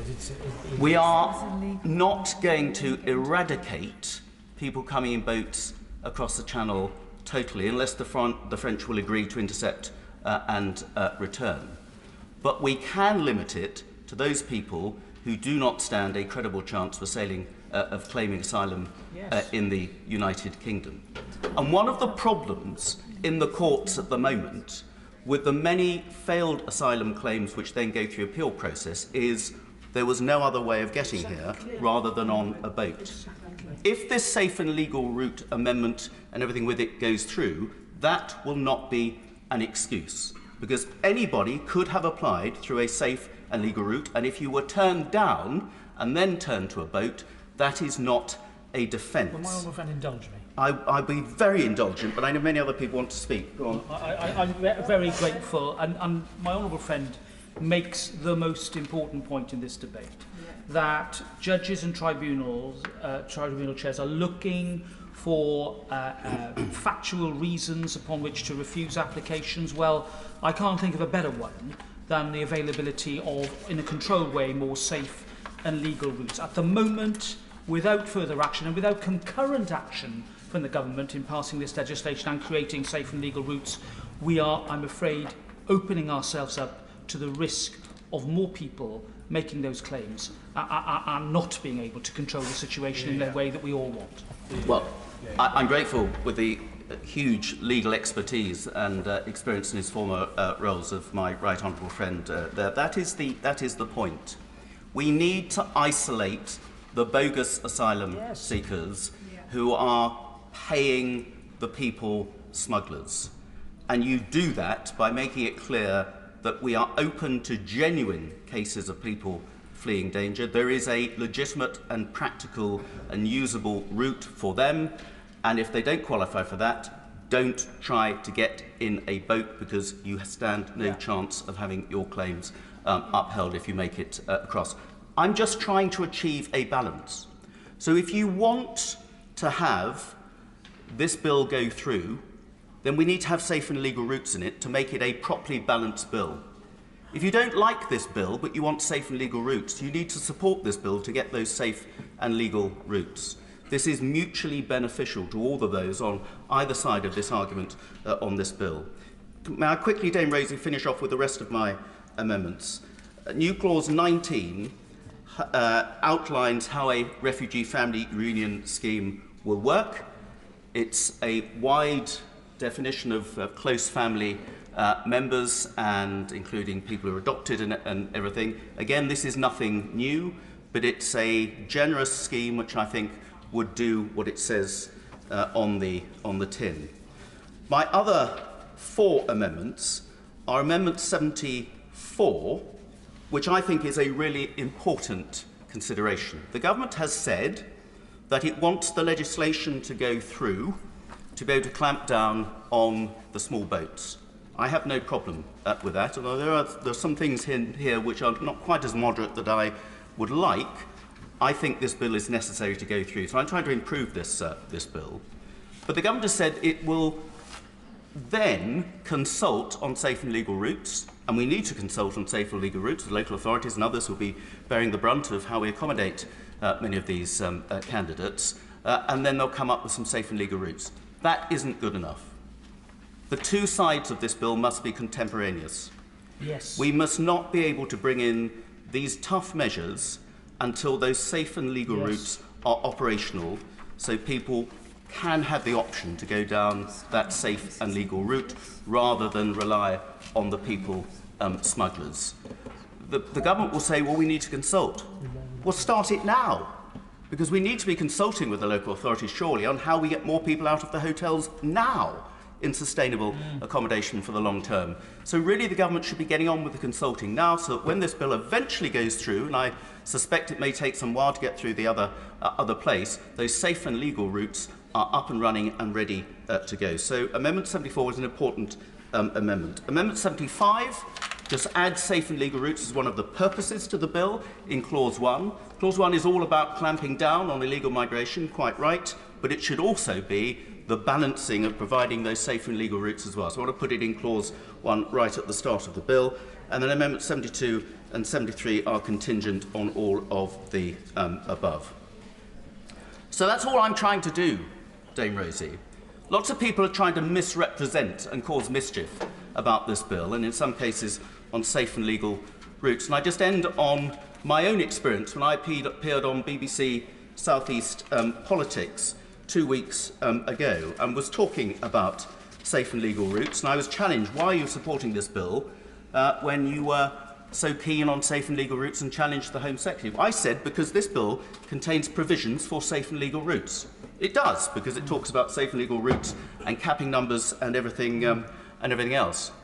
The following week on the same programme, with no recourse to me, the presenter read out an email from the Home Office, having got in contact with the Home Office, unbeknownst to me, to ask about my claim on safe and legal routes. And the Home Office apparently replied, nothing in the bill commits the government to opening new safe and legal routes or increasing the numbers. which was news to me, news to the ministers at the Home Office. Hold on, he may not be laughing in a minute. News to the ministers, and so I was accused of being misleading. So when I challenged this, it turns out that what the Home Office communiqué actually said is that the routes to be included as part of the approach set out for the new bill will be set out in the regulations, which will depend on a number of factors, including the safe and legal routes the government offers at the time the regulations are prepared. And as the Prime Minister has said, we will get a grip on illegal migration and then bring in more safe and legal routes. So actually, it is provided for in the bill, and actually the BBC completely misrepresented my comments, and I'm glad to say yesterday issued an apology and gave me a right of reply. So let's stick to the facts. Let's not get hung up on all the prejudice about this. We have a problem in this country, and the problem is that last year just under 46,000 people came across in the most inappropriate and dangerous manner, and we have not got the capacity to deal with people in those numbers, with many of them with unsustainable claims, and we've got to get to grips with it. I think this bill is a genuine attempt to get to grips with it. It would be much more palatable and much more workable if it contained a balance that has safe and legal routes written into the bill that come in at the same stage. And I would challenge then the opposition to say that they've got a better scheme for how we deal with this dreadful problem. And simply voting against all the measures in this bill is not going to help anyone. SNP spokesperson Stuart C. MacDonald. Thank you very much, Dame Rosie. Do we support international human rights protections or do we not? Are we steadfast in our adherence to the European Convention on Human Rights, the Refugee Convention and other international treaties that we have signed up to, or are we not? To me, it's extraordinary that these simple questions are even apparently subject to debate. But those simple questions are precisely what this appalling bill is asking of us, including in the clauses that we are debating today. The United Nations High Commission for Refugees has been clear that this bill breaches the Refugee Convention. The Council of Europe Commissioner for Human Rights has written to us all today to warn that it's essential that members of Parliament prevent legislation that is incompatible with the UK's international obligations being passed. So our view is that it's because this bill rides roughshod over international human rights law that it should be scrapped entirely. But short of that, the amendments in the name of my honourable friend for Glasgow Central and colleagues try at least to restore some level of respect for international law. And this is not only an abstract issue of international law. This is about the Afghan lieutenant that we read about in yesterday's Independent. He flew 30 combat missions against the Taliban and was praised by his coalition supervisor as being a patriot to his nation. And now he is in a hotel and threatened with removal to Rwanda. And it's about LGBT people fleeing the outrageous criminal laws in Uganda, whose parliament last week voted for further draconian legislation, imposing endless imprisonment and even death sentences on LGBT people, as well as those who do not report them to the police or even rent a room to them. This is all about trafficking victims, about victims of torture and many, many more vulnerable people. The question is, are we committed to meeting our international obligations to these people? For my SNP colleagues and I, the answer must clearly be yes. But this bill says no. And so we start by absolutely opposing Clause 49 and the government's attempts to undermine the role of the Court of Human Rights. Hear, hear. Clause 49 empowers the Home Secretary to ignore, and even to compel our courts to ignore, interim measures from the court. It's said to be a placeholder clause, but here we are debating it in this House with only a select bunch of Conservative backbenchers apparently any the wiser as to what the government's intentions are with respect to it. So the clause as it is drafted is completely unacceptable, but so too is the way that government is treating Parliament. As the Council of Europe Commissioner for Human Rights states in his letter to us, interim measures issued by the European Court of Human Rights and their binding nature are integral to ensuring that Member States fully and effectively fulfil their human rights obligations. So we believe that clause should be taken out, or either our Amendment 119 or my honourable friend for Edinburgh South West's Amendment 122 should be supported to ensure that that power is used consistently with the Convention. The Prime Minister should stop dancing to the tune of the anti-ECHR minority. He should have the guts to put international human rights before internal party management. Dame Rosie, I turn next to safe legal routes, which many amendments and new clauses understandably address.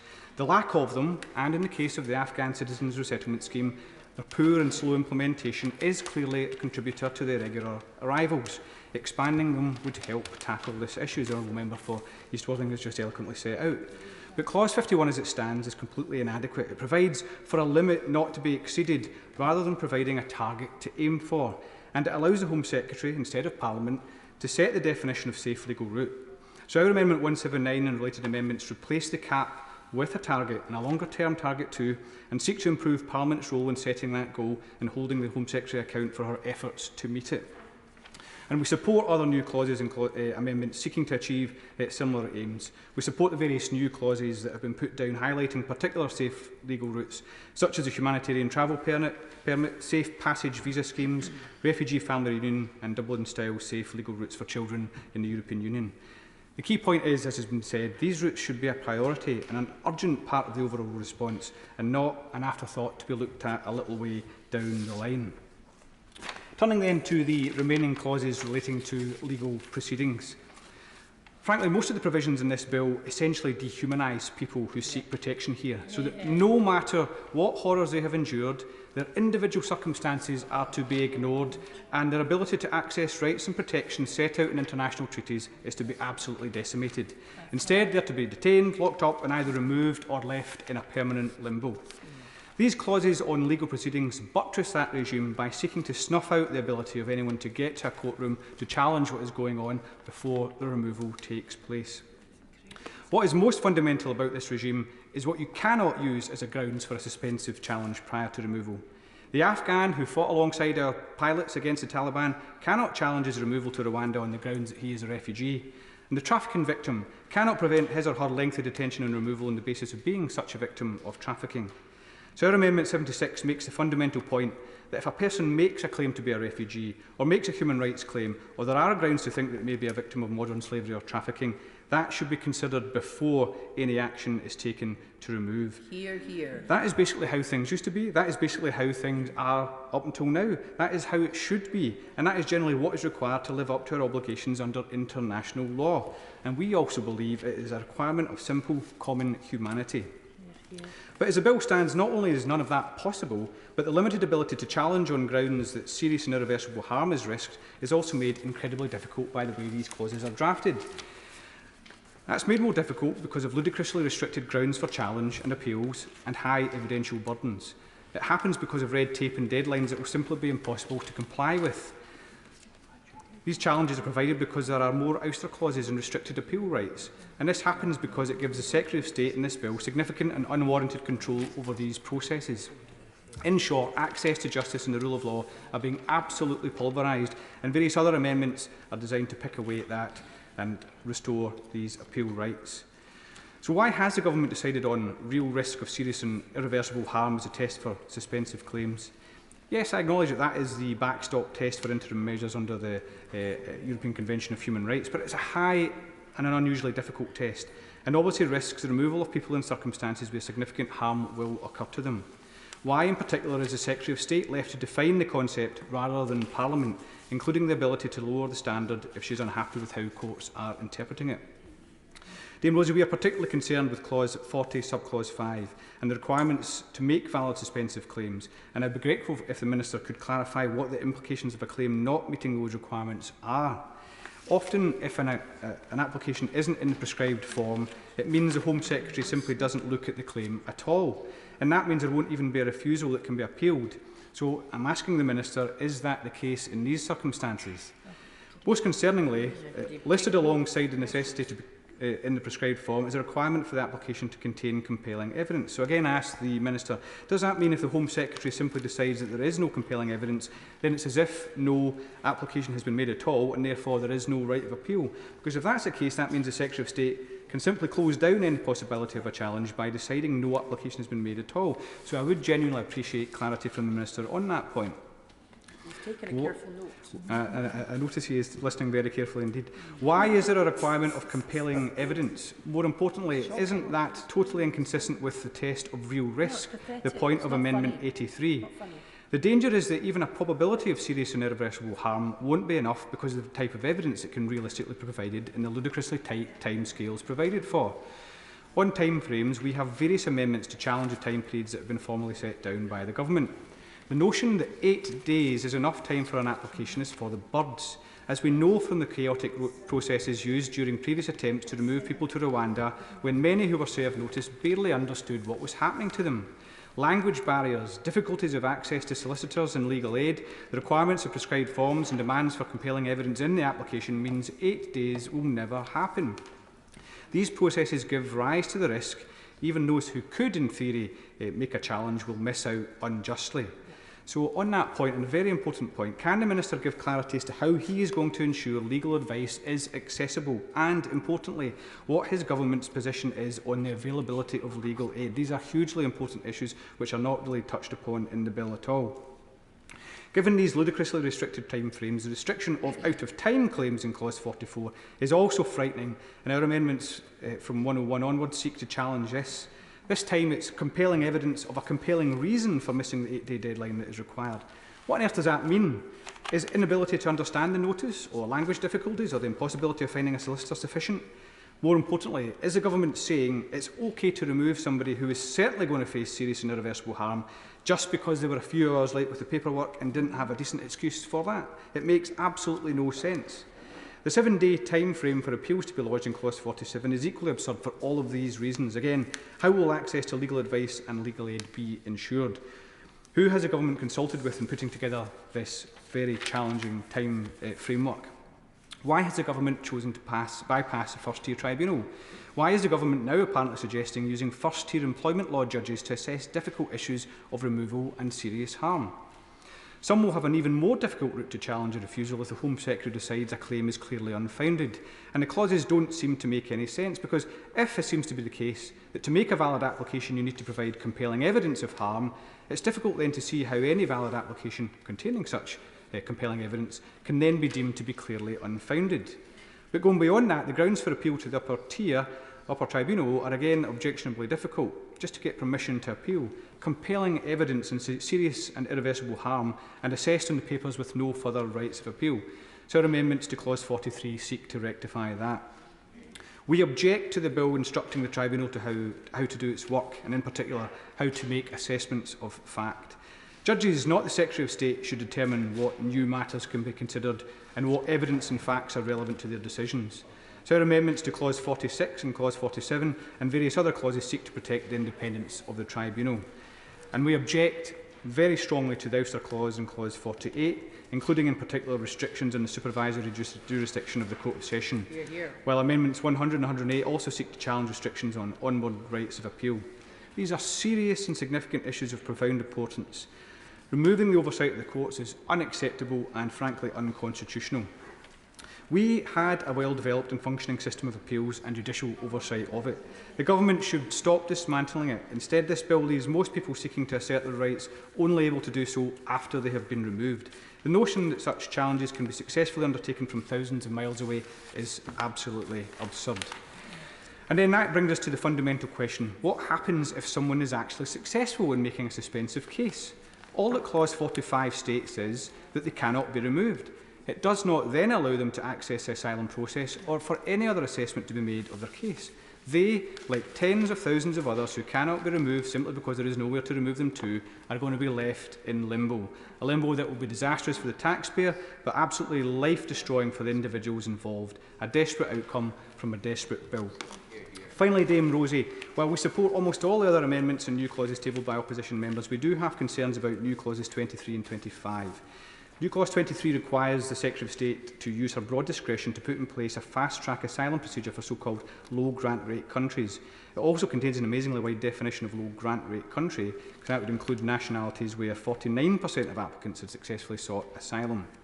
New Clause 25 has aspects which we think are fine, but crucial to what seems to be trying to do are cooperation agreements for removal of people who have had claims declared inadmissible. But there is no separate definition of inadmissible, separate from the definition in Clauses 2 and 4 of the bill, and these are at the heart of all the problems with this bill.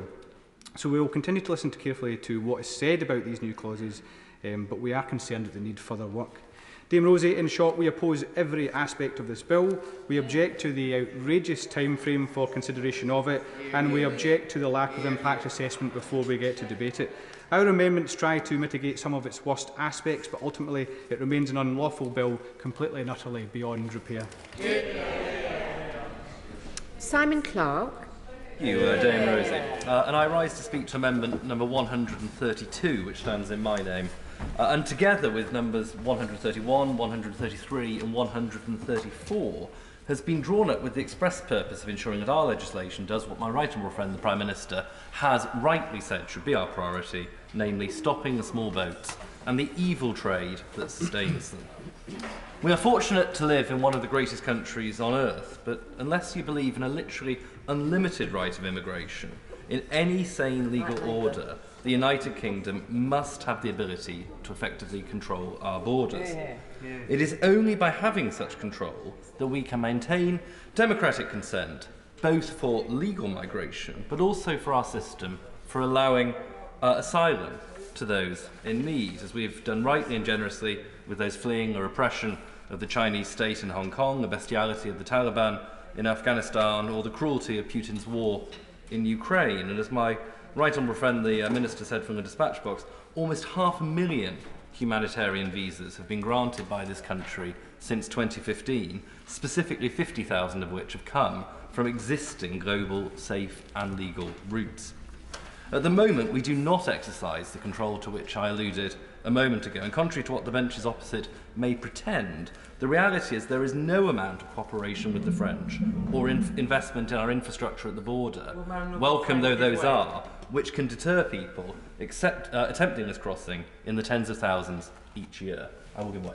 My honourable friend makes a fantastic point about this nation being hospitable and very generous, particularly over the last few years. But does he agree with the point raised by the honourable member for South Holland and the Deepins, that it's not just a problem with legal routes and illegal immigration, but over time we've had more and more legal migration, and I'm afraid our population is now rising so quickly it is fundamentally undermining our ability to provide public services.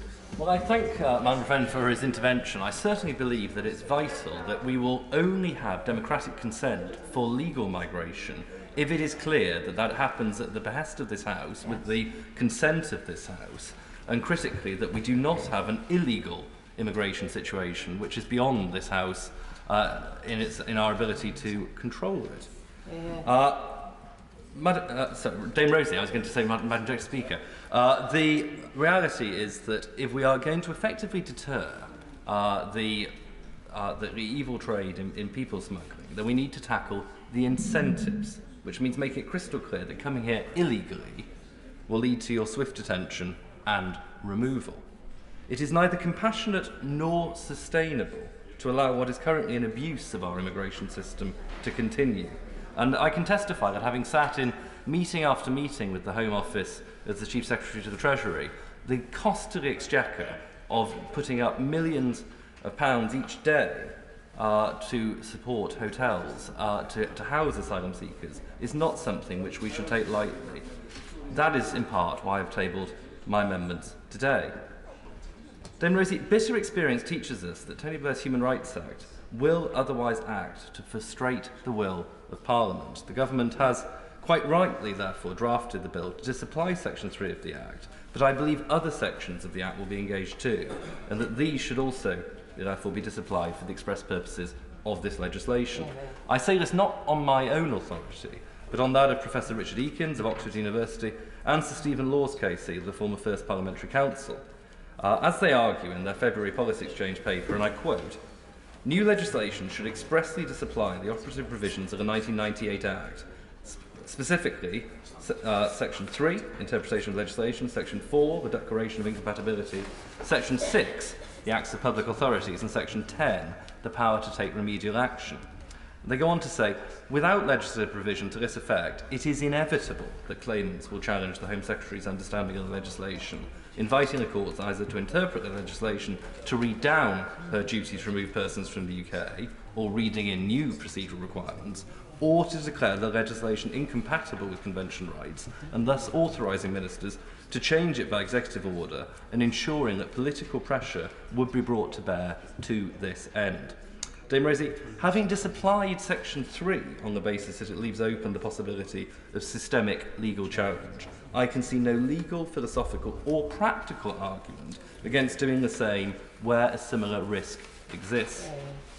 Ultimately, we know that our best and probably only chance to avoid this legislation from being entangled in human rights law is for this place to be absolutely clear and unambiguous about our intentions. And it feels to me that my amendment flows in that spirit, and that we should show the determination now, not after the fact, even when the fears of many of us in this House have been realised, to make our intentions clear on the face of the bill. Dame Rosie, I also wish to speak briefly in favour of amendment number 131, presented by my honourable friend, the member for Devizes, and this has a comparable aim to my own amendment in respect of the ECHR.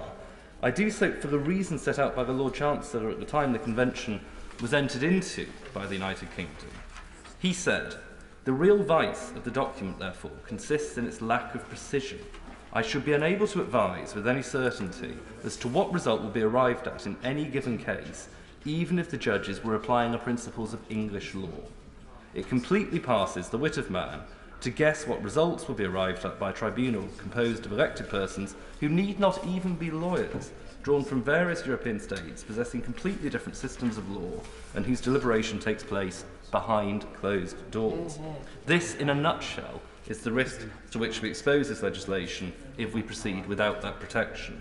And I very much hope that my right honourable friends on the front bench will take these amendments seriously and work with us over the course of the crucial weeks ahead to make sure that the legislation respects the will of this House and, I believe, the will of the British people.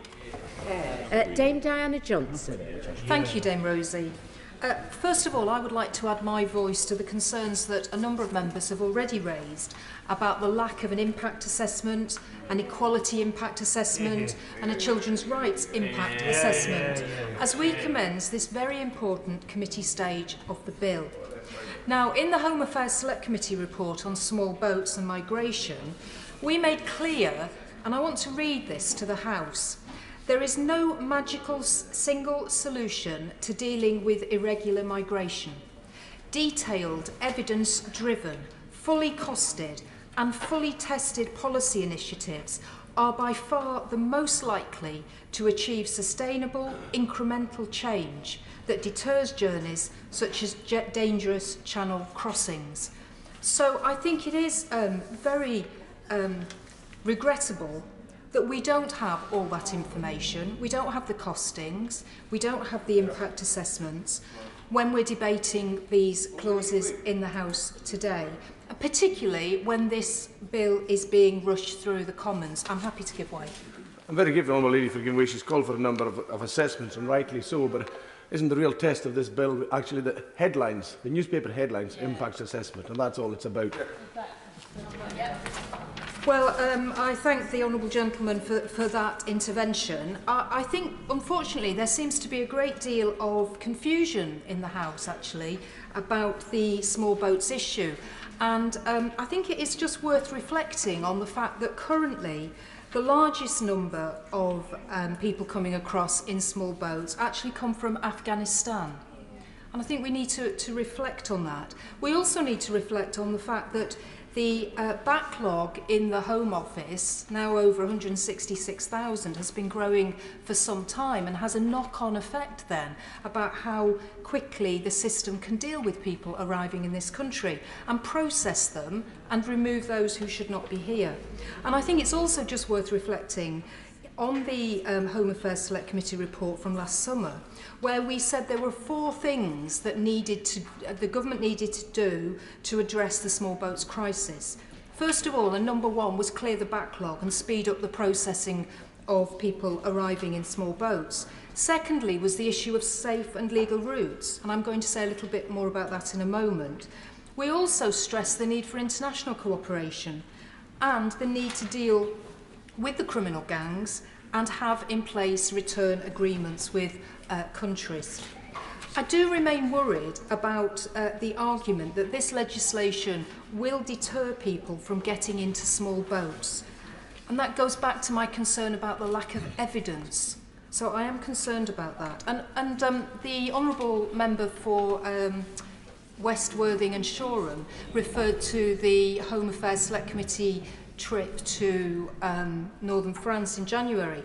And one of the key things I remember from that trip was if someone is in Calais or northern France and they are standing on the beach and they can see the British coastline just 30 miles away, that really is too late. The fact that they're there is too late. They are going to take their chance and get into a boat. I also just wanted to say, before I refer to my amendment, that I worry about the capacity of the Home Office to deal with momentous change which this legislation will bring in. They haven't been very good at dealing with the applications for asylum that have been building for many years, and I do worry about their capacity to deal with the large-scale detention of people, families and children, which this bill will bring in. Now, I want to speak to Amendment 137, which is in my name, on establishing a cap on the number of migrants using safe and legal routes. Now, it will, of course, be a difficult job for this House to identify what crises are going to unfold in the year ahead and then make provision for it. In 2010, we could not have known the true extent of refugees from the first Libyan civil war or from South Sudan, or Syria in 2011, or Ukraine just 1 year ago. And we cannot know what global challenges we will face in the next year. So setting an arbitrary target could be seen to restrain governments being able to respond dynamically and appropriately. But more importantly, I want to look at exactly who will be included in the cap. And I just want to talk about children. I'm sure all of us can agree that every child has the right to protection from persecution, discrimination and violence. It's a cornerstone of international and domestic law.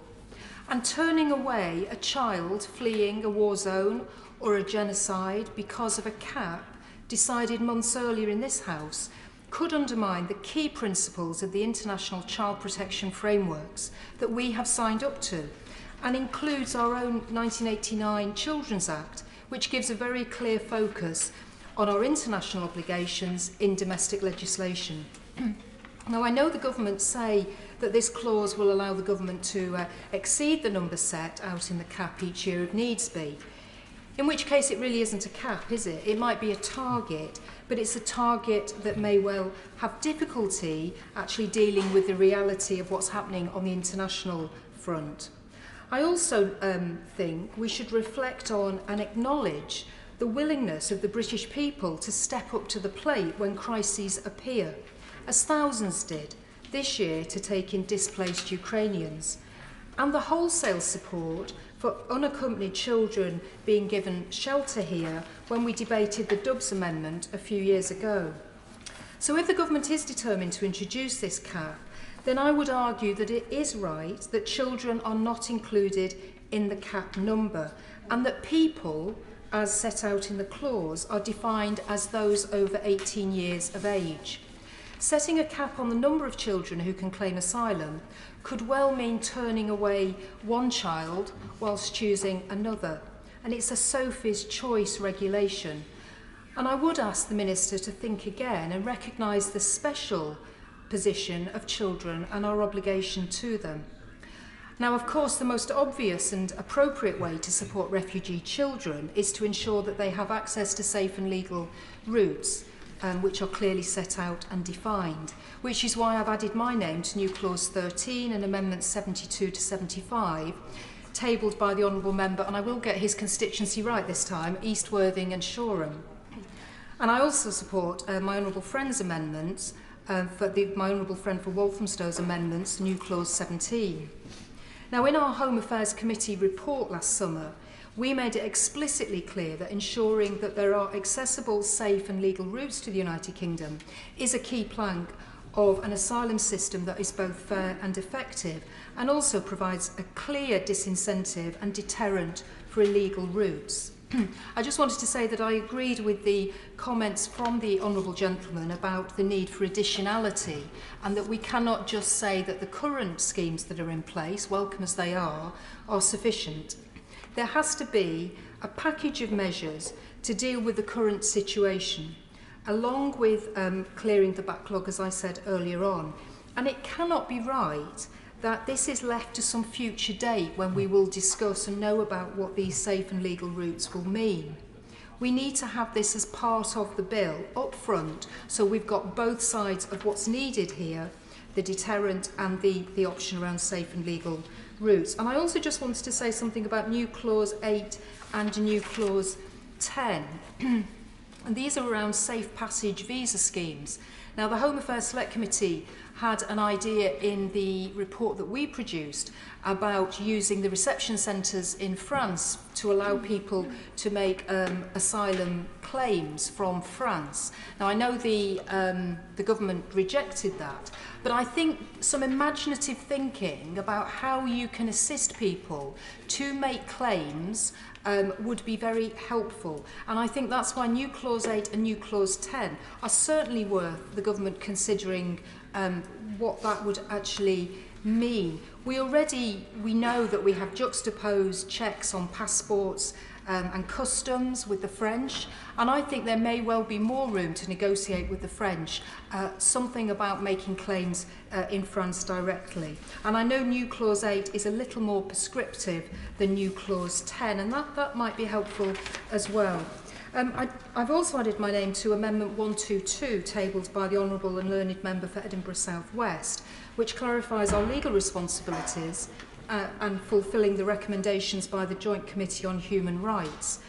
The Home Affairs Select Committee report last year underlined the importance of strong international cooperation and relationships in order to deal with migration issues. And these, I believe, would be weakened by walking away from our international legal obligations. So in conclusion, the government must ensure this bill does not undermine our legal or our moral obligations. It should clearly establish safe and legal routes in the bill. And if the government is determined to tighten our refugee provisions, then we must not turn our backs on child refugees by arbitrarily capping or excluding those vulnerable children who turn to us for support. Hear, hear. Danny Kruger. Thank you very much indeed, Dame Emma. I rise to speak to the Amendment 131 in my name and that of colleagues. And I want to start by expressing my gratitude to the Minister and to his colleagues for their very constructive engagement in recent days. And on the basis of the commitment, I hope we'll hear from him this afternoon. I don't propose to push this amendment to a vote this evening.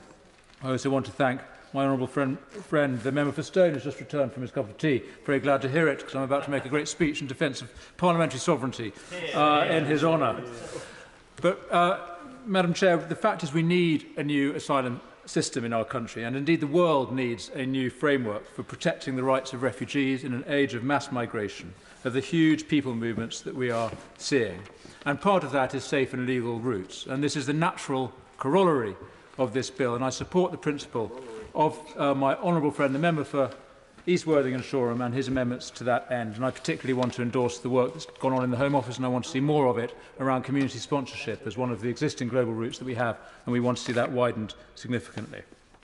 But even more fundamentally than that, the new framework we needs to honour the founding principle of both the European Convention on Human Rights and the Refugees Convention, the principle that the primary responsibility for managing asylum rests with the nation state.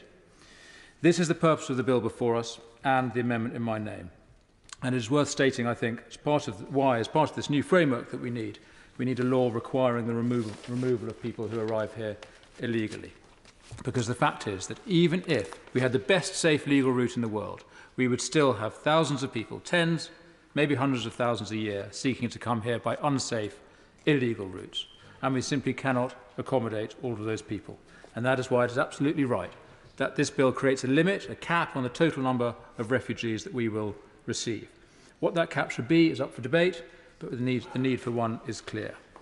And so unless we want open borders, and members opposite deny that they want this, then we have to do something about the many, many people who will still try to come once the cap has been reached. And the answer, the only logical answer, is to deny people who enter illegally the leave to stay, to detain them, and to remove them somewhere safe and free, either back to their own country or to a third country that is willing to have them.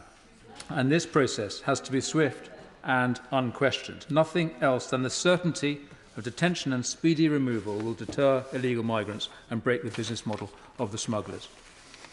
Now, this power of removal was established with the Nationality and Borders Act, but then, as we know, a judge in Strasbourg was woken in the middle of the night by a lawyer acting for an assortment of campaign groups, and sitting in his pyjamas, for all that we know, he issued an interim order that caused the Home Office to stop the policy before the first plane took off. And there are two things happy to give way. What the honourable gentleman has just described is the process of getting an interim injunction in England and the process of getting an interim interdict in Scotland. So you're not aware that this happens just about every day of the week in our domestic legal systems. Yeah. The difference is that our domestic legal system should not be subject to the findings of a foreign court. And moreover, the process should be transparent, able to appeal, and the government should have been able to be involved in the process. Action taking place in that way is profoundly undemocratic. Let me explain myself more clearly. There are two things profoundly wrong with what happened last June. The first is the explicit tolerance of illegality. The claim by activists, backed by opposition politicians and by judges, that people who break into our country should be allowed to stay and settle here. And second, the idea that the laws of the British Parliament can effectively be struck down by the courts claiming a greater sovereignty, a deference to a higher power than parliamentary statute, the power of international law. And we need to, I'm happy to give way. I thank the Honourable Judge for giving way, but we as United Kingdom have signed up to many international treaties. Why do we sign up to treaties if we're not going to allow them to be implemented or follow them? You're right. The Honourable Lady is absolutely right. This is a treaty that we are signed up to, and under a treaty we have certain obligations. One of those obligations does not include obeying these interim orders. There's no legal basis for for us to obey the legal order. That's a recent convention, and it's not in statute that we should obey it. Moreover, even if it was a substantive judgment, it doesn't give direct effect to the British government. So we need to change these things. This is why this bill is necessary. It will mandate, not merely permit, the government to remove illegal migrants, so that there can be no doubt in the minds of ministers or officials or contractors what the law requires them to do. But what about the courts? Now, I know that the government hopes and expects that the new mandate to remove will be enough, that plain primary legislation passed in this place will persuade judges, whether in Strasbourg or the UK, not to stand in the way of Parliament. I hope they're right, but I don't think we can rely on hope. I don't think we can rely on assurances that the government may have received from Strasbourg that judges there will respect this law in a way that they didn't respect the last one. We need to go further, not just permit removals as per the Nationality and Borders Act, not just mandate removals as per this bill, but we must also actively block the frustration of the removals policy. And the primary means by which this policy will be frustrated is the European Court of Human Rights. Now, my amendment ensures that the policy of removal can go ahead, notwithstanding any decision of the European Court. No more pyjama injunctions in the middle of the night, so-called Rule 39 orders. I thank the honourable gentleman for giving way. One of the reasons why Winston Churchill helped set up the European Court of Human Rights was to protect citizens across Europe, including here in the UK, from overbearing governments who didn't have respect for the role of courts in keeping them honest. With his amendment, let us see some honesty. Is he saying that he wants, in contrast to the Prime Minister, for us to leave the European Court of Human Rights? Because this amendment, if it were passed, would mean that we would have to be in the same court as Belarus. So will he be honest? Does he want us to be Belarus? I'm very grateful to the Honourable Lady. She mentions Winston Churchill, who, of course, had no intention of the UK signing up to the European Convention. It's true he sent some lawyers over there, but actually the original intention was for the UK not to. There was no need for the UK to sign up to it. We did so, and at that time there was no Rule 39 orders. There was no opportunity for judges in the middle of the night to issue these interim orders and stop UK policy, and that should not have been the case, and it should not be the case now. And even substantive judgments, which I also I accept we need to comply with. Honourable members opposite are quite right about that. Even they should not have the direct effect of halting removals. A substantive judgment against the UK would simply start a process of negotiation, as we had after the court ruled against us on prisoner voting. My amendment would put Strasbourg and the ECHR in its proper place as a treaty partner, not a higher power, not a superior lawmaker to the Parliament of the United Kingdom. Members opposite seem to think that the ECHR has superior power to the sovereignty of this House, which I invite them to stand on that platform at the next election. By all means, go ahead and suggest that this House is not sovereign. Now, Madam Chair, I come not to bury the ECHR, but to praise it. It is a noble document. As we know, it was written with the help of British Conservative lawyers, but really it just codifies the liberties enjoyed under English common law and statute. We should not have, and we sadly have, put ourselves under the supervisory jurisdiction of the European Court, and we should not be dictated to when it comes to control of our borders. And I challenge any member who thinks that the judges in Strasbourg have a superior jurisdiction to this Parliament. So this amendment will restore the proper balance of power. Now, Madam Chair, in conclusion, I want to go to what I think is the heart of the matter and why passions run so high about this bill. The heart of the matter is what kind of country the UK is, or what we think it is. Members opposite think that this country is cruel, petty, a small-minded, small island that ignores its responsibility to the most vulnerable people in the world. That's what they think that this country is. But our side doesn't think that. We know that we have obligations to the world's refugees, and we are determined to fulfil them. But we think that the first and foundational principle that defines the UK, the source and the basis of all our generosity and our engagement with the problems of the world, is that we are a law-governed nation, and that the laws which govern us are made here in this building by the representatives of the people. That is the principle that holds everything together. That is why Britain is respected abroad. That is the basis of our peace and prosperity and our extraordinary history. It is why, directly or indirectly, so many people from other countries want to come and live here, whether they come legally or illegally, because we are a safe, prosperous, law-governed and sovereign nation.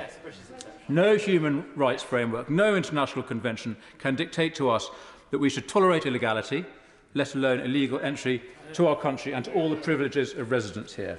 We need, with this bill, to remember the people who sent us to this place and what they expect of us, to defend the interests and the values of the law-abiding citizens of this country, to put the laws we make here ahead of the interpretation of a foreign court. Statute is sovereign. Parliament is sovereign. The public expects us to have the courage to discharge our duty and take back control of our borders, as we promised we would do when we left the EU. I believe this bill will do that, with some strengthenings. And I know the government shares this view, and I look forward to working with them ahead of the report stage to make the bill watertight. Thank you. Very good. Tim Farron. Thank you, Dame Eleanor.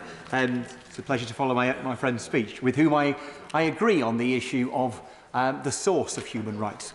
And sometimes we need to have an arbiter, a human one, who will prevent us from being our worst selves. I fear that this government is being its worst self here. I think this bill, with its flagship title, no pun intended, to stop the boats, I want to stop the boats. Every person who gets in a rickety boat on the French side of the Channel and takes the risk of crossing it is a potential tragedy. We should want those boat crossings to stop. I am convinced this bill will do nothing of the sort.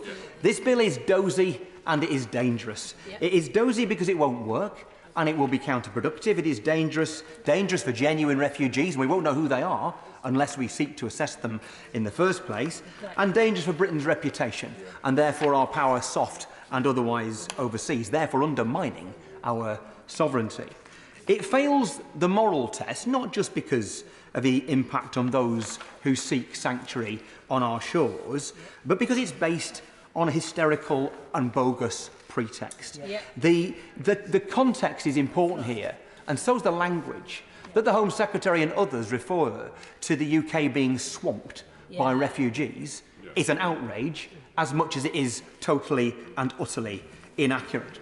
The United Kingdom ranks in a league table of European countries 20th when it comes to those per capita taking refugees. 20th. a third as many as France takes, a quarter as many as Germany takes. Now, the fact that the bogus premise on which this bill is based is set out and obvious, something that, intelligent members opposite, of which they all are, I'm sure, understand, and yet still keep promulgating this nonsense. Nevertheless, the language has consequences. Do members opposite not realise that the far-right protesters stood out on the pavement screaming abuse as some terrified person fleeing persecution, waiting simply an assessment, is caused, in no small part, by the fact that the incendiary language that is used by politicians and people in the media. That is outrageous, and I am delighted to give way. Delighted that the honourable gentleman has given way as well. Does he not realise that perhaps we are in this situation because the left-wing supporting lawyers who have taken us to this point where when I knock on the door of my constituent they say, who is running this country? The government, us who voted you in, or the left-wing supporting lawyers. And actually, this is why we have got here, because we have left-wing extremists who are trying to stop our democracy from happening. OK, well, I thank you for articulating the case very clearly. When all said and done, so why have we got a problem? Given that I've set out irrefutable numbers, really, in terms of where we are in the world, in Europe, in terms of the number of asylum seekers we receive on our shores, much less than most European countries, much less than many smaller European countries, an absolute blinking fraction compared to the likes of Lebanon, for instance. But nevertheless, we have a problem. Why have we got a problem? Because the Home Office is dysfunctional. That's why we have a problem. What is outrageous, the reason why there are people sat in hotels and hostels being jeered at from the outside by right-wing protesters, wound up by people who've used intemperate language, if I'm being generous, on the other side. Why are there so many people in there? Because the system is broken. We are not swamped by refugees. We have a system, an asylum system, run by an incompetent government, and therefore, and what is maybe the most morally outrageous thing about this whole debate is that these people, whether they are genuine asylum seekers or not, we won't know unless we blooming well assess them, whether they are genuine asylum seekers or not, they are being blamed for the government's incompetence. What a moral outrage. Exactly. There is, of course, a case for making changes in the law and all the rest of it. I don't believe in open borders. What the government is proposing is uncontrollable borders, and I will come to that in a moment. So language has consequences, and we should be careful how we use it, but I'm happy to give way. Thank the honourable gentleman for giving way. One of the things that we heard as members of the Home Affairs Select Committee from Dan O'Mahony, the clandestine channel threat commander, was that almost zero of the arrivals via small boats have any identifying documents. And they do that on the direction of the people smugglers because they're encouraged to dispense with all, as he termed it, pocket litter, meaning passports, phones, SIM cards, on the basis that it will confuse the Home Office and make it impossible for them to tell who are the genuine asylum seekers from those who are not. Do you not agree that one of the problems the Home Office has is that it is confronted with people who cannot prove who they are? And is it not that and the direction of the people smugglers that rather than government incompetence that is the root of this issue? So in which case, you would propose a bill that tried to actually stop the boats and undermine. Well, I'm trying to answer her first point. I'll answer her first point, then. Order. To shutting her out. If she actually wanted to deal with the issue that she articulated just now, then she would do something that undermined the business case, the people smugglers. She's not doing. So of course these people are doing what they're guided to do. But yeah, I'm happy to take other intervention. The honourable gentleman is challenging the government to pass legislation that requires, I think, the arrivals to produce documents, something that the last Labour government tried in 2004 with the Asylum and Immigration Treatment of Claimants Act, which made a claim of asylum contingent upon providing adequate documents. I don't know what's happened to that legislation. Perhaps the front bench can illuminate us when they close tonight. But the truth is that successive governments have tried to require the provision of identification documents, but we find ourselves in a position 20 years later where we still have people arriving without them, and they get given asylum on the basis of what the Home Office can't prove. If she was genuine, I appreciate her intervention, and if she really wanted to achieve that, she'd support safe and legal routes, which I'll come to in a moment, because that's the way you tackle. That is the way you tackle that. But the simple fact is, We are dealing with this. This is a political issue. Why? Because the government failed to keep control of the asylum process. It doesn't trust its own process. I believe in assessing people to see whether they are genuine asylum seekers or not, and then returning them if they're not. I want a system that is fair and tough. We have a government proposing a system which is unfair and weak. What an outrage that those people... happy to give way. I'm very grateful to the Right Honourable Gentleman. He's making a really important point, but we also need to have a system that is timely and doesn't leave people hanging on for years and years and years. And yet we have a government that says it's cut the backlog by 50% when the UK Statistics Authority then say it's actually increased on this government's watch by 777%.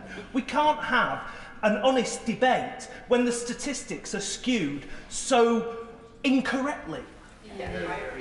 And you know, it's very easy to make the kind of case the government's making when it's all faceless people. I met an Afghan citizen in my friend and neighbour, the member for Barrow's constituency, just a couple of months ago. This man had been waiting 13 months to have his case heard. We'd left this guy behind. This guy had been an interpreter for the British forces in Afghanistan, and we left him behind. 13 months. A wife and 2 children here hiding back in Afghanistan, waiting and rotting.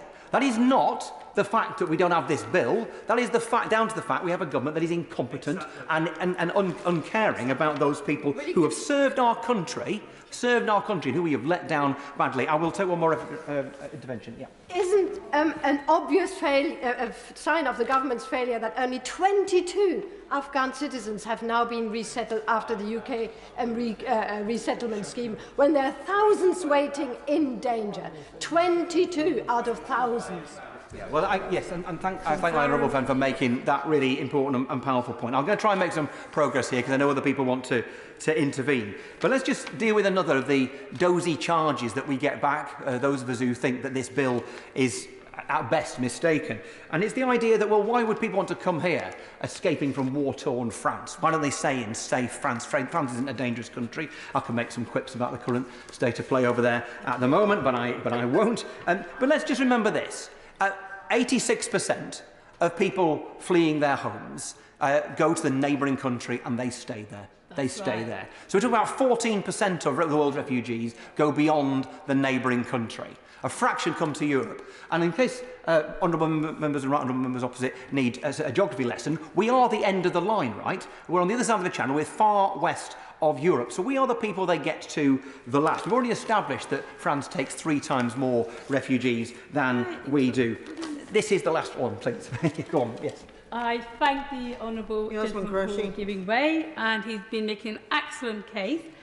On the question about figures, this is part of the bogus nonsense being sprouted by the government when the Secretary of State goes on television saying that 100 million people are making their way to the United Kingdom, and then somebody else went on the television saying there's about 1 billion people making their way to the United Kingdom. Yes, I mean, and so there are arguments for, stricter or less strict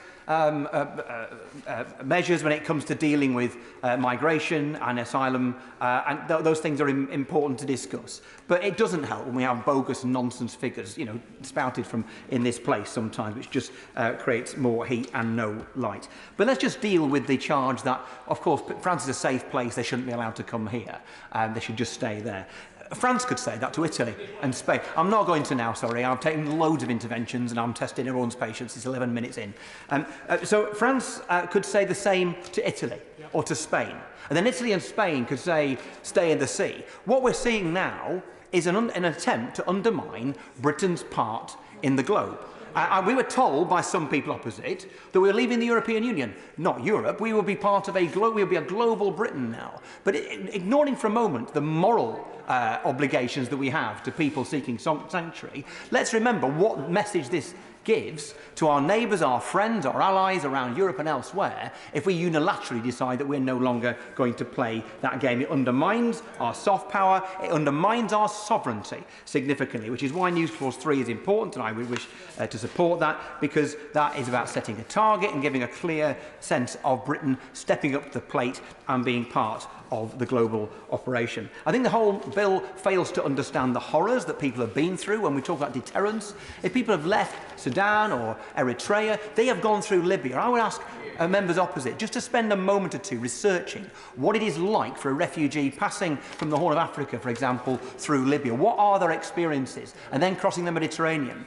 And then you tell them that it's scary and unpleasant and we're not going to treat you very nicely if you cross the Channel. It is nothing compared to their experiences crossing through Libya. So I would ask members to inform themselves of that in particular. This is clearly not a bill aimed at tackling the criminal gangs, Dame Eleanor, because the simple fact is this: the criminal gangs' business model will still be alive and well. Why? Because you can arrive on these shores and then not claim asylum. You go under the radar. And what that does is it fuels modern slavery. It means more people exploited, especially women and girls, and it also fuels criminality. So there's no question whatsoever that this bill will do anything to tackle the business model of those gangs. It clearly isn't intended to, which is another outrage. This is indeed a trafficker's charter. It will therefore lead to more deaths in the Channel. It is a recipe for uncontrollable borders because there will be nobody applying for asylum. They will just slip under the radar, and if they've done an impact assessment, they would know that. Maybe they have and haven't shared it with us. It's a simple fact that we need safe and legal routes. If you're from Ukraine, Afghanistan, Syria, Hong Kong, you stand a chance of one kind or another of being able to have a safe route to the United Kingdom. But if you are a young Christian man seeking to avoid being conscripted in Eritrea, if you are a woman seeking sanctuary from Iran, if you are a person of a religious minority from Sudan, then you have no chance of getting here whatsoever. That is morally outrageous, and it is turning our backs on our international and long-held principles and obligations. And that is why New Clause 6 is so important, because what it does, New Clause 6, which, with your permission, we would formally wish to push to a vote tonight, New Clause 6 ring fences asylum seekers from those countries which already have an 80% plus grant rate, places like Sudan, Eritrea and Iran, as a pilot scheme for 12 months, measured, small, not all that ambitious, just to give the government the opportunity to not be duplicitous about this, to be able to say that, yes, we are providing at least an experimental and evidence-based safe route. So I would urge the government to accept that, and otherwise we would seek to divide the House. New Clause 4 talks about humanitarian travel permit. New Clause 7, refugee family reunion. Because if this government wants to seriously make the case that it is going to undermine the business case of the people traffickers, evil though they absolutely are, they will fail to do so unless they provide meaningful, tangible, credible, safe and legal routes, which currently don't exist, and these amendments allow them the opportunity to do that. And if the government will not accept these amendments, then they will prove that they don't actually have a plan to stop the boats, just to get into the gutter and grub for votes. And let's be fair, I think they have, if I'm being fair, they have misjudged those who seek sanctuary here. You see, I've met many of them, been to Calais and other places, and you interrogate why people would choose to come to the United Kingdom. And the honourable member, my friend from Devizes, that set out many of those reasons. What I've never discovered is any of those people who've ever heard of the National Health Service or of our benefit system. So the lie that somehow they're coming over here to sponge off us or to threaten us is just that. It is simply untrue. Yep. But they have heard of something. They've heard of a Britain where it is safe, where you can raise your children, where you can be who you are, or have whatever faith you may be, whatever political views you may have, and to be able to raise your family, feed your family, and to do so in safety. And I'll tell you what, I cannot imagine something that makes me more proud than that being the reputation of this country. And no matter as small-minded attempts to change the law by this here today, gone tomorrow Tory government will dent that long-held and proud reputation. Because I think they have also not just misjudged the asylum seekers, they've misjudged Britain two. Let me tell you a story about my constituency and then I will shut up. Because, let's be honest, the Lake District is not the most diverse part of the United Kingdom. And yet, in August 1945, half of the children who survived the death camps, including Auschwitz, came to Windermere to be rehabilitated, to start their life afresh, because that is who we really are. That is who Britain really is, and we should be proud of that. So let us absolutely stop the boats, but let us do so in a way which actually makes sense, which is neither dozy nor dangerous. Thank you. Sir John Hayes. Sorry, thank you. I'm not used to addressing you in committee, Dave Edna. Now, it is conventional in this place to say that it's a delight, a joy to follow the Speaker before you. Generally one does that as a matter of convention, but I am always pleased to follow the Honourable Gentleman, the Right Honourable Gentleman for Westmoreland and Lonsdale, although I disagree with almost everything he said. I know that he speaks with integrity, and I know that he believes in his heart what he said today. But I have to tell him that his purity, if I can put it in those terms, his absolute Christian dignity has got the better of his reason in respect of this issue. For his constituents, like mine, expect this House to be where power lies, because it is this House which is answerable to them. We owe our political legitimacy to our relationship with the very people he described in his constituency, as I do to those in mine. And when other powers in other places supersede the authority of this House in the way that the European judges did when the planes were held up that held those who were going to be sent to Rwanda, our constituents feel not only frustrated, but they feel let down. Yep. Let down because they see the will of this House, the will of our government, being impeded, being indeed frustrated by those overseas powers. So I happily give way to the Honourable Lady, who is deeply confused about the difference between treaty law and statute. Perhaps you can explain that to me. Yes, well, I thank you, Dame Eleanor. I want to perhaps bring your mind to the fact that in the 1970s, in this country, a Conservative government had passed legislation saying that for married women, or even women coming to this country, they had to go through a virginity test. That was challenged, and it was the European Court of Human Rights which actually overturned that particular piece of British legislation. Are you really telling me that you think that legislation is correct? I think the Honourable Lady means the Honourable Gentleman, not you. The Honourable Gentleman really telling me that he thinks that that decision by the European Court on Human Rights was wrong? Well, I never knowingly defend the Heath government, so I'm not going to. I'm certainly not going to take any credit or connection with its measures. Indeed, it was Edward Heath who, against the interests of the British people, took us into the European Union in the first place, in the very period she described. So I'm not going to go down that road, and it's not relevant to the amendments before us, Dame Eleanor, in any case.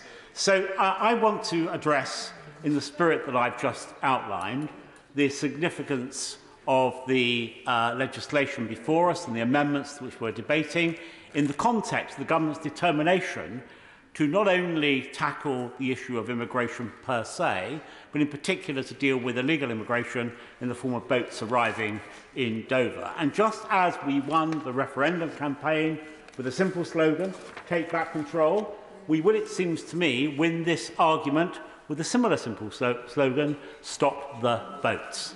And I will happily give way to my honourable friend, who is a great authority in all matters of this kind. I'm very grateful to my right honourable friend. Speaking as an immigrant to this country myself, when I arrived in October 1978, bowled away by the hospitality and kindness that I came across when I came to this country for the first time, will he recognise that in order to maintain that sense of welcome from the British people to outsiders coming to the United Kingdom, we've got to deal with the illegal aspects of this migration, and that's why it's so important to support it this evening. Well, my honourable friend is right, of course, and in a sense his comments reflect the remarks of the honourable gentleman from Westmoreland and Lonsdale. But that spirit, that character, that reputation which Britain enjoys depends on both lawfulness and propriety. It's not unreasonable to say that our generosity should be defined by proper rules, proper standards, and when my honourable friend challenged the honourable gentleman who spoke immediately before me on this issue of people not bringing documents, I was left to wonder, as others may have been, why on earth, if you were a legitimate asylum seeker, if you were pleased to come here on the basis the honourable gentleman said, why would you want to discard the documents that will prove your case? Why would you do that? And that's what my constituents, that's the kind of question my constituents will ask me. And I have to conclude that many of the people disguise their identity, discard their documents, not because they want to make it more straightforward for the Home Office to deal with their claim, because clearly it wouldn't make it more straightforward, because they have something to hide. And we shouldn't, well, before the Honourable Lady intervenes, I'll just remind her and the front bench and my honourable friend of this, that last year 33% of the people arrived on those small boats were from Albania. From Albania. 33% last year. That number's now fallen because the government have done something about it. So much for the inefficient ministers and inefficient Home Office. They've dealt with the Albanian issue as they will now deal with this issue with equal alacrity and skill. I give way to the I thank the honourable gentleman for giving way. I fear he may have misread the statistics, because it was the Afghans who are the 33% of arrivals, and in October to December 2022, only 9% of small boat arrivals were Albanian. But I wanted to follow up small matter that perhaps just as a general principle, we shouldn't try and do processing ourselves in this parliamentary chamber. What we should look at is the evidence. And so I just wonder if the member could tell us, because many of us who deal with those people seeking asylum have had this very conversation about why papers may be missing, and been told very clearly that it is the traffickers who tell people to tear up their papers and remove them because it makes it easier for the traffickers. So can he tell us when was the last time he spoke to somebody who came by an irregular route to the UK and who didn't have their paperwork, and what he was told by them? Tell us about the evidence he has of actually working with these people and understanding the pressures they're under. The Honourable Lady has informed many arguments in this place by anecdote, but I prefer, and you know, sometimes with undue success, I have to say. But I'm not going to be drawn into an anecdotal debate about this issue, because I want to address the issue in a rather more serious way, and I don't mean to disparage her, of course, Dame Eleanor. So in addressing Amendments 133, 134 in the name of the member for Stone, and 131 in the name of the member for Devizes, and indeed 132 in the name of my right honourable friend, the member for South East Middlesbrough, I want to be clear about the purpose of this bill and why these amendments make sense. The purpose of the bill is to deal with this matter as definitively as it can reasonably be addressed. The purpose of this bill is to tighten the arrangements in respect of illegal immigration, and the amendments strengthen that aim. Our job, it seems to me, is to, against the backdrop where people are arriving in small boats and breaching our borders with impunity, to re-establish the sovereignty of this country, the integrity of our borders, and to deliver legislation which does just that. These amendments are designed to do two things. The first, to give more power to government to achieve its objective, and the second is to limit those opportunities which exist, and we know they will be taken, to frustrate the government's will. And by the government's will, I emphasise Parliament's will, to do more to deal with this matter. Now, I commend the Minister and the Home Secretary for their work in bringing this bill forward, but I am absolutely certain that the expectations that it has created, the time that it absorbs, the opposition that it will undoubtedly generate, mean that if it fails and the government is found wanting, those from this house, on this side of the House, will pay a heavy price. So the Minister needs to know that we've been down this road before with the Borders Bill.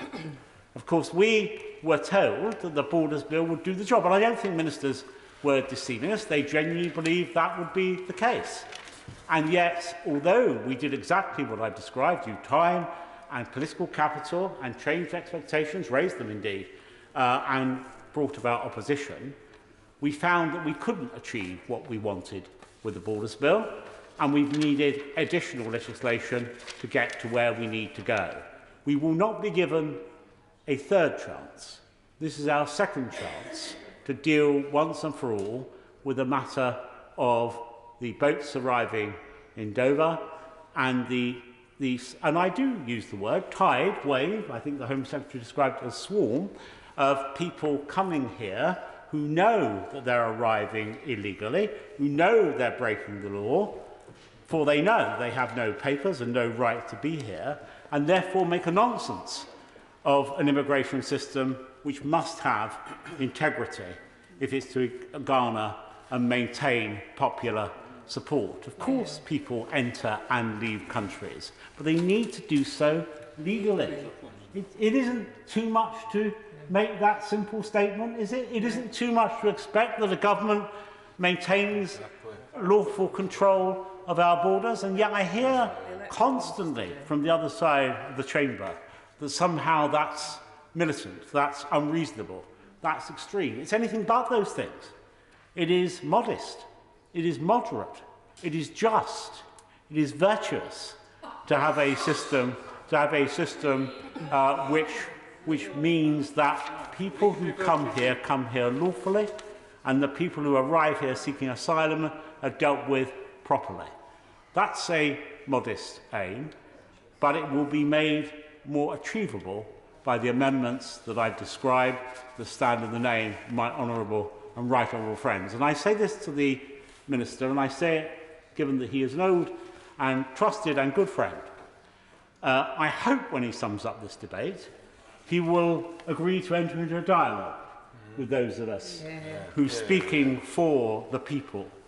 We claim no more than that we are the spokesman of the hard-working, patriotic, lawful majority of the people of this country. We claim no greater plaudit than that. That in speaking for those people, that he will enter into a dialogue with those of us who have tabled these amendments and supported them, with the aim of improving the bill, of doing his work with him and for him, and so honouring the pledge that the Prime Minister and the Home Secretary have made to the people of this country, honouring that pledge because it's the right thing to do, it's the just thing to do, it's indeed the virtuous thing to do. Joanna Cherry. It's a pleasure to see you in the chair today. It is convention to say that it's a pleasure to follow the previous speaker. I find it hard to say that because I cannot really agree with anything that he said.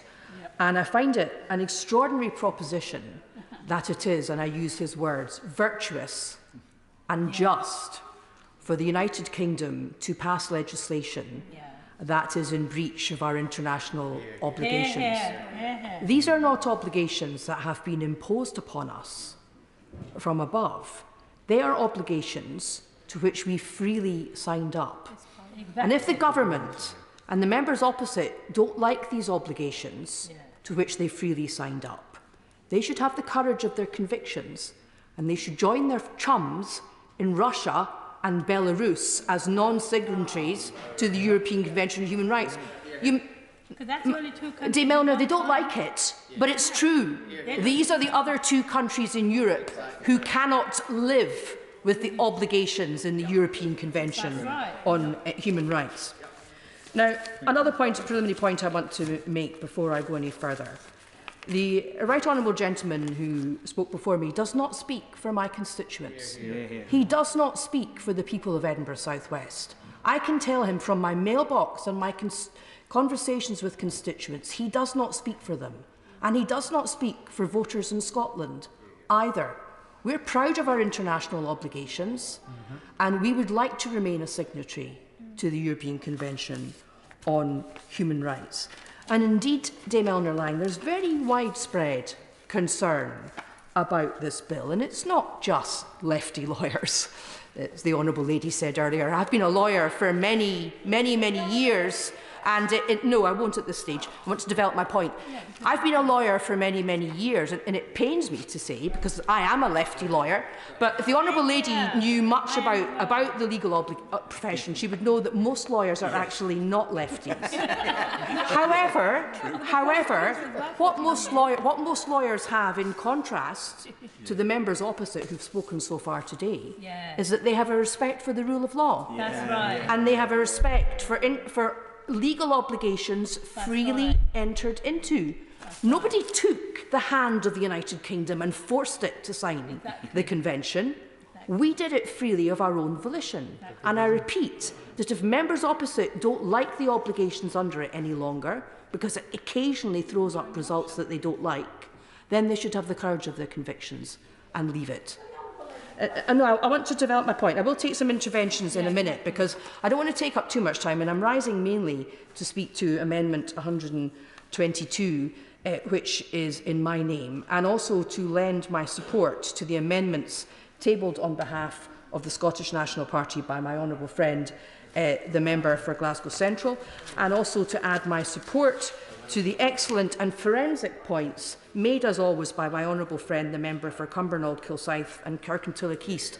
And I think it's a great pity, Dame Eleanor, that while he was speaking, the government minister chose to take no notes, because I think he made some very good points, and it would be really nice to hear why the government disagree with the points that he made. But I think at the end of 6 hours' debate, it's going to be difficult for the Minister to answer those points, not having paid any attention to them or made any note of them. Now, I've tabled Amendment 122 in my name, in my capacity as Chair of the Joint Committee on Human Rights, and I'm very grateful to the honourable members who've lent their support to that amendment. I'm not going to move it today because the committee has only just commenced its legal scrutiny of this bill, not because we're dragging our feet, but because it's been bounced on us with such short notice. We've got very little time in which to do that. But we do hope to report before the bill's finished its passage in the Lords, and at that point I hope we'll be able to recommend some detailed amendments. But I've tabled this amendment today very much as a probing amendment, and also to give me the opportunity to try and explain to the government benches the legal basis of our obligations to obey the interim measures of the European Court of Human Rights, because an awful lot of, frankly, what we call mints in Scotland, it's a technical legal term, a lot of mints has been spoken about that so far. But I also want to, just as a preliminary point, to stress the widespread opposition to this bill. You know, from our own Equalities and Human Rights Commission have severe concerns about this bill's impact on our international legal obligations. The Scottish Human Rights Commission have severe concerns about its impact on our international legal obligations. The Council of Europe have severe concerns about its impact on our legal obligations, and the UNHCR have severe concerns about it. So do the Law Societies of England and Wales and the Law Society of Scotland. So do many other very respectable civil society organisations, and so do many of our constituents. And I mentioned my own constituents in Edinburgh South West. Over the weekend, I received a number of letters from primary 7 pupils at Oxgangs Primary School in my constituency. And I just wanted to tell you what the gist of their letters were. And it's this. They said, we are a wealthy nation, and the honourable member for Devizes, who's no longer in his place, referred to the United Kingdom as a wealthy country. Well, it's not a country, it's a union of nations. But these young people in my constituency said, we are a wealthy nation. We need to do more to help refugees. And other honourable members have made the point that the majority of displaced people in this world just go to the country next door. It's only a very tiny fraction who come to the United Kingdom looking for our help. And I think what these young people were trying to say was that we do have a moral obligation. I think these young people were also making the point that human rights are universal. And I think the government need to remember that. This bill seeks to carve out certain categories of people to whom human rights will not be applicable in the same way as they are to me and my constituents. And that is simply wrong. Now, Amendment 122 deals with Clause 49. And the purpose of my amendment is to ensure that we recognise that the United Kingdom is bound to comply with interim measures issued by the European Court of Human Rights, and to ensure that any regulations made under Clause 49 don't undermine that principle. And it's an amendment which is consistent with recommendations, unanimous recommendations made by the Joint Committee on Human Rights when we reported on a similar provision in the Bill of Rights Bill. And I want to set out, Dame Eleanor, because I think it's very important, the legal basis upon which the United Kingdom is bound to comply with these interim measures. And I'm going to just take a couple of minutes to do that. Under Rule 39 of the Rules of the European Court on Human Rights, the Court may indicate interim measures to any state party. So not just the United Kingdom, any state that's freely signed up to the Convention. Now, they're usually sought in connection with immigration removal or extradition cases, and they amount to a requirement that the removal or extradition be suspended, not stopped, but just suspended until the case has been fully examined. And case law from the Court has established that requests for interim measures are granted only exceptionally where applicants would otherwise face a real risk of serious and irreversible harm. They are granted from time to time against the United Kingdom, but in fact, very rarely.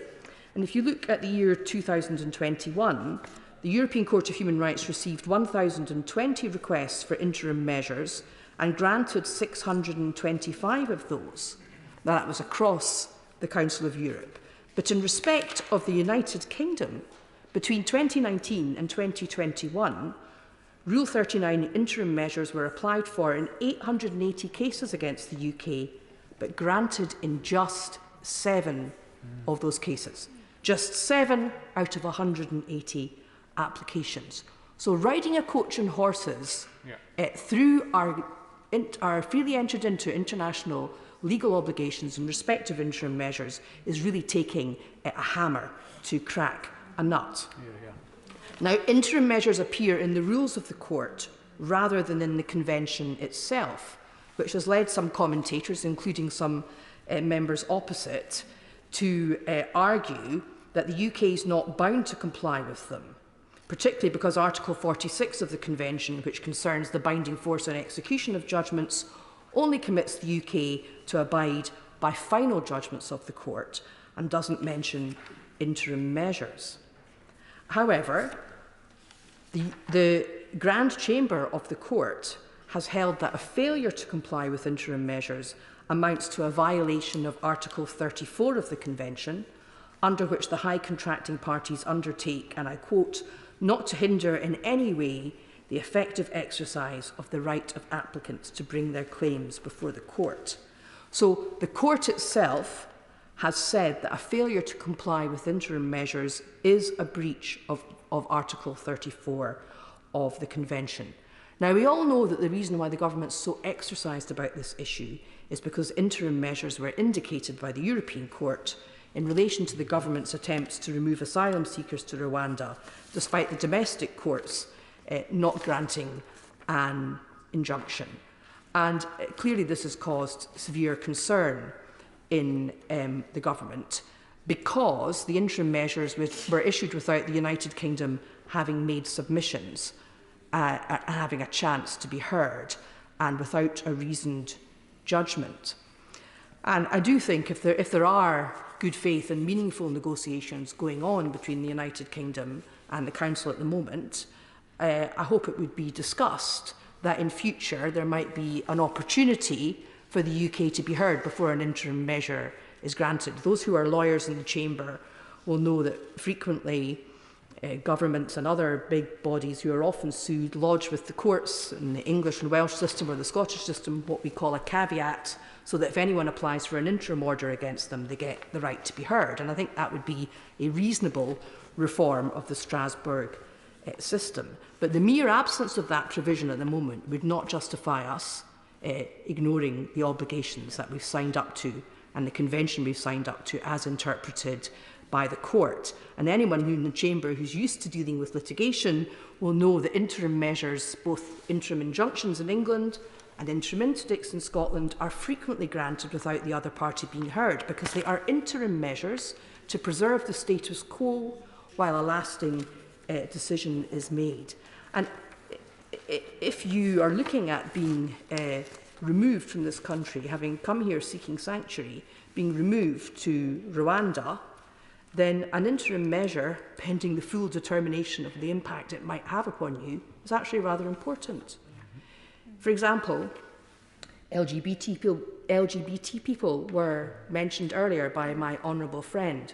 There are no anti-discrimination laws in Rwanda protecting same-sex attracted people or transgender people. You can be discriminated against, refused accommodation, refused a job, etc., etc., etc., on the basis of your sexuality or your gender identity in Rwanda. And I think we are all agreed, something we can all agree across the United Kingdom, is that is not acceptable. And as my honourable friend said, imagine the position of somebody fleeing the regime in Uganda, where even to state your sexuality or your gender identity is now unlawful, coming here, seeking sanctuary, and then facing being deported to Rwanda. I think they might be very grateful for interim measures to be granted while their human rights were fully explored. So I'm not actually going to move this amendment today, but I think it's really important that we conduct ourselves in this Parliament on the basis of a proper understanding of the legal position,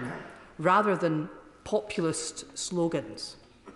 And I want to just say something about sovereignty, because I'm tempted to call him my honourable friend, who is an expert on the sovereignty of this Parliament, is, of course, when he talks about sovereignty, he talks about what is a very distinctively English concept.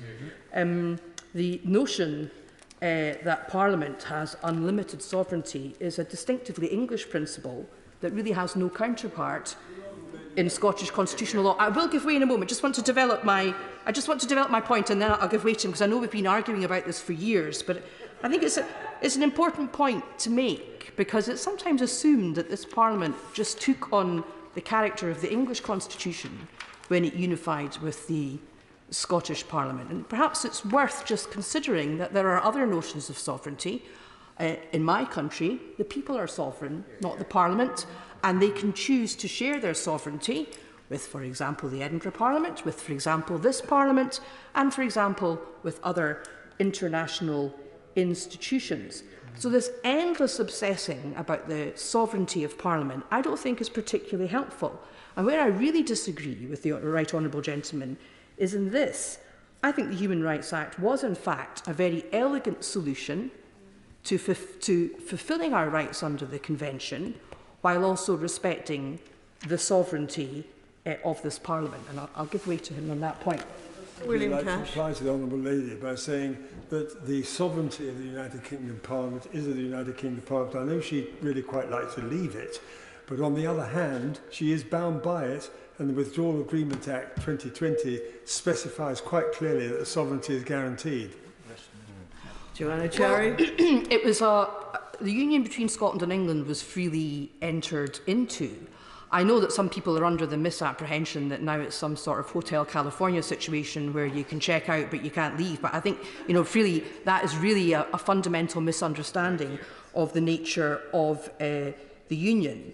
And the views I'm expounding about sovereignty are not just my eccentric views, they're views that have been expounded by many very well-respected Scottish jurists, as the Right Honourable Gentleman knows. So I just think it's worth sometimes taking a step back. I think sometimes, with all due respect to some of my English friends, they get a bit hysterical about parliamentary sovereignty.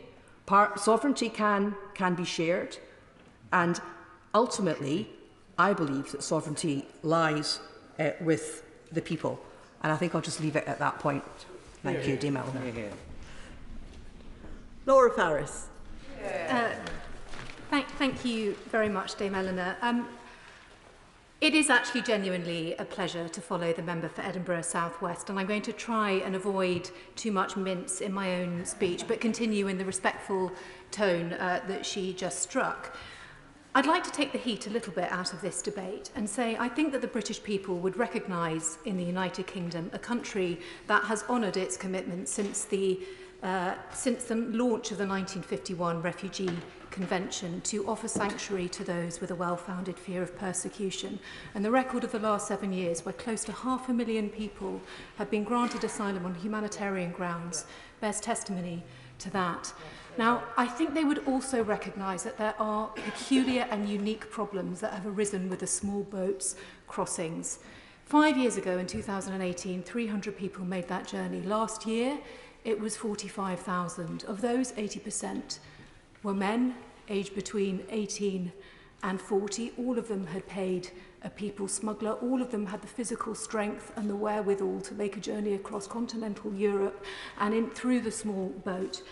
And we know that a third of them arriving last year were Albanian. And I just want to read what Dan O'Mahony told the Home Affairs Select Committee. I see the chair is in her place, when he appeared before you last October. And I'm quoting verbatim. He said about the Albanian arrivals, "The rise has been exponential, and we think that that is in the main due to the fact that Albanian criminal gangs have gained a foothold in the north of France and have been facilitating very large numbers of migrants. Whatever sort of criminality you can think of, there are Albanian gangs dominating in this country, be it drug smuggling, human trafficking, guns, prostitution. So a lot of the Albanian migrants are not actually interested in seeing their claim through. We will typically put them up in a hotel for a couple of days and then they disappear into the underworld." Now that unique and specific problem requires a unique and specific answer. I think we all agree on safe and legal routes. I won't improve on the remarks made by the member for East Worthing and Shoreham, but it was a powerful speech. And I think I heard from the front bench for the first time tonight, actually, that the Labour Party is also endorsing quotas, which is part of this bill, and we agree with that.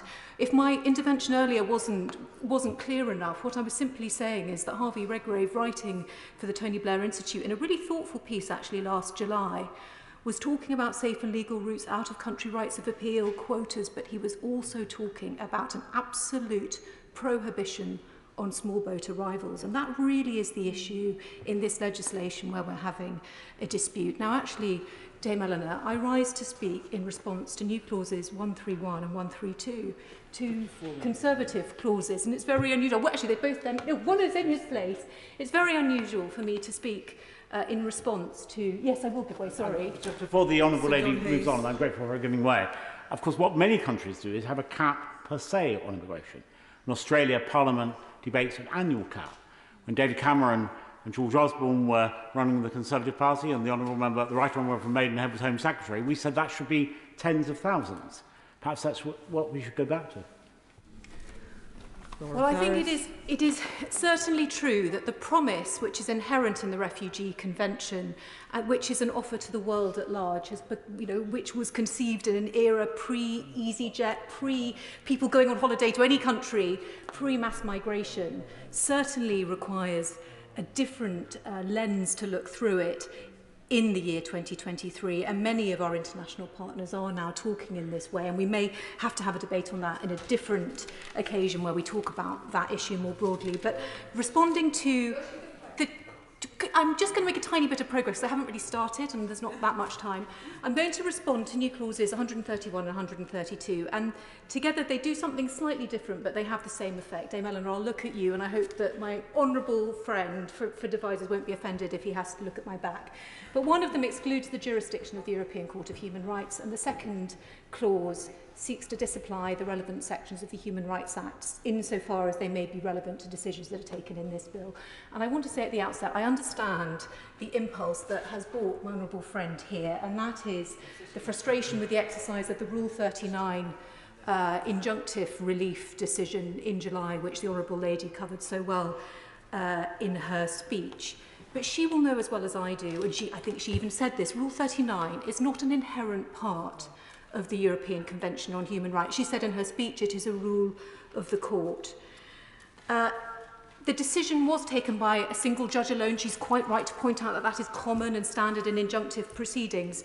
But it is nonetheless true that it is somewhat surprising to see that matter go through the eyes of the High Court, the Court of Appeal here, finally the Supreme Court, and then be overturned by a decision of a single judge in Europe. And I simply just say this, we don't even know who that judge was, but we know that Tim Ike, who is our own British judge who sits on the European Court, has never even, I say this with absolute deference to his brilliance, and of course I'm not criticising him, but it is standard for the European Court of Human Rights, but he has never sat as a High Court judge, he's a barrister, and therefore it is odd to see our own Supreme Court, some of the most brilliant justices in the world, being overruled by somebody just as a court rule, who is probably not of their status, and I think that is a true statement. I'm grateful for giving way, because I also went on to say this, that in the case of Palladia against Moldova, the Grand Chamber held that a failure to comply with interim measures amounts to a violation of Article 34 of the Convention, because the high contracting parties have undertaken not to hinder in any way the effective exercise of the right of applicants to bring their claims before the court. So, whereas it was originally in the rules of court, the Grand Chamber have now said that failure to obtemper that, to comply with that, would be a violation of Article 34 of the Convention. And I take her point, and we are obviously adhering to that, but as a rule of the court, and if I can just perhaps move on a bit from this, I've been very glad to read recently, whether it was a press release or a tweet, I can't recall, but it was from the Home Secretary herself saying that she was very glad that constructive talks were now taking place between representatives of the British government and members of the European Court on Human Rights focused on resolving that issue. I say that's good because it should actually, I think, be possible to resolve that issue, since it is a rule of the court rather than a principle of human rights, and I hope we can move on from there. But if I may say with great respect, I do not accept that that decision in itself justifies these amendments, and I think both of the two amendments are weak for both legal and constitutional reasons, and I'll set out why. First of all, my honourable friend, the member for Middlesbrough, Middlesbrough South and East Cleveland, said that he relied on a paper that had been written for Policy Exchange by Richard Eakins and Sir Stephen Law. I do challenge the expertise of both of those people. I question it, and they've both, or one of them certainly has contacted me in the past. Neither of them are actually practitioners, and I do think it shows in their writing that they're not regularly in court, and they seem to get... I will in a moment. I'm just going to make my points. So the first element of the amendment, which seeks to exclude the operation of the Human Rights Act, the only realistic basis which somebody arriving via small boat could challenge their removal to a safe third country under the Human Rights Act would either be relying on Article 2 or Article 3 of the European Convention. That is the right to life, or not to have one's life endangered, and the right to freedom from torture. However, it is important to note that that would not be the starting point for this kind of claim. The starting point in our domestic courts would be Article 33 of the Refugee Convention, the non-refoulement principle. It's not just there in the Refugee Convention, it's a principle at common law, it's a principle that is part of our customary international law. So even if you abolished the Human Rights Act insofar as it applied to these cases, you would still have the same argument being advanced that the person could not be sent to a country because of a fear of persecution. And indeed, I'll come to you in a moment, I'm sorry, but the authors actually, the member for Middlesbrough South, the member for Devizes, the member for Stoke-on-Trent wrote an article in Con Home today, and they said and endorsed, individuals will not be removed if they're medically unfit to fly or would face persecution in their destination country. That's the non-refoulement principle, which is absolutely at the heart of the Refugee Convention. And one of the things which shows, I think, that there isn't expertise in this is that the same principle ripples through the common law, the Refugee Convention, the European Convention on Human Rights, and it applies across the board. It's even set out in terms in this legislation. So, as I say, it would be pointless to derogate from the Human Rights Act on this, because the principle that protects people from persecution is so embedded in any event. Is the Honourable Lady going to give way? I will give way, sorry. I just wanted to just point out to the Honourable Lady that Professor Eakins and Sir Stephen Laws, respectively, just in case other members of the House don't know this, one is a Professor of Law at Oxford University, and the other one is former First Parliamentary Counsel. And I rather think that that's rather a good credential compared to some of the views of what I would describe as ordinary barristers. Well, my point, no disrespect is intended, but it's just clear that they're not frequently in court arguing these cases, because if they were, they would know the way that the law ran. And I'm just going to go a little bit further in my speech. The second point is that, yes, I know myself and the Honourable Lady don't agree about a lot of things, but I believe she does have an expertise in this area. That's correct, isn't it? As a barrister, the Honourable Lady has an expertise in this area and has practised in this area. So I think, you know, perhaps I would suggest to her friends that her views deserve a degree of respect. On this side of the House, the MP who's most recently been in the immigration tribunals, and so I have an idea. But I'm not. It isn't my principal practice area. But I will just take one other point. The other thing that I think is relevant is that Parliament has in the past successfully recalibrated the interpretation of the Convention, changed the way it's interpreted, and have no difficulty with that. Now, we know that this bill already takes a number of novel steps which I think are necessary in relation to established law. First of all, it creates an absolute duty of removal on the Home Secretary, and that applies irrespective of any human rights claim, with the exception of the non-refoulement principle.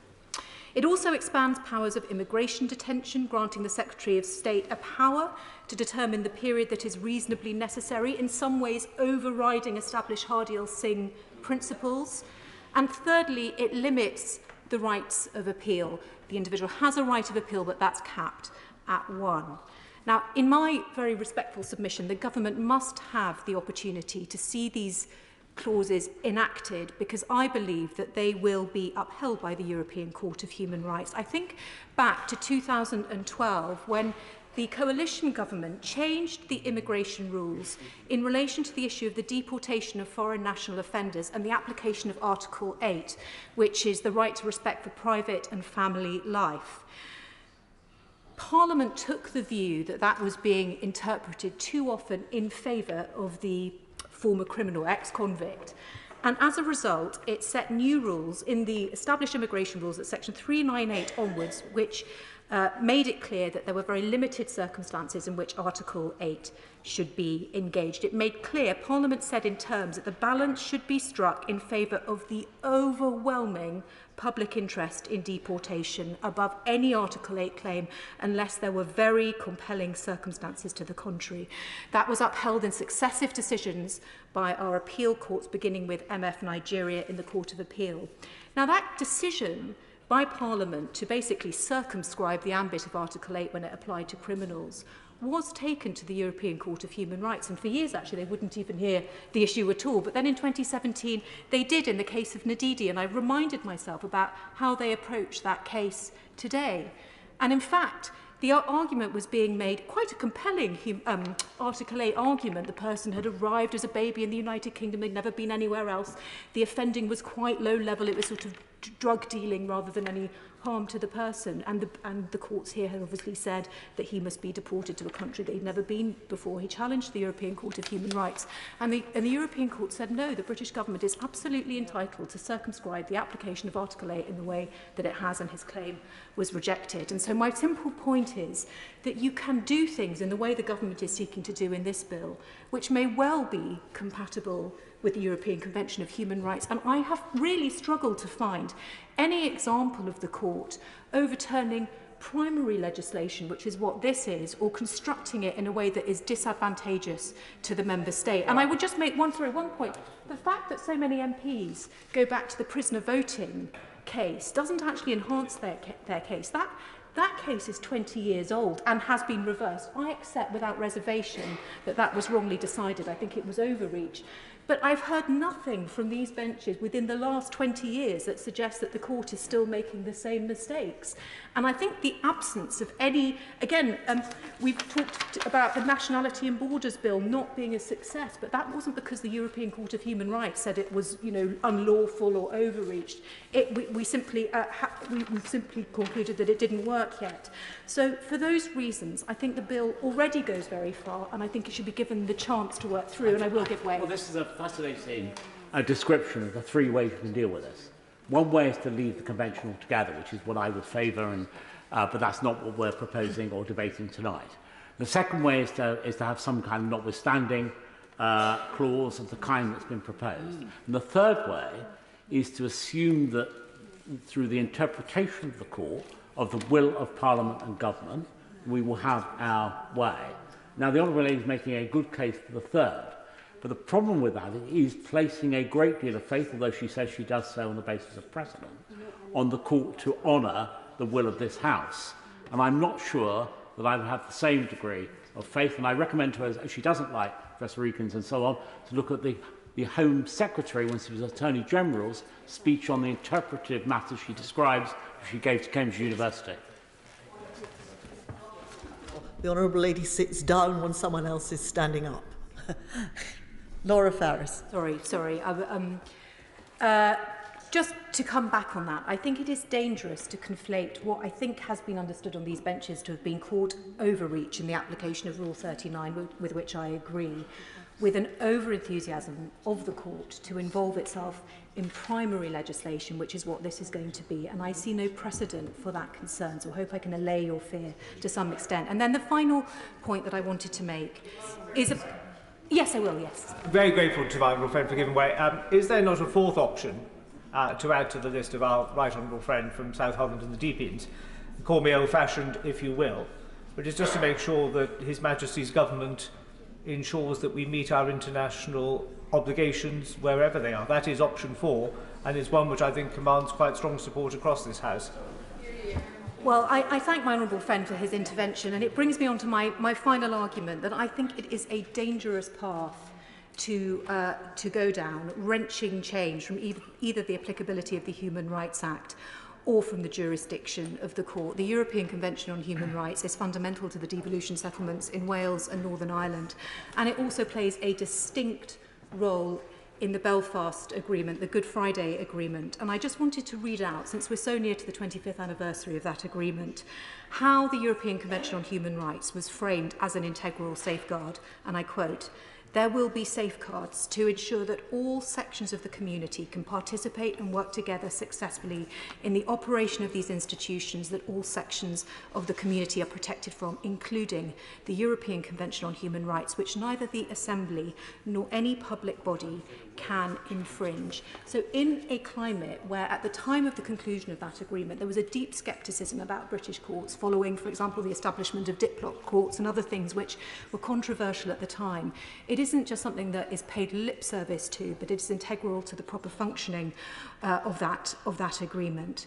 I would add, and I must add, the proud history we have in the formation and construction of the European Convention of Human Rights. It's well known that David Maxwell Fyfe was a Conservative MP, and it is also for that reason, actually, it's unsurprising that we are one of the states with the lowest numbers of adverse findings. I think we should be very wary of quick fixes.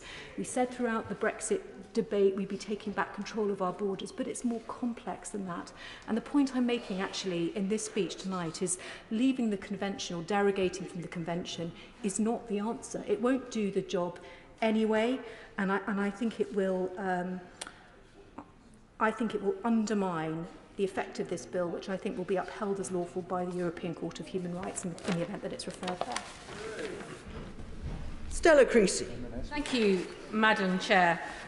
Madam Chair, I wish to reassure you that I will be speaking only to the amendments that have been selected this evening. I know we have other debates scheduled for tomorrow on other amendments, and I have amendments in both sections. But if I can beg her leave just to reflect and respect that whilst this important debate is taking place, a member of my staff has just won Parliamentary Staffer of the Year, Jess England. Jess is somebody who has first-hand knowledge of the things that we are discussing this evening, because she has helped me for years work with people seeking asylum, refugees from around the world who've come to the UK and have a connection to Walthamstow. And I want to put on record my gratitude. Her award is long overdue. And if she were here now, she could bring much light to this debate as somebody who knows the reality of when people flee persecution. I also want to say it is a genuine honour to follow the previous speaker. We may be in different political parties, but I recognise how brave she has just been to make that speech and to speak up for something which increasingly has become an extreme view in the Conservative movement about the importance of human rights. So I want to recognise how powerful her speech was and the many points and her expertise that she put on the record there. And I think the House benefits, again, from light, not heat, in these debates. The clarity that all of us have to say that there is not a single member amongst us who wants to help the smugglers. There is not a single member amongst us who thinks that small boats crossing the English Channel is an acceptable or reasonable way to proceed. The difference is in how we address the issue. The difference is whether we pour oil on that fire or whether we seek in our amendments to this legislation to try to recognise the best of Britain, to be the actual patriots in this chamber. Because so far we've talked so much about the ways people travel, but not actually who is travelling. And there have been different statistics banded around. We know that the vast majority of people in those boats are from 7 different countries. So let us recognise first and foremost why it matters that this legislation meets the test not of the mode of travel, but who is travelling. People fleeing persecution don't form orderly queues at the border when there is a war.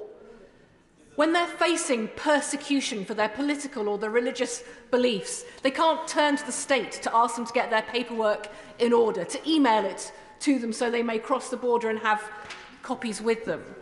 And yet the people that we are dealing with in these instances, and I reflect on the fact that the former member for Blackburn who was responsible for incorporating the Human Rights Act into UK legislation used to say to me there was left and right in Parliament, and then there were those people who dealt with the UKBA and those people who didn't.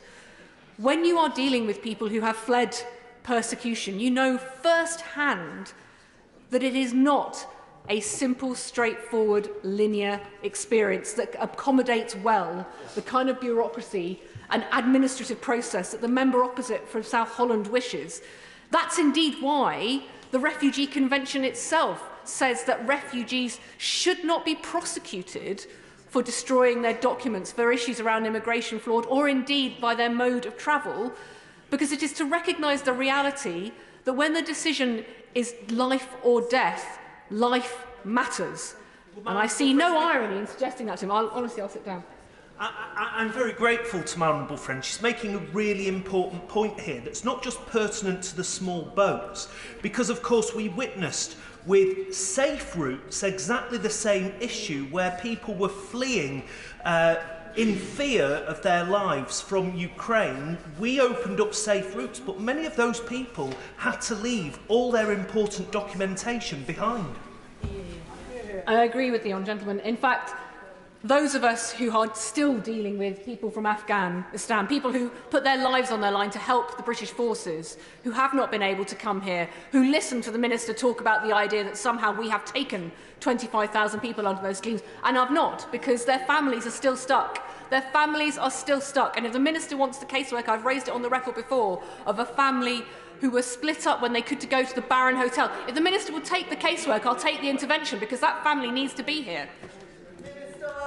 The Honourable Lady can't trade in anecdote rather than facts. The facts of the matter are that this scheme has taken 25,000 individuals over the course of the period since just before the fall of Kabul. Those are the facts. As I always say to the Honourable Lady, I'm very happy to look into individual cases, but in this chamber we should deal in facts, not fiction. The Minister knows that that isn't the way in which the scheme has worked. He knows that only 22 people have been given citrus, and he already has the case in his inbox, long overdue its attention, because every single day I think about that family who were told that they should go to the Baron Hotel, couldn't get there because there was an explosion, and are now separated with the family in hiding, and the father here, desperate, out of his mind about what to do, who was promised a safe and legal route by this government, and promised there came no reality. And that is why I cannot support this legislation in its current form, because this legislation, first and foremost, does nothing to the smugglers themselves. If we all agree that the smugglers are the people that we want to stop, why is there not a single measure in this bill that directly affects those smugglers? The idea that you are going to cut off their market by what happens doesn't recognise that we've seen these kind of measures before, and all that happens is the prices go up, people disappear, modern slavery increases. Of course I'll give way to the member from South Holland. I'm looking forward to what he has to say. But when you're tackling illegal immigration, you're doing several things. You're tackling it at the source by getting to the smugglers, you're dealing with the issues in the channel itself and on the coast, and you're creating a legislative framework fit for purpose. They are separate parts of a strategy. Forward to having a debate with him tomorrow on Amendment 293 that I've tabled to remove the word illegal from the title of this bill, because it is not illegal to seek asylum. And it is a very simple process that what he is talking about is not what this bill will do. This bill, and I tried to urge him before not to process people's claims in the chamber, because it is about what we actually see, the evidence, the fact. I have multiple anecdotes of people who have been failed by our asylum system and failed by the processing and failed by the promises they were given of a safe and legal route. But that is why this evening I wish to speak to the amendments about safe and legal routes, because if this government thinks this legislation is about illegal migration, then by default there must be a legal process. So those safe and legal routes deserve much more scrutiny and attention. That is why the fact that this government has failed to provide a children's rights assessment and equality impact assessment is asking us to trust them when they cannot set out how they think people who are entitled to seek asylum because they are fleeing persecution should run is so worrying. So, Madam Chair, when I look at this legislation, I can see it needs drastic overhaul to even meet its own ambitions, that even meet those pledges in Article 31 that somebody destroying their documents should not be penalised by somebody suggesting that there must be a malicious claim in that, but looking at the actual evidence as to why smugglers are encouraging that. And the member from South Holland suggests that somehow this bill will do, well, frankly, what the Immigration and Nationality Bill failed to do and what this government's policies keep failing to do. Let us learn, perhaps, from that most famous refugee that indeed this country turned away, Isaac Einstein, when he said that the definition of insanity was doing the same thing over and over again and expecting a different result. Madam Chair, I have tabled new clause 17 as a probing clause on that basis, that actually if the government talks about safe and legal routes, we should know what safe and legal routes are intended to do. Now, it's a very simple amendment. It simply says the government should set out what a safe and legal route is, and then which countries are therefore unsafe and require a legal route. After all, the bill does set out those countries it considers to be safe, ergo there must be all the countries not on it as unsafe, and to tell us in Parliament how people should be able to access those routes and therefore not make these dangerous journeys.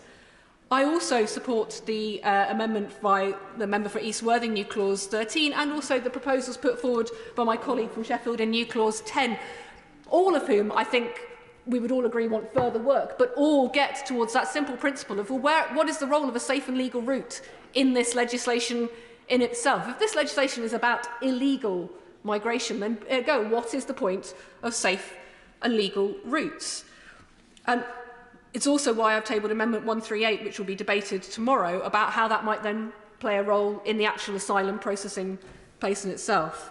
Because there's a very simple message here in all of this work, which is what I agree with the member for Stone, and I'm sorry he's not here in his place to say, because that might surprise people, but he said that the processing of and assessing of claims matters. Absolutely. That is why the failures that we've seen, and if we are honest, the failures that we've seen for a number of years have not been to do with the refugees themselves, but have been to do with the politicians and their failure to get to grips. That is why it matters that the government isn't using the correct figures from the Statistics Authority, because it doesn't show us the true scale of the problem that consistent legislation has failed to deal with, and why we need to do something different. And something different would be clarifying what a safe and legal route is and how it fits into our refugee convention, and also how it fits into our processing. Because actually, because there aren't simple processes of admin and bureaucracy in a war that you can push people towards, it matters all the more that we respect and recognise that in how we treat those people who still think life is better than death, and so they still choose to run. And I say to some of the members opposite, one of those top countries on the people in the boats is Iran. And I've sat in this chamber and I've listened to people in this chamber call out the Iranian government and speak of their concerns for the persecution of people in Iran. And then not half an hour later talk about how awful anybody in those boats are, when the third most recent country of people in there is Iranians. There is no safe route from Iran. The people that I am in touch with tonight, well, the Minister says from a sedentary distance that there is. Again, if he will tell me, I'm in touch with people right now, brave democracy defenders who have no route out and are at risk. I'll happily give way. Tell me how I can put them. Since 2015, the UK has taken more than 6,000 Iranians into the UK directly for asylum purposes. So it's simply not true what the Honourable Lady is saying. The Minister needs to be clear about how those people have been identified, because there are people tonight in Tehran who are at direct risk of harm, who need our help. And the challenge with this legislation is, by not setting out a safe and legal route, by refusing to, by saying it will be done in secondary guidance, none of us can be confident in saying to those people, wait, hold up, wait for the queue, wait for the administration, wait for the bureaucracy, there is somewhere for you to go. Don't worry, help is coming. And that's why it matters for the government to connect with international organisations and to actually uphold the international rule of law. Because the honest truth is, the only way the world will be able to stand up for its values and stand up to those dictators and those people who do persecute and against war is by collaborating together. Now, we've seen that in such a powerful way in Ukraine. And yet we do not seem capable of learning the lessons of that in setting out those schemes and being able to say to people, look, actually, there is a way forward, and actually we will all share the burden of standing up for those values. That is what a sensible asylum policy would do, because it would be an effective one. You would cut off the boats at source by having proper, safe and legal routes for people, so that they would not need to get on a boat to be able to come here to claim in the first place. Irregular routes are inevitable because of the nature of why people are running in the first place. I also want to speak briefly to Amendments 131 and 132, which, again, I pay testament to the member who spoke to me previously about, because they're about our role in the European Court of Human Rights. Now, I'm sorry that the member for Devizes isn't here, because I was hoping he might want a chance to clarify his earlier remarks when he genuinely tried to suggest that Winston Churchill opposed us being part of the European Court of Human Rights. As somebody who served on the Council of Europe and who saw repeatedly pictures of Winston Churchill, well, if the honourable gentleman will let me finish his sentence, I'm sure he wishes to hear what I have to say. I thought it was worth hearing from the man himself, because his argument for a European Court of Human Rights was, in the centre of our movement, don't tell anybody he wanted a united Europe, stands the idea of a charter of human rights guarded by freedom and sustained by law. Because what Winston Churchill saw then, we still see now, which is overbearing governments who do not respect the courts of law, who do not want the scrutiny of law. And what these amendments speak to is precisely that fear that actually legislation might be poorly drafted, it might be burdensome, it might indeed be oppressive in this country. And what we all want, and indeed what we would find common cause with Winston Churchill, and that doesn't happen often, is the importance of keeping politicians honest by putting them up to the scrutiny of the courts. Now, I'll happily give way to see how the gentleman thinks he can be honest if he wants to support these amendments and take that away. Thank the honourable member for giving way. I will attempt to answer on behalf of my colleague who I spoke to earlier about this. The specific point, one of the key points that my honourable friend has made, was actually what relates to Winston Churchill signed up to in 1950. It didn't involve Rule 39 audits. The way in which this situation has evolved means that what we're dealing with today is totally different to the situation that faced this country in 1950. So to make that comparison is crude and it is wrong, and I'm sure my honourable friend, when he comes back and makes a further intervention at some point, either today or tomorrow, will powerfully deal with the critique that you've just put in front of him. I'm so sorry that the honourable gentleman, I presume I hope he's at dinner, because after having made that speech, I'm sure he needs something to eat.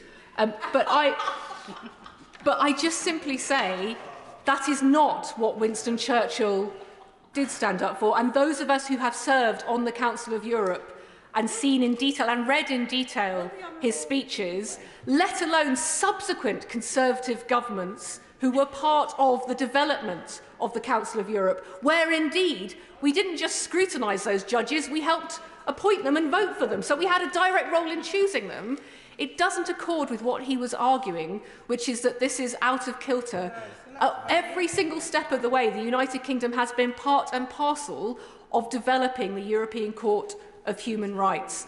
And rightly so, frankly, because the libertarian in me speaks up for the European Court of Rights, because I see governments of all colours, if given the temptation to be overbearing without that scrutiny, without the courts to keep them honest, will do things that none of us think are right. I'll happily give way, and then I do want to come to a conclusion. For giving way, isn't it an unassailable truism that the fundamental principles which drove Churchill and the Conservative Party and this place to support these initiatives remain as true today as they did those years ago? Of course, it's been a living, iterative, organic process, but the fundamental underpinning principles which established it still remain true, and if Churchill were here today, he would be making precisely that point. I think we've all expanded quite clearly that perhaps the interpretation of what Churchill thought that the member from Devizes sought to set out may not be an entirely complete advocate for what the gentleman who made sure that we were the first signatories to the European Court of Human Rights, who continued to campaign for it and lobby for it up until his death and its development and evolution, would have thought. I'll happily give way, then I really do want to come to an end. I thank the Honourable Lady for giving way. The thing I'm having difficulty understanding is we signed the European Convention on Human Rights. We have signed many other international conventions. If we're not going to obey by the rules of those conventions, then why do we sign them? What I think my colleague sets out, which is the other more pragmatic point that I would like to make on the record, which is actually it doesn't matter what Churchill thought. If you want to resolve how people are travelling around the world to seek safety and sanctuary because they're fleeing persecution, then not upholding international law is not the best way to make sure you're in the room when decisions are made about how to share that burden. If we want to be a grown-up on the world stage, and I'm pleased that the Prime Minister himself has said he has no plans for us to leave the European Court of Human Rights, because I think that does reflect that recognition that you need to uphold international law and you need to be part of those conversations. So the answer to the government's concerns is not this legislation, it's to go to the Council of Europe and be part of those debates and those discussions about the role of the court and how the court would operate, to show that we are prepared to fight for our values, not just here, but internationally as well, so that we can then arrange those kind of schemes that will be inevitable to make sure that we as a world can deal with the conflict and disruption that means that there are more people fleeing persecution. That we will not say it's to do with somebody's nationality or how they travel, but to do with the risk that they face. That is the most simple and frankly patriotic point. And so when I hear the member for South Holland, who again I'm sad is not here, say that he speaks for the British people, I know that he does not, because I watch the British people stand up for the Ukrainians, stand up and be frustrated by the lack of bureaucracy of the government when it came to that scheme. I've watched the British people fundraise for the people in Turkey and Syria affected by those crises, share that compassion, that horror at what happened to Aylan Kurdi. And that's why I'm proud to be part of this country and why I know this legislation does not speak to the best of the British people. The same British people who were proud to be part of seeking peace in Europe and proud today to work internationally to stand up for those values, who do not turn the other cheek, who see the pictures of people hiding from the bombs on their televisions and know that the right thing to do is not say, wait your turn, but actually to say, how can we help? This legislation will not do anything to tackle those challenges. This legislation will not clarify what those safe and legal routes are. This legislation will not stop the smugglers. The people will still come, and we will be here for months, if not years to come, debating what else could be done. Einstein was right. This country turned Einstein away. Maybe if we'd had a modicum more of that dignity that he had about being a refugee and that intelligence, we might now not be in this position today. Certainly, it is insanity to continue doing the same thing and not seek to make this legislation actually reflect those values that all of us in this House say we do care about refugees. I hope that the ministers will recognise the concern that the safe routes just simply aren't there in this legislation, and that our experience of the safe routes to date this government has set out has been found wanting. And rather than shaking his head or dismissing those concerns, look at why those people are still at risk, because if we can crack that, then maybe we'll be onto something. As it stands, this legislation will make that harder, not easier. I fear for the people who are now waiting and being told by the smugglers, nobody is coming to help you, because look at what the UK is doing now. That is not to be proud of. Order. There are 14 people trying to catch my eye, and the last two speakers went 22 minutes and 19 minutes. Now, that means not everybody's going to get in if everybody contributes that far. It's up to you. David Jones. Mr Evans, I'm pleased to follow the honourable member for Walthamstow. I've heard your strictures and I shall try to be as brief as I possibly can. I rise to speak in support of the amendments to which I'm a signatory, and I would like to focus in particular on Amendment 131, which has been the subject of so much of the debate this evening. Illegal migration is a severe problem, and it's one that is causing increasing concern to constituents of most, if not all, honourable members. Speaking from my own experience as the Member of Parliament for a semi-rural constituency in North Wales, many hundreds of miles away from the Channel beaches, I can say that I receive more correspondence about this issue than virtually any other national issue. Now, the people of this country have, over the years, shown themselves to be generous and welcoming to those who are genuinely in peril, and that's borne out by the warmth of the welcome they have given in recent years to Ukrainians fleeing from Putin's aggression and to Hong Kongers escaping China's anti-democratic oppression. But equally, they are incensed by the rapidly rising influx of illegal migrants who are themselves the pitiful currency of the loathsome trade of people smuggling. So the Prime Minister is quite right to make plain that stopping the small boats is at the top of his list of priorities, and this bill is therefore highly welcome. The government has taken a robust approach to the problem, and that robustness will also be highly welcomed by the people of this country, whose patience has been tried to and beyond breaking point. There is a concern, however, that the government's perfectly proper aim of breaking the business model of the people smugglers may be frustrated by the human rights legislation that is routinely and frankly cynically abused by those who wish to degrade this country's ability to defend its own borders and its territorial integrity. The government, in clause 1.5 of the bill, recognises that concern, and it excludes the operation of section 3 of the Human Rights Act 1998, which provides that so far as possible, legislation must be read and given effect in a way that is compatible with the European Convention on Human Rights. Excluding Section 3 is itself a bold step for which the government is to be commended. But given the severity of the problem, as Professor Richard Eakins and Sir Stephen Laws have pointed out, it remains debatable whether Clause 1.5 alone will be sufficient to safeguard the bill's measures against cynical procedural attacks via the European Court of Human Rights. And it's for such purpose that Amendments 131, 132 and 133 are framed. And anyone doubting the need for such amendments should consider the case of NSK and the United Kingdom, which has been referred to by my honourable friend, the member for Devizes.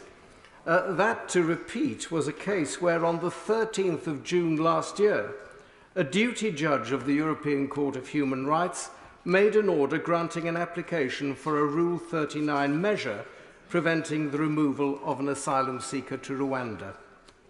That order was made ex parte, without any opportunity for the United Kingdom government to argue against it. Furthermore, the order was made after both the High Court and the Court of Appeal had rejected applications for interim relief. The Supreme Court, in fact, went on to refuse an application for leave to appeal. But remarkably, the Rule 39 order was made the day before the Supreme Court announced its refusal, apparently contrary to the rule that domestic proceedings must be exhausted before applications to the European Court will be entertained. The position, therefore, Mr. Evans, is that the most senior judges in the land had considered the merits of the applicant's case and found against it. Yet a European judge made an order frustrating the removal of the applicant without considering the merits of the government's case and apparently contrary to the European Court's own rules. Interim measures are not strictly legally binding, but the European Court's own jurisprudence, as has already been pointed out, asserts that any failure to comply with them amounts to a contravention of Article 34, that is, by hindering an applicant's right to apply to the court alleging a breach of the Convention. The possibility, arguably the probability, is that domestic British courts will feel constrained to act in compliance with interim measures, and indeed to follow other judgments of the European Court, and that alone could prove fatal to the aims of the bill. Mr. Evans, I don't believe that the government or this House should allow that to happen. Appropriate further safeguards should be introduced into the bill to ensure its effectiveness, and it's for that purpose that Amendment 131 is tabled, seeking to ensure that the legitimate and proper aim of the government to protect our national borders is not frustrated. And put simply, Mr. Evans, the people of this country will not thank us if the bill does not work. And there is a distinct danger that if the European Court is allowed to do so, that is precisely what will happen. I believe that Amendment 131 is absolutely necessary, and for similar reasons, support the other amendments to which I've put my name. Now, it's already been pointed out that these amendments will not be pressed to a vote, but I very much hope that in his winding up, my right honourable friend will confirm that he will engage in dialogue with us who are concerned about the absence of these amendments and seek to find a way forward that will ensure that this bill will work, which is what every honourable member of this House should want. Olivia Blake. Mr. Chair, it's a pleasure to speak in this debate. I would like to just make the House aware and direct them to the House Register of Interests for Members' Interests, for I receive help from the Refugee, Asylum and Migration Project for their work in this area and my work in this area. I also co-chair the APPG on migration. So I've spent a long time thinking about these issues, and I've actually taken a long look at our history, and it's interesting to hear us talk about Winston Churchill, because I doubt members opposite would know that he crossed the floor on the issue in 1904 to oppose the Alien Act in 1904 and led a rebellion against that act. He was quoted as saying, the old, tolerant and generous practice of free entry and asylum, which this country has long adhered to at that time. So I think, just to add some more spice to the discussion about the history of this place and our role within migration policy, I think it's important to recognise that. So I rise actually to speak specifically to my amendment NC10, which I'm pleased to say enjoyed a wide range of cross-party support, and I'd like to thank all members who have engaged with me on this amendment. NC10 is meant to be a serious contribution to the debate about the humanitarian crisis in the Channel. However, I worry that the seriousness is not shared by everyone in this chamber. Since arriving in Parliament in 2019, I try not to become too jaded or too cynical, but I must admit at times it has been difficult. Today, debating this bill is one of those times because we've been told repeatedly that these proposals are about stopping the boats. The Prime Minister even had it printed on his lectern. But to be clear, I think it's a moral outrage that people need to get in a blow-up boat, risking their life and limb to exercise their rights under the Refugee Convention to claim asylum here. We need a solution to this humanitarian crisis in the Channel, but that is not what this bill offers. Instead, it doubles down on the same failed, hostile environment framework that has characterised the government's approach to asylum and migration. It's simply not working. And since 2018, 56 people have tragically drowned in the Channel. Brothers, sisters, uncles, aunts, cousins, to many, many families already in the UK. Yet the number of dangerous crossings has risen, even after the government's Rwanda policy was announced, and that announcement in itself was deemed to be a deterrent. The Nationality and Borders Act has become law, and people continue to make these journeys. And I'm proud that my city, Sheffield, calls itself a city of sanctuary. The people I meet who support refugee rights often quote the lines of the poem called Home by the Somali-British writer Wasan Shire. No one puts their children in a boat unless the water is safer than the land. And no one leaves home unless home is the mouth of a shark. These lines are important because they explain why people attempt these crossings. And we've heard a lot of talk about families today. I regularly engage and talk to asylum seekers and refugees in the system whose family members are being persecuted because of them leaving the country. They've got brothers who have been arrested by police on spurious grounds, or they've sadly had their parents murdered as a result of their identity. And I think that we really must shine a light on the way the government's strategy is doomed to fail, and perhaps more importantly, why the success of that strategy would be a horror. Because the only way that deterrence framework can work is if the hostile environment it creates is worse than what people are running from. That's why I feel jaded. Because I don't think this is really about stopping the crossings and saving lives.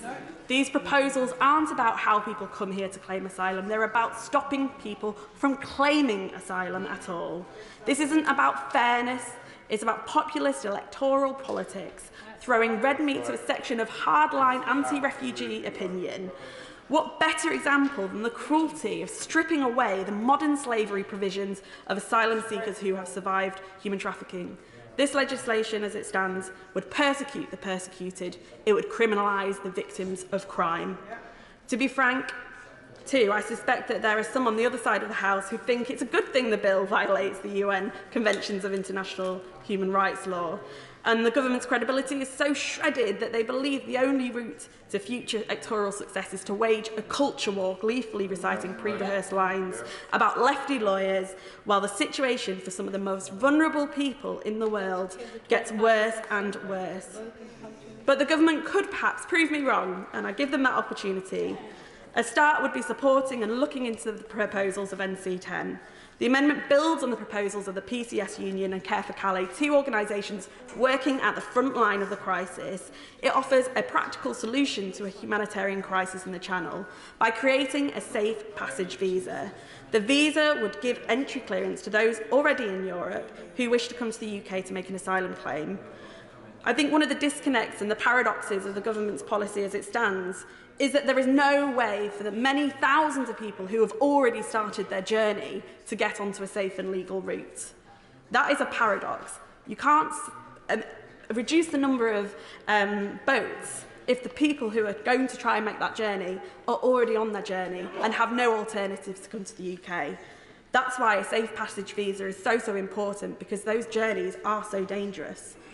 The proposals also draw inspiration from the successful Ukrainian resettlement schemes. And by no means those asylum schemes are perfect, and we've held debates on that, but equally, no Ukrainian refugees have needed to make the dangerous crossing in the boats to get here. I think we have to ask the question, why is that the case? And I think we know the answer. because there was a safe route that was available to them. They didn't need to make an application it could be made online, actually, the application that they wanted for safe passage beforehand. They got permission to travel here. The safe passage visa would work in a very similar way, with documents and any biometric information being uploaded on an online portal, for example, as in the Ukraine scheme, or where there needs to be further checks being done in person. And to be clear, this is tightly focused on on granting someone safe and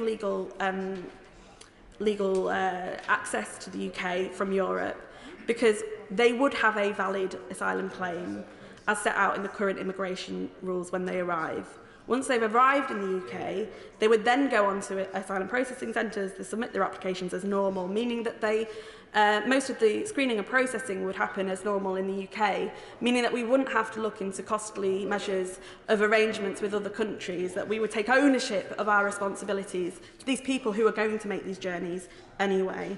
Alone, this won't fix the asylum system, but it does provide a humane response to the issue of small boats. It focuses on that group of people who have already made that journey and are already making their way across, one that will often get forgotten in this, and one that will continue to contribute to the small boats as they have no alternative. And the vast majority of people who come here irregularly make asylum claims, and overwhelmingly those applications are accepted, 70, 80, 90%, depending on what country they come from. And they make that dangerous crossing not because they're more likely to be refused or they're more likely to not have a valid claim. They make that journey because there is no other way for them to enter the UK. By providing them with an alternative, we can remove the need to risk life and limb.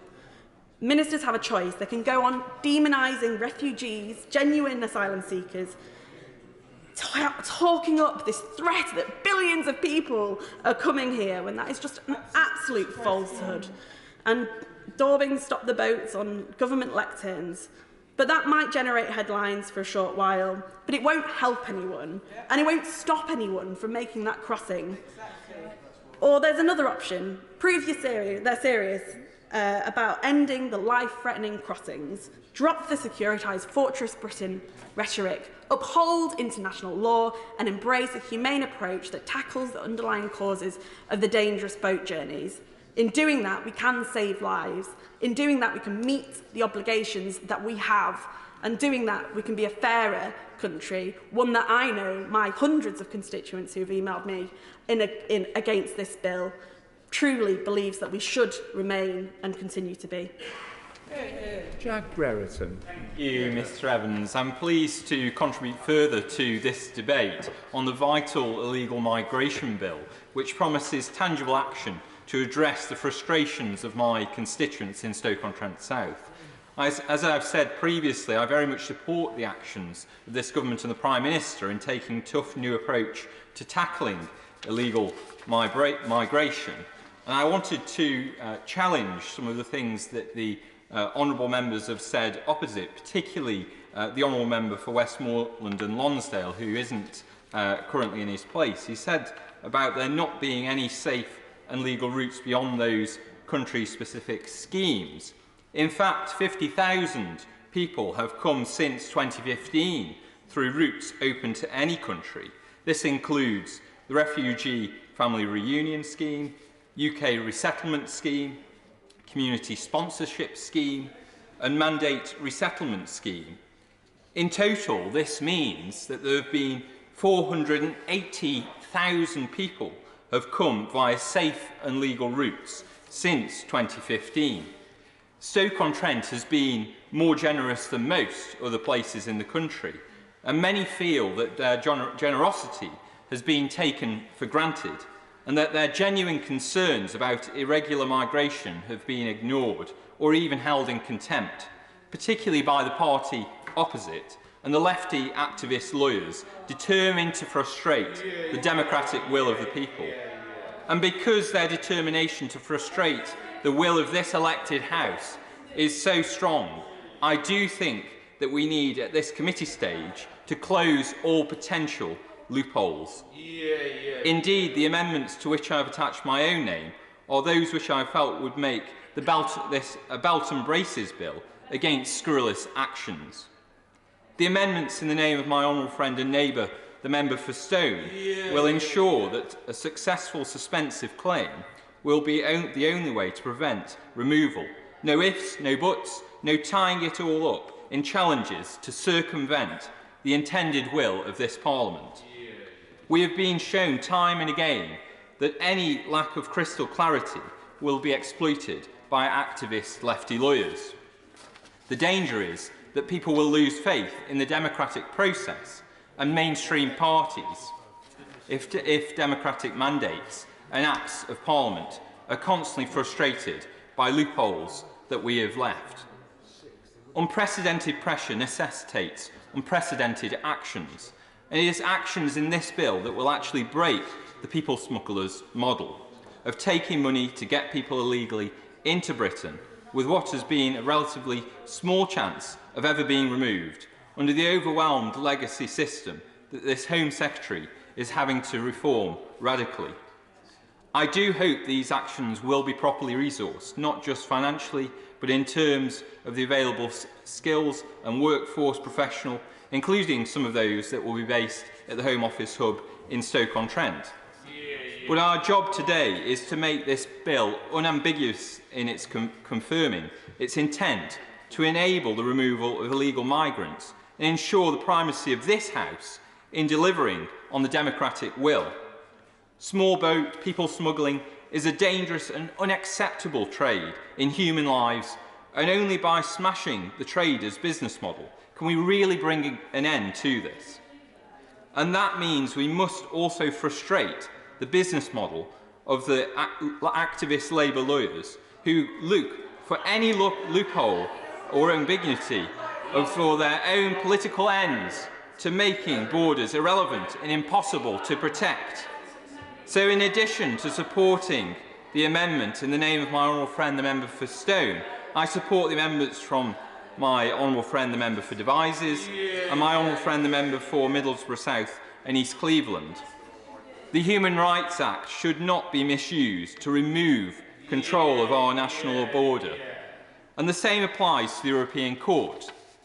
I welcome that the government itself has stipulated in Clause 1 the intention that this bill will exempt from Section 3 of the Human Rights Act, and in line with the belt and braces approach that I do think is necessary, as my right honourable friend, who's not in his place for Middlesbrough and South East Cleveland, said, it makes sense also to disapply Sections 4, 6 and 10 to close the loopholes of any supposed incompatibility where it is impossible to use Section 3.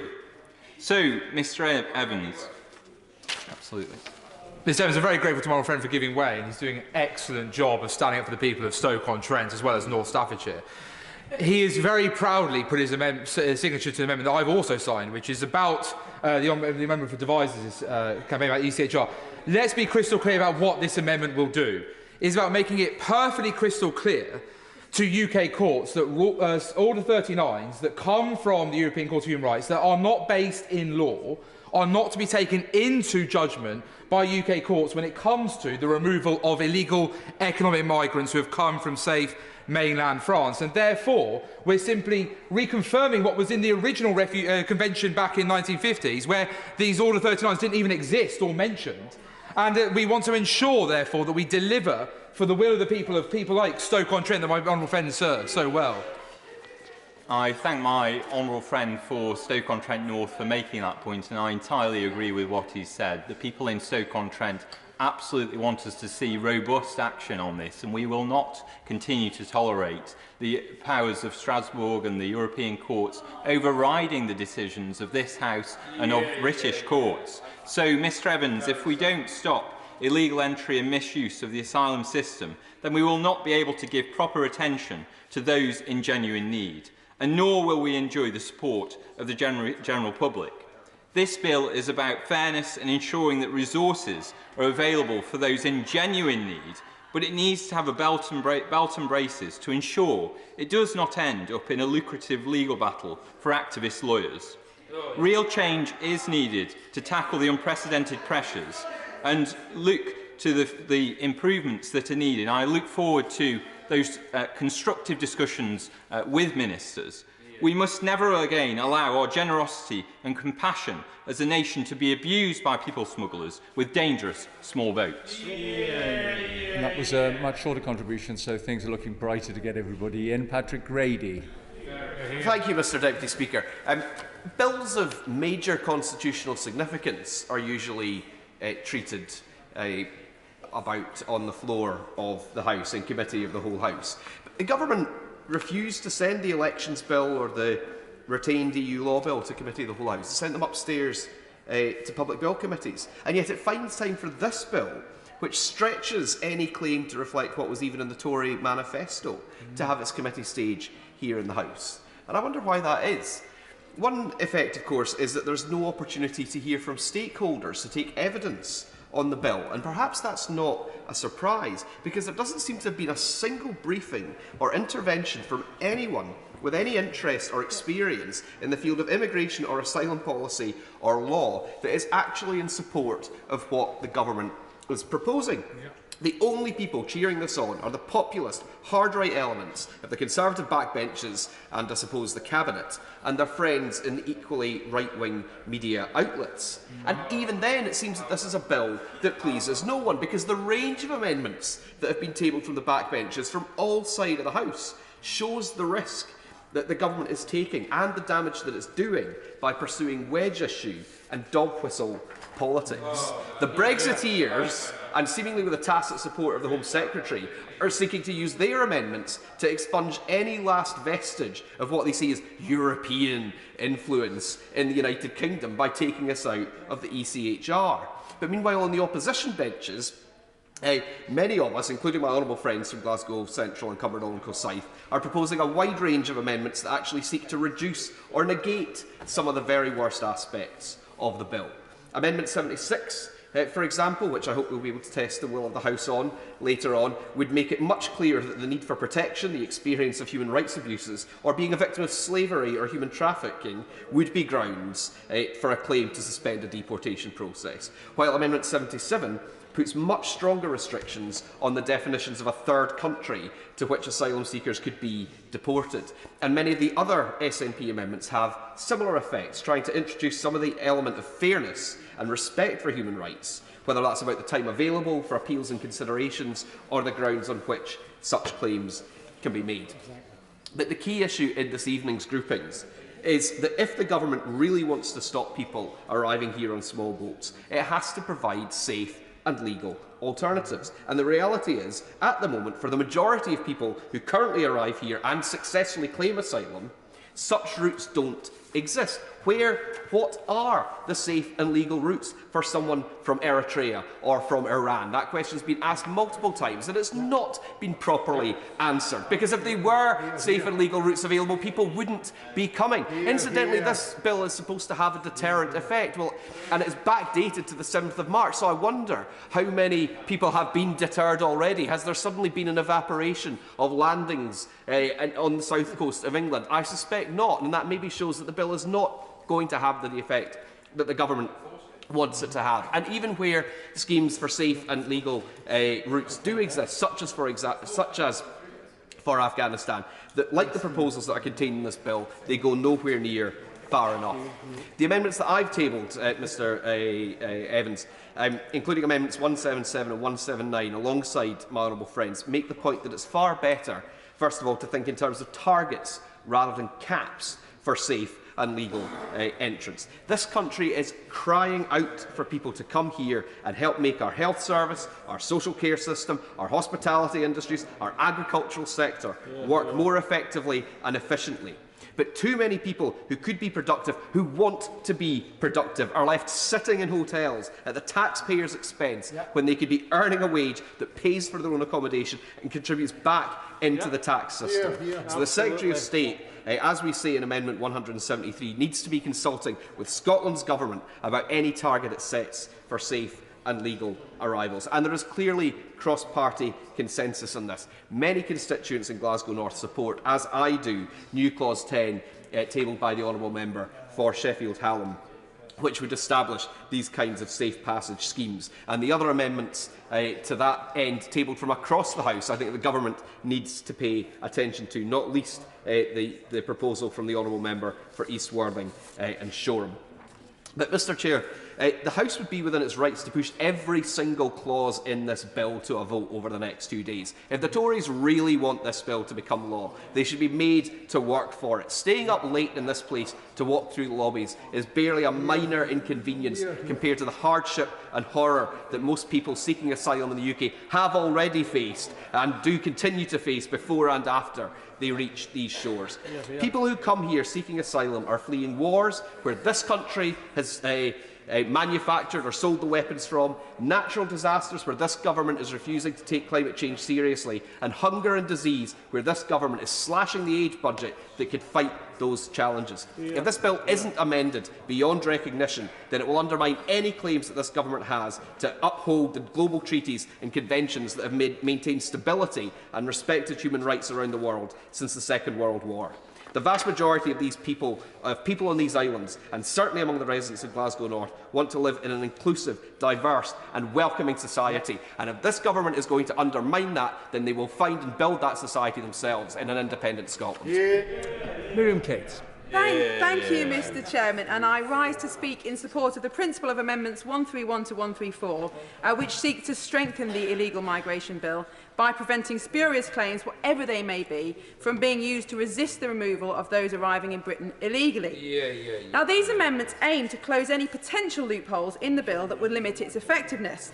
Now, I've listened carefully to many thoughtful and technically excellent speeches from honourable friends and honourable members across the House, for whom I have the greatest respect. And of course, I cannot match their legal expertise and detailed understanding of the legal complexities of this bill. But I do want to argue for the principle of strengthening the bill, which I think the government has accepted, to make sure that it is effective. And of course, it's essential that the bill is effective, because more than 40,000 people arriving illegally on small boats in a year is a serious safety issue.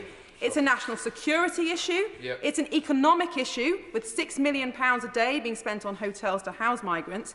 It's a crime issue, with many illegal immigrants engaging in illegal activity or being drawn into slavery and exploitation. And it's also a sovereignty issue.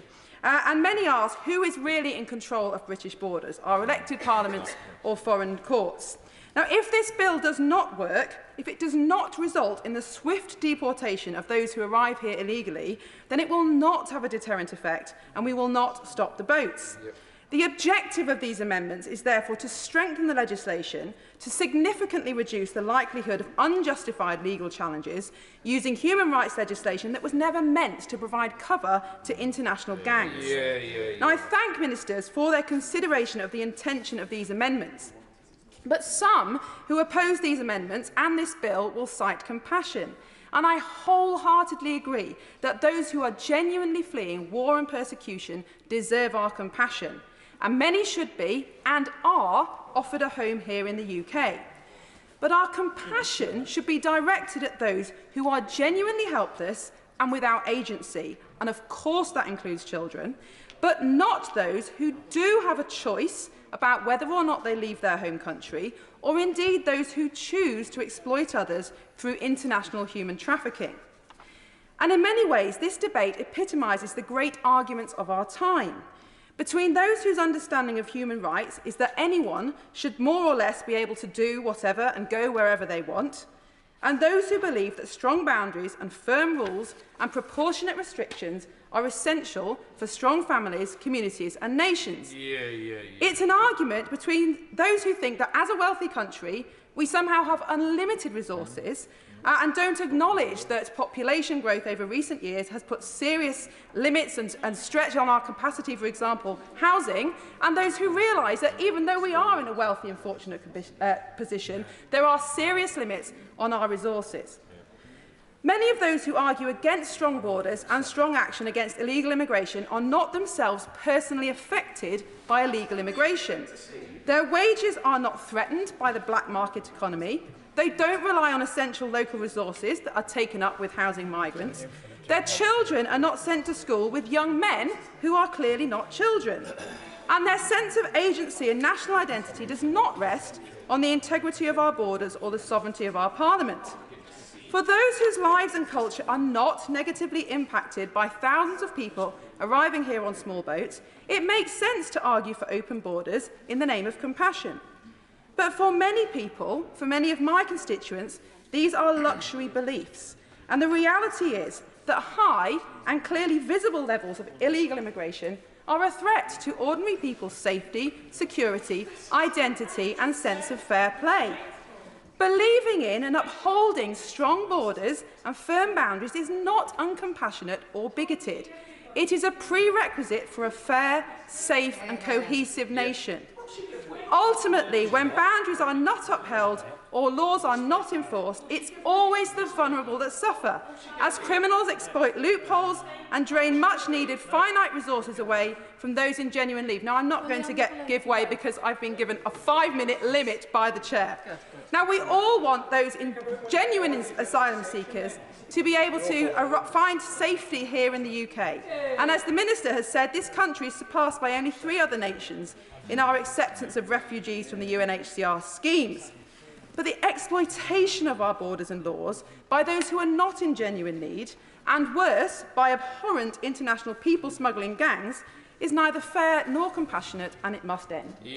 So a strengthened illegal migration bill will deter people from making the treacherous journey in small boats and give us the resources and focus to go after those more safe legal routes that I think everybody in this House agrees should be there.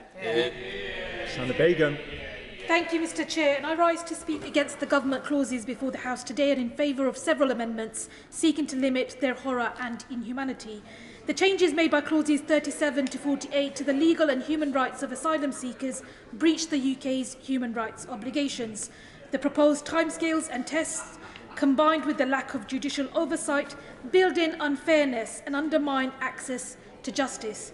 It's difficult to see how a vulnerable and traumatised person will be able to engage with the process, especially as the provisions do not set out any right to legal advice and representation. This is one of the many reasons why I'm supporting new Clause 26 in the name of the Honourable Member for Streatham, which would require an equality impact assessment of how people with protected characteristics under the Equality Act 2010 will be particularly impacted by the bill.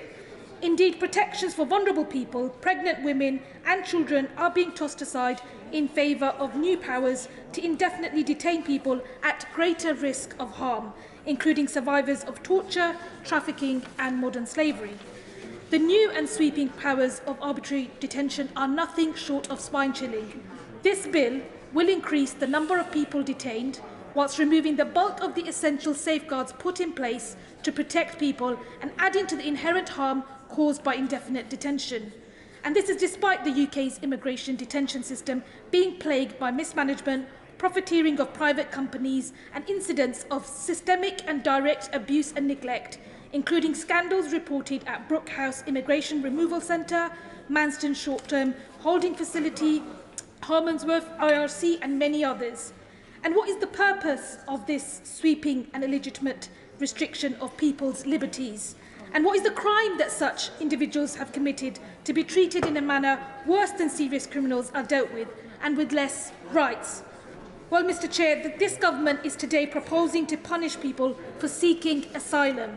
But not satisfied with this, they are seeking to ensure that they are not able to challenge this injustice, all in order to essentially deter anyone else from coming to the UK to seek sanctuary. They are literally planning to persecute the already persecuted. Denying access to asylum on such basis undermines the very purpose for which the Refugee Convention was established. And actually, the Convention explicitly recognises that refugees may be compelled to enter a country of asylum irregularly. Now, the United Nations Refugee Agency has said that, and I quote, "Most people fleeing war and persecution are simply unable to access the required passports and visas, and that there are no safe and legal routes available to them." The reality is that the UK offers safety to far fewer refugees per capita than the average European country, including France and Germany, and to far fewer than the countries neighbouring those from which 70% of the refugees from the global south flee. That's why I'm supporting new Clause 10, which sets out a requirement to introduce a safe passage visa scheme, tabled by my honourable friend, the member for Sheffield Hallam, who spoke eloquently, speaking about the stories behind the numbers and statistics. The stories behind the numbers and statistics, who are people with real lives, hopes and dreams. Now, if the government seriously wanted to protect the lives at risk from small boat crossings, they would back having more generous family reunification rights and support safe, functioning routes. Instead, the bill before the House tonight is the latest in a long line of measures that form its hostile environment and toxic, racist and xenophobic narrative that is taking hold in many parts of the world based on fear and the manipulation of that fear.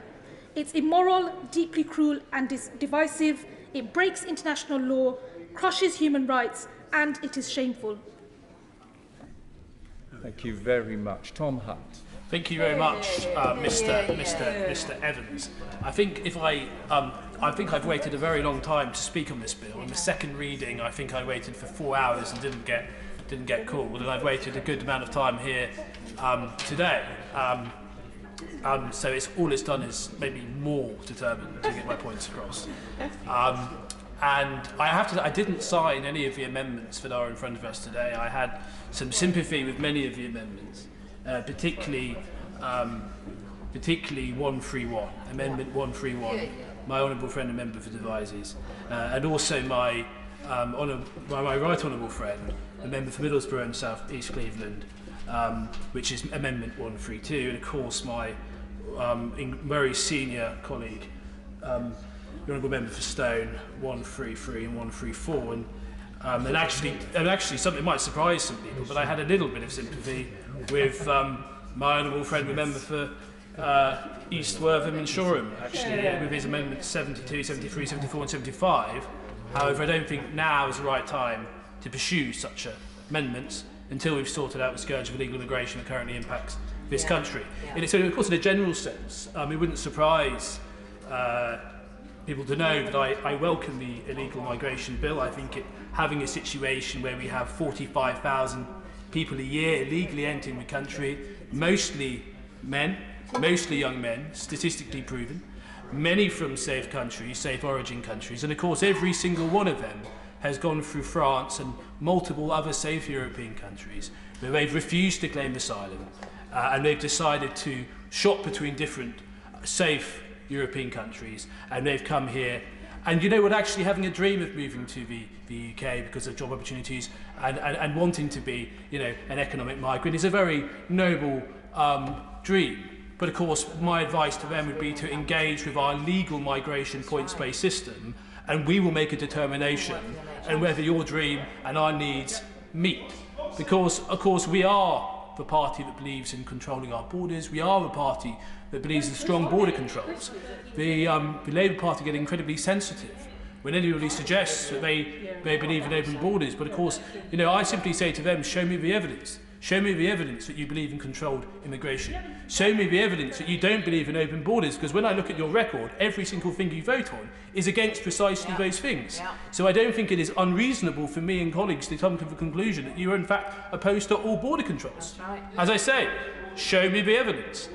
When I look at the Amendment 131, of course, a lot of us will remember when the Rwanda policy was first introduced, when it was first introduced.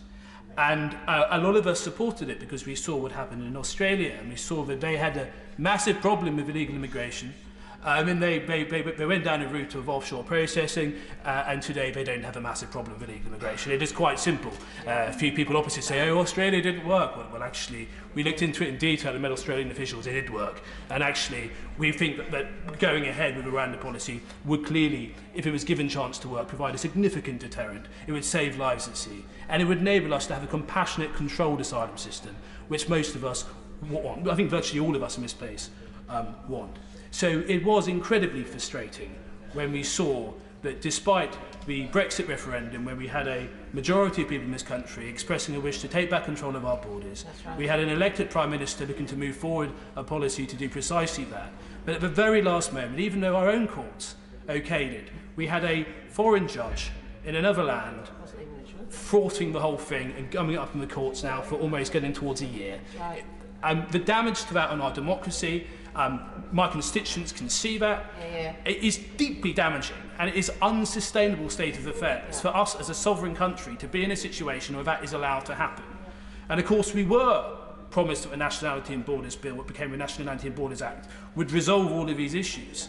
The reality is we're still standing here and we still have tens of thousands of people a year entering this country illegally.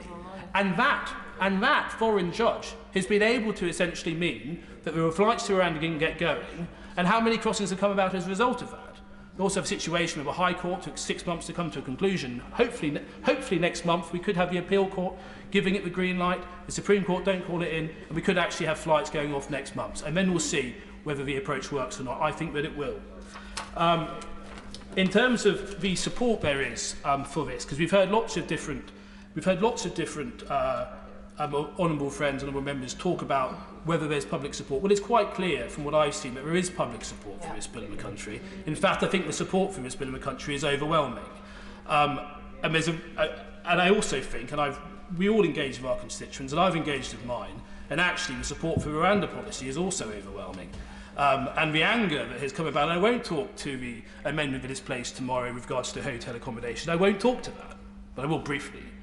And this really strong opposition there was to the use of a hotel at a time where many of my constituents are struggling to get by, struggling to pay their energy bills, and they can see people who have illegally entered our country, mainly young men, in a 4-star hotel, 28 of my constituents who worked in that hotel being pressured to resign, and a wider economic impact in terms of a lack of bed space in the town, and they're appalled by it.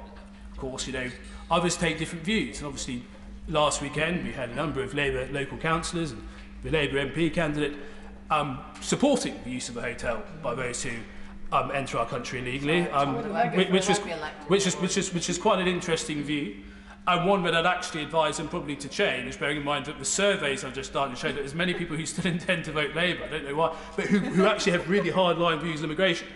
So I suspect there's a risk that actually the conflict there might be exposed. Of course, I'll be playing my role to do that. But in terms of the issue to do with safe and legal routes, because we often hear from the Labour Party say, well, no, the problem is, if we have safe and legal routes, all of these problems will go away. But of course, what was fascinating was for the first time we had a shadow minister saying actually they do believe in a cap. It's the first time I've heard the Labour Party say that they would support a cap on safe and legal routes. But actually what that cap is, of course we don't know what the cap would be. We also don't know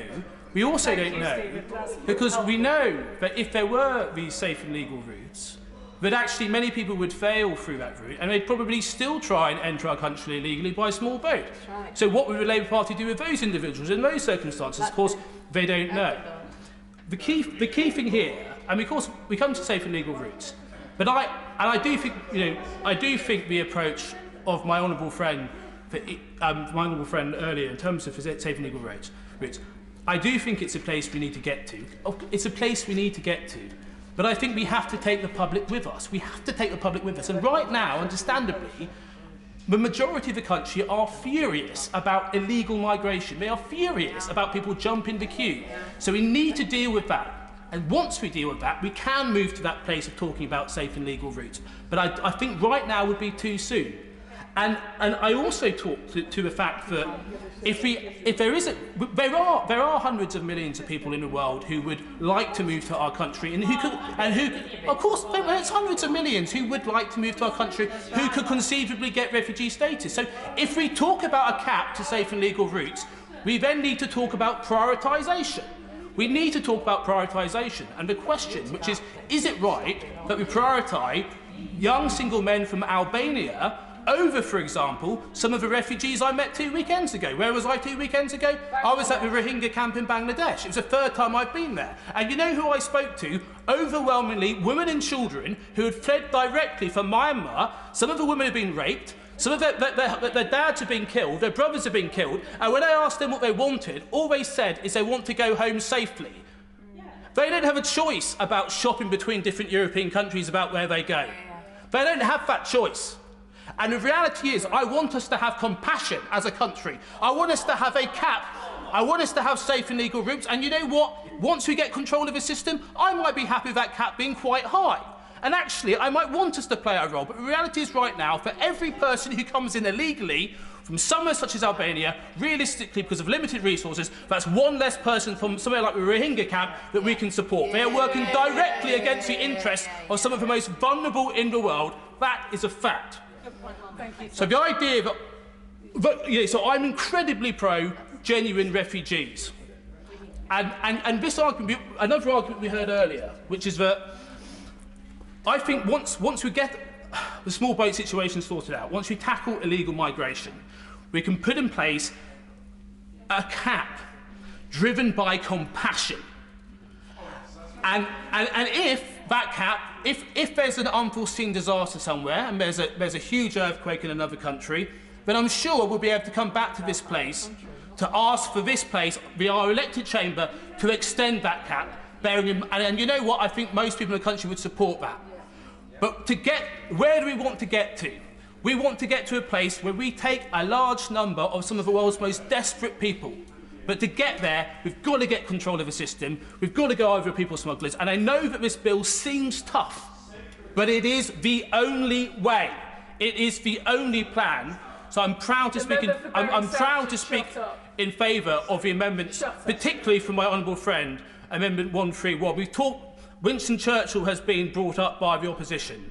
The idea that if he was around today, he would support a situation where our democratic chamber was thwarted by foreign judges undermining a law brought forward by our elected government is for the birds.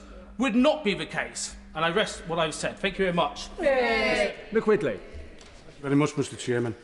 I rise to speak in support of the new Clause 10 table in the name of my honourable friend, the member for Sheffield Hallam. But before I do, I just want to reflect on the unusual circumstances in which we once again find ourselves. This is the second time in only a few weeks that we've assembled to scrutinise a bill in the committee of the whole House. Both this and the minimum service level bills are truly extraordinary pieces of legislation that threaten to break with international law and long-standing human rights conventions, which this nation once took great pride in championing, as the Home Secretary herself admits on the face of this bill. Indeed, the bill before us today is perhaps unprecedented in the scale and ferocity of the criticism that is attracted not just in the UK, but for the wider international community as well. The UNHCR itself has said that the effect on this bill undermines the very purpose for which the 1951 Refugee Convention was established. And yet, the government has given members just 12 hours to consider the bill at this stage without any opportunity to take evidence over the kind of detailed and forensic scrutiny that would normally be found in committee. By contrast, the 2016 Immigration Act, which my party rightly opposed, but which represented a far less dramatic departure from international norms than this bill, went through 15 committee sittings and received 55 pieces of written evidence. As the Director of the Institute for Governments has rightly observed, the Committee of the Whole House is a useful mechanism to legislate on the most sensitive of matters, particularly those relating to the Northern Ireland Executive. But in the hands of this Prime Minister, it has become a tool to steamroll through legislation and stifle dissent, which I feel will prove to be disastrous consequences. Members of this House have the right to be afforded the time that we need to properly scrutinise legislation, but that right counts for little when we compare to the rights of refugees fleeing unimaginable horrors in the pursuit of safety. And I would not wish to give the House the impression that I believe that this bill is any way reformable. Far from it. This is an utterly hateful piece of legislation, the central purpose of which is to criminalise and demonise desperate men, women and children fleeing conflict and persecution. As the Bishop of York has rightly said, these proposals represent cruelty without purpose. We are entering the endgame of a dying government that's devoid of any plan for the future of our country, and which long ago lost the trust of the British people, and which now believes that its only hope of clinging to power is by stoking division, fear and xenophobic hatred, and laying the blame for its own failings on innocent refugees. I understand the honourable member for Sheffield Hallam does not wish to push her amendment to a vote. I have no doubt that she, like me, wishes to see this bill consigned to the scrap heap in its entirety. But she has raised an incredibly important point about the necessity of establishing safe and legal routes for those who want to claim asylum. Without the promise of safe passage to the UK for those seeking sanctuary, the plans that have been put to the House today are destined to fail. And ministers know this all too well. They understand that this bill is little more than an attempt to stir division and to compound the misery of refugees for a cheap political gain. But more importantly still, and I should make this clear, that I will never support the principle of differentiating between refugees based on how they arrive in this country, which is a clear violation of their convention rights. Establishing safe routes to Britain is the only way we can guarantee that no one is ever again forced to risk their lives and the lives of loved ones on one small boat in the Channel.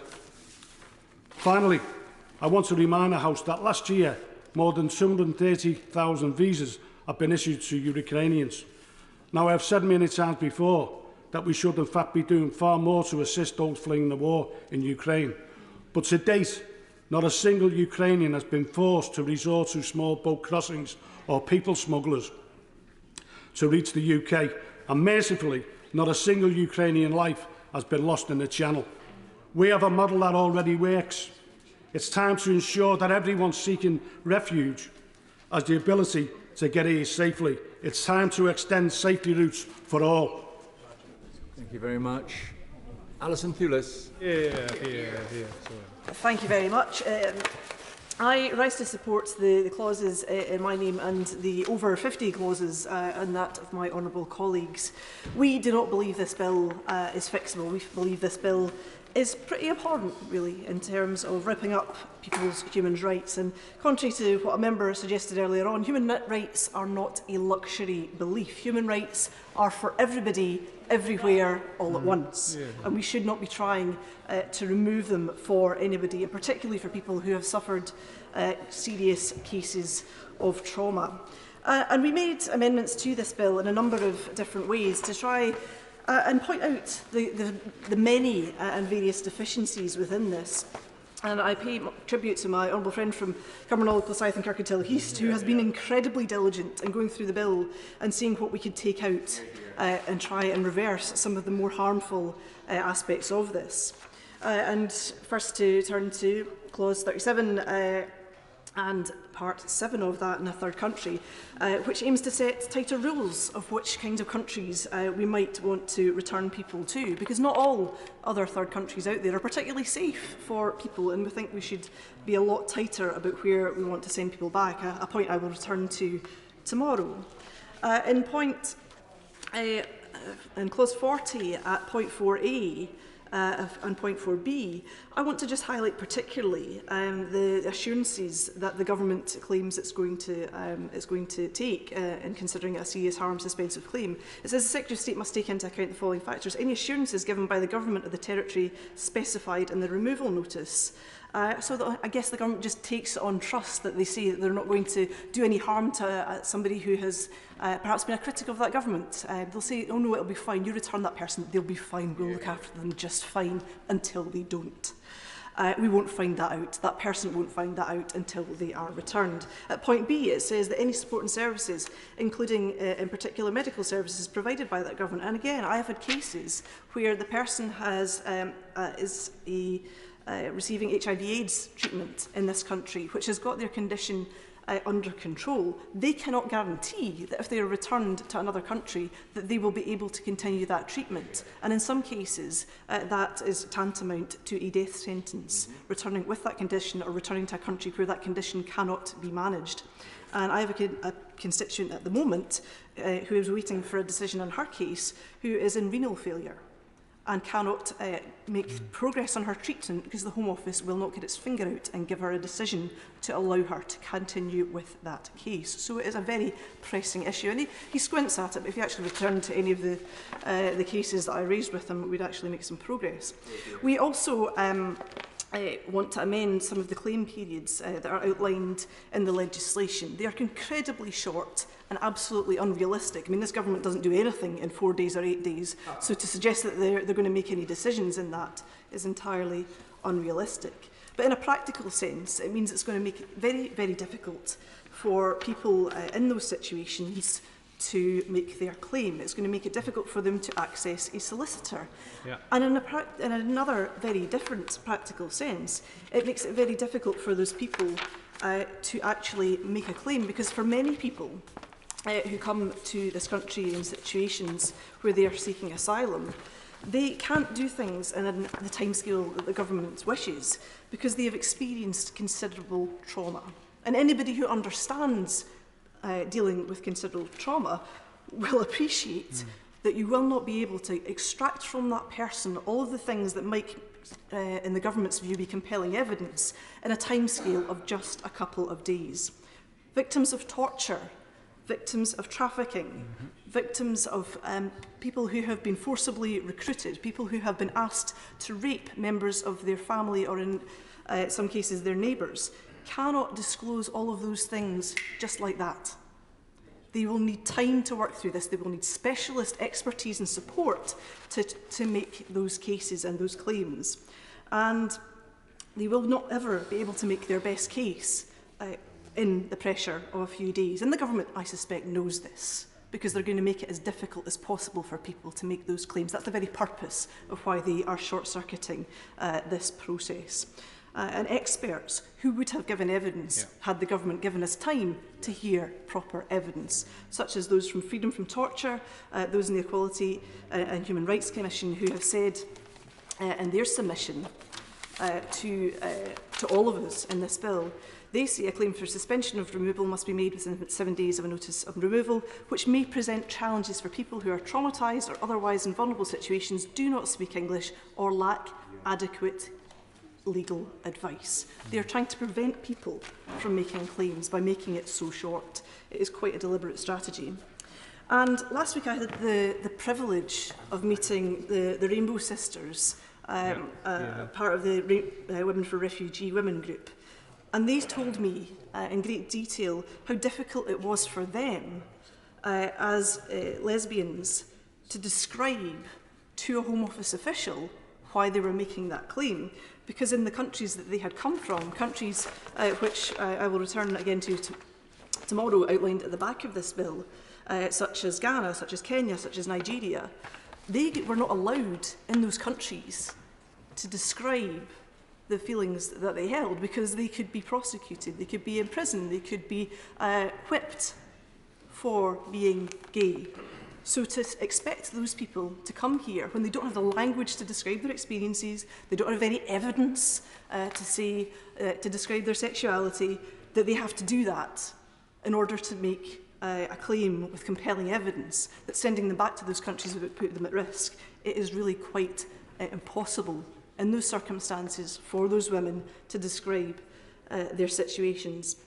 And yet the Home Office expects this to happen. And I've sat in an immigration tribunal where a constituent of mine was asked to provide half a dozen people to testify to her sexuality. She had been here for several years, and even at that it was difficult and traumatic for her to do that. So imagine just arriving and being asked to try and provide that evidence.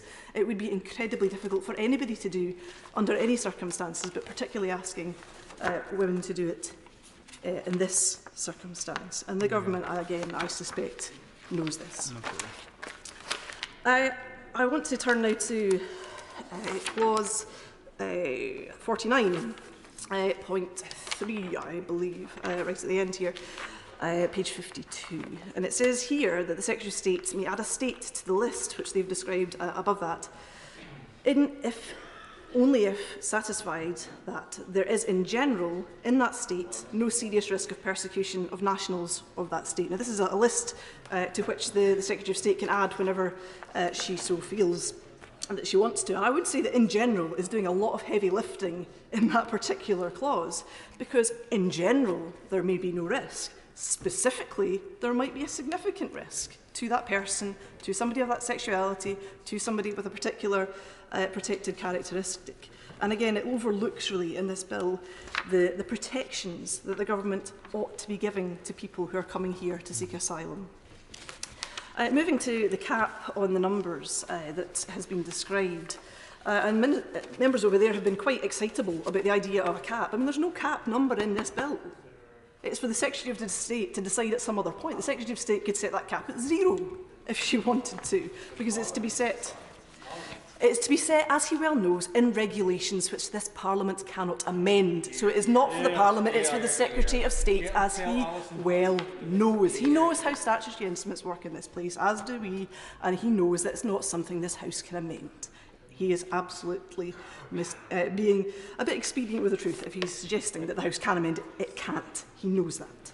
But it says, but what we are looking to do in our Amendment 179 and the amendments in the name of my honourable friend from Glasgow North is to expand those that should be consulted on this and to set a target, not a cap.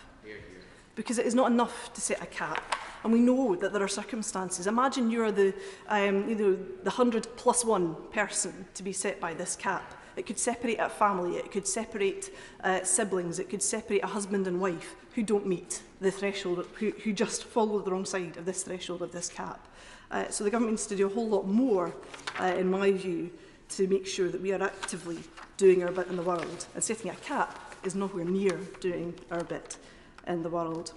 And I don't want to keep the House much longer because I'll be speaking again tomorrow, but I want just to mention the issue around documents, because it's been raised by several members. It was raised by the Honourable Member for South Holland and the Deepings, who is not currently in his place, about documents.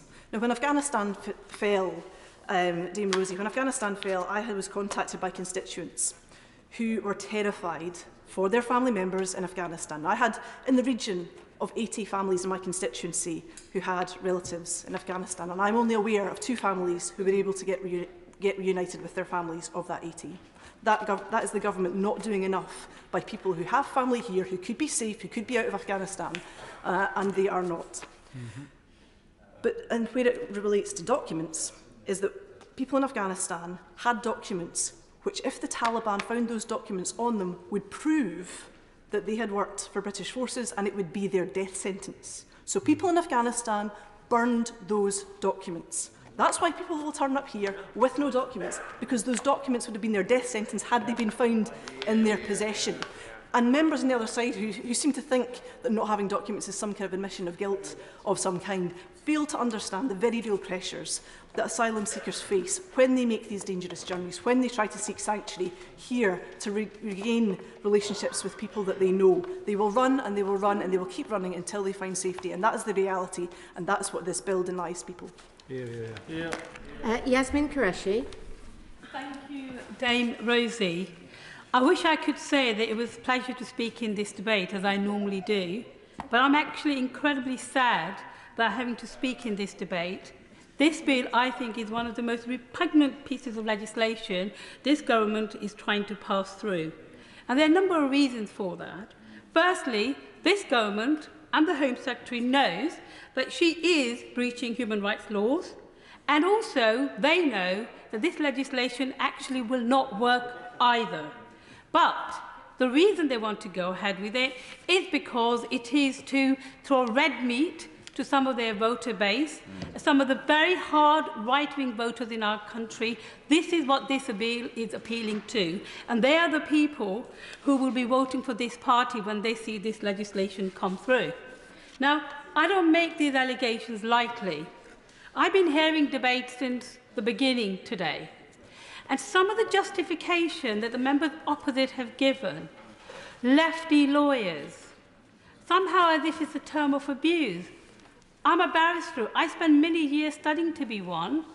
I find this repugnant, and yet you might want to call me a lefty lawyer. Well, I spent 14 years prosecuting, nothing else but prosecuting, worked with the CPS, criminals, rapists, murderers, drug dealers, all sorts of really obnoxious people. So then people like me, if we're not supporting this bill to be called lefty liberals or lefty lawyers or woke as a form of an insult, well, I think those who have to resort to those type of terminology are really scraping the bottom of the barrel, and they have no argument left, because if they had any proper argument, that's what they would be making.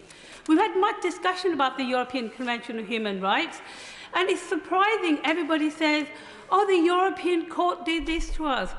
Hang on, wake up. We actually signed to the Convention on Human Rights. We signed to the Refugee Convention. We are signatory to the NATO Convention. Why? When you're signatory to these conventions, you are supposed to be abiding by them. And within the European Convention of Human Rights, the European Court is part of that process. So then to pick and choose what you don't like from it is absolutely outrageous. Now, one of the members who spoke earlier, so denigrating the European Court of Human Rights, and I asked him directly, I said, in the 70s, a Conservative government had a legislation about requirement of virginity tests for young women who were applying to come into this country. And it was the European Court on Human Rights who actually declared that to be unlawful. When I asked him, does he disagree with the European Court on Human Rights? And guess what he does? He sidesteps and says, well, I can't defend the Heath government. But that wasn't my question, whether you're defending Heath government. My questions are fairly and squarely about, do you disagree with that particular decision of the European Convention on Human Rights? And the reason he awarded it, because he knows that that convention decision by the court was absolutely correct. And can I just advise this court about the European Court of Human Rights, or the European Convention, which, as we know, was incorporated into the British Human Rights Act in 1998. Now, that particular act says, in section 18, that every single legislation that comes before our Parliament has to have a declaration on it to say it is compatible with human rights law. The Secretary of State knows full well it's not going to be, which is why, on the face of the bill, she states, oh, well, we're not sure whether it's compatible with human rights law. But when she goes on the television, she says, oh, yes, it is compatible with the human rights. Well, I would like her to tell us which one does she think it is. Because I can tell her that this is incompatible with any human rights convention, as well as our own Human Rights Act passed by this government. So I really think that honourable members out there really should use a better arguments. And then what argument do they use? I mean, one of the things I found sickening about not just this bill, but this whole debate on migration and asylum and everything for the last number of years, it's not just the politicians here. So we have the Home Secretary saying we're being swamped and invaded. Others saying that we've got 100 million people coming. Or sometimes they say it's 1 billion people. Well, come off it. Everybody knows there's not 1 billion people trying to come in this country, nor 100 million refugees, because 84% of the refugees normally go to the country nearest to them. And most of the people who've been coming on the boat recently, over 75% were successful in their asylum claims. So this narrative that we have the government and the media, like the Daily Mail, the Express and the Sun, running this narrative that somehow these are all bogus asylum seekers, that's a load of rubbish as well. Now, I expected the media to talk rubbish. I expected them to lie. But you know what? It really pains me when honourable members of Parliament who've been elected talk in that kind of divisive language. And it is because of that sort of divisive, disgusting language that we've had incidents of people being assaulted, where people are living in asylum hostels, where people are kind of attacking them, swearing at them, protesting against them. It's because of the language that is used and is being used in the country and in discourse on immigration. And I have to say to every member here, especially on the opposition benches and the media, if they're listening, please, for God's sake, just temper your language and don't peddle untruth. And that's what they are. What we have a situation is a lot of these people are coming on board because there's no other alternative. Now, the Shadow Minister, when he started his debate, said and mentioned about at least 5 constructive proposals which would deal with the issue of the boat crisis. But guess what? This government isn't doing that. The reason being is because ever since we've had from 2010 Conservative Prime Minister, every single Conservative Prime Minister, every single Conservative Home Secretary has said, oh, we're going to control migration, oh, we're going to reduce asylum seekers, we're going to do this. But guess what? 13 years down the road, they've been in charge, they've done zilch. Nothing. The number of people they've been able to return are abysmal.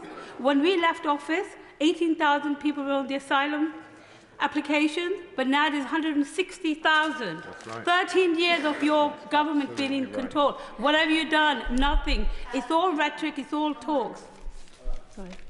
Come on. The Honourable Lady just needs to be quite careful with her language when she's talking about your government, i.e.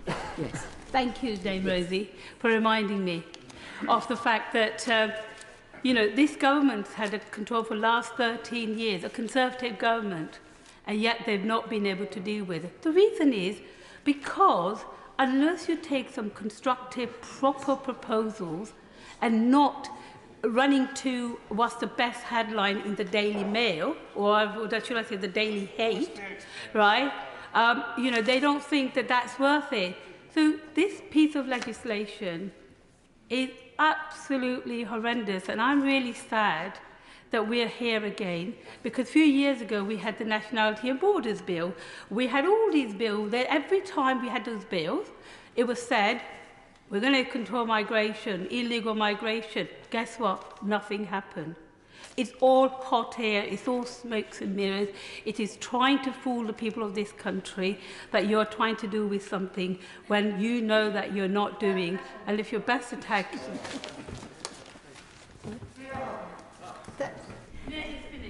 Yes, she needs to stop referring to you as in me. That's I am the point. so sorry, Yes, it's committed that. And I just want to just finally end. Many members today have spoken about various safe routes. There have been a lot of suggestions made about how to deal with this issue of the small boat. There have been colleagues who have spoken about the legal side of it. I have to say that if there's any humanity in this government, they should think about withdrawing this bill and actually deal with the issue of small boat. And can they please stop trying to appease to populist sentiments? Rosie, I rise to speak to the Liberal Democrats' amendments New Clause 3, New Clause 4 and New Clause 6. Madam Chair, I struggle to put into words my dismay about this bill. I've been listening to this debate since the very beginning and listening to the members opposite, excepting a few members who have spoken with real insight. Members opposite cannot hide their frustration that 3 years on from Brexit, we still don't control our borders. In fact, we are further away from it than ever. And it shows up a fundamental misunderstanding, namely that Britain is only ever part of a global community. We don't rule it, and we only get through what we want through cooperation. We will only succeed in stopping illegal immigration by cooperation and not by breaking international agreements. Nobody can be opposed to stopping people traffickers who are exploiting desperate men, women and children. But this bill is no way to go about it, and it will not be successful in stopping the boats from coming. All it will achieve is to punish those who least deserve it. Will the government finally listen to what we have said from the opposition benches for such a long time, and that is we must create safe and legal and effective routes to immigration if we are serious about a compassionate and fair system of immigration. New Clause 6 would facilitate a safe passage pilot scheme. New Clause 4 would require the Home Secretary to set up a humanitarian travel scheme. It would allow people from specified countries or territories to enter the UK to make an asylum claim on their arrival. The only way to make sure that refugees do not risk their lives in the Channel is to make safe and effective legal routes available. My inbox, Madam Chair, has been full of constituents outraged at the government's plans to abandon some of the most vulnerable people in the world. In Bath, we have welcomed refugees from Syria, Afghanistan and Ukraine and stand ready to do more. While this government is intent on ending our country's long and proud history as a refuge for those fleeing war and persecution. The Home Secretary has been unable to confirm that this bill is compatible with the European Convention on Human Rights. Clause 49 allows the Secretary of State to make provisions about interim measures issued by the European Court of Human Rights, and the Law Society has raised its concerns that this shows an intent to disregard the Court's measures and break international law. The government's promises that people fleeing war and prosecution could find a home in the UK through a safe and legal route must be something that is actually true and real and does what it wants to do, rather than promising something that does not happen. Now is the time to put action behind words. So far, this bill does not even define what a safe and legal route is, and I agree with the Honourable Lady from Walthamstow. Let me name one example why it is so important that we have safe and legal routes, and that is Afghanistan. Just 22 Afghan citizens who were eligible for the UK resettlement scheme have arrived in the UK. And the Minister has said, oh, we have taken thousands before the invasion of Kabul. We are talking about a resettlement scheme that was set up in 2022, a year ago, and only 22 have been resettled through that scheme that the government has set up a year ago. That is the question. We are not talking about what happened in 2015 or what happened before the invasion of Kabul. We are talking about the safe and legal routes that this government has set up. 22 of Afghan citizens have been resettled under that scheme. That is the reality, and the Minister cannot walk away from that. That is a shameful record. Women and girls, especially who were promised safety, have been left without a specific route to apply. We cannot leave them to their fate. Every day we hear about the cruel the way that the Taliban treats women and girls who are excluded from education, who are excluded from jobs, who have to do what they want to do in hiding and who are not safe. The government has promised them safety. They cannot come. We must ensure that new promises of safe and legal routes cannot be broken. Section 8 of the bill sets out a cap on the number of refugees entering via safe routes, but it does not use a specific figure. There is also no obligation for the government to facilitate that number of people arriving. The government's current record does not inspire confidence. The UK grants less asylum application than the EU average. In 2022, only 1,185 refugees were settled to the UK. This is nearly 80% lower than in 2019. This is why the government should support new Clause 3. It requires the Secretary of State to set a resettlement target of at least 10,000 people each year. Refugees make dangerous journeys because they are in danger. If we are serious about stopping illegal people trafficking, we must provide safe routes for refugees first, not punish refugees who have the right to be here first. The bill as it stands criminalises desperate people making perilous journeys to seek safety.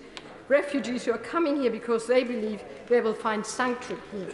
We must show them compassion. We must not show them our backs. Thank you. Here.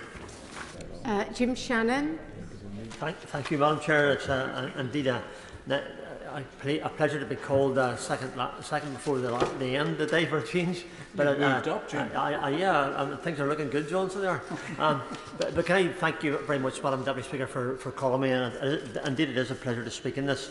And I want to thank the Minister the Secretary of State for dedicating her time to being here at the beginning of the debate, and for the Minister being here now to hear our contributions. This is something that has proven incredibly contentious, either in this chamber or on social media. We have heard the views of so many, sometimes some more distasteful than others. I have to say, I say that very respectfully. The principle is still the same, that I believe we do have a very clear responsibility to protect those who are most vulnerable in their societies.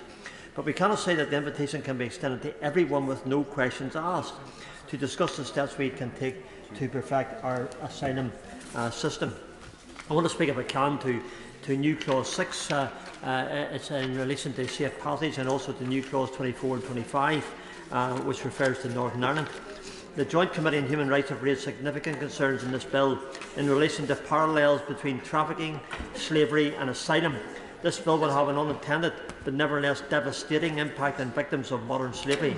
They have stated that illegal immigration is often used as a weapon to exploit people for profit, and criminal gangs are often the ones luring vulnerable people onto boats into the UK. There were 5,144 modern slavery offences recorded by the police in England and Wales in the year ending March 2019, an increase of 51% from the previous year. In addition, poverty, lack of education, unstable social and political conditions, economic imbalances, climate change and war are key issues that contribute to someone's vulnerability and becoming a victim of modern slavery. We cannot close the door on genuine victims of trafficking and slavery, and we cannot allow the bill to undermine the security of victims. According to the recent Home Office statistics, nearly 550 people were potentially trafficked in Northern Ireland. I want to give a Northern Ireland perspective to this debate if I can, Madam Chair. An increase of 50% from 2021 when the figure was 363. In the last 4 years, the number of people referred through the National Referral Mechanism in Northern Ireland increased by 1,000%. So we have an issue. Maybe not in numerical numbers that they're here in the UK mainland, but for us in Northern Ireland, they are key issues. New Clause 19, which refers to the extension to Wales, Scotland and Northern Ireland, I wish to refer to as well. And also Clause 24 and 25, which also refers to Northern Ireland and takes on the three particular ones in provisions relating to Northern Ireland for trafficking, for exploitation, and I believe it's important that we have the same opportunity to respond in a way that can help. Madam Deputy Speaker, there is no doubt of the impacts that detention due to asylum are going to have an incredible impact on some migrants. We are often too quick to assign asylum seekers under the same label, but forget that a large proportion of women and young children who come here illegally do come from war-torn countries where they've been ripped away from their families and displaced with no other option but to get out and make the best of a potential life somewhere else. There are real, genuine cases out there. There are families that do need legitimate help. And as a big-hearted company, I believe that we have a duty to do this. Under this new legislation, the Home Office will be given new powers to provide accommodation for unaccompanied children, but these provisions only apply to England, and it has only been considered, and I would ask that this is extended to other areas of the United Kingdom, of Great Britain and Northern Ireland.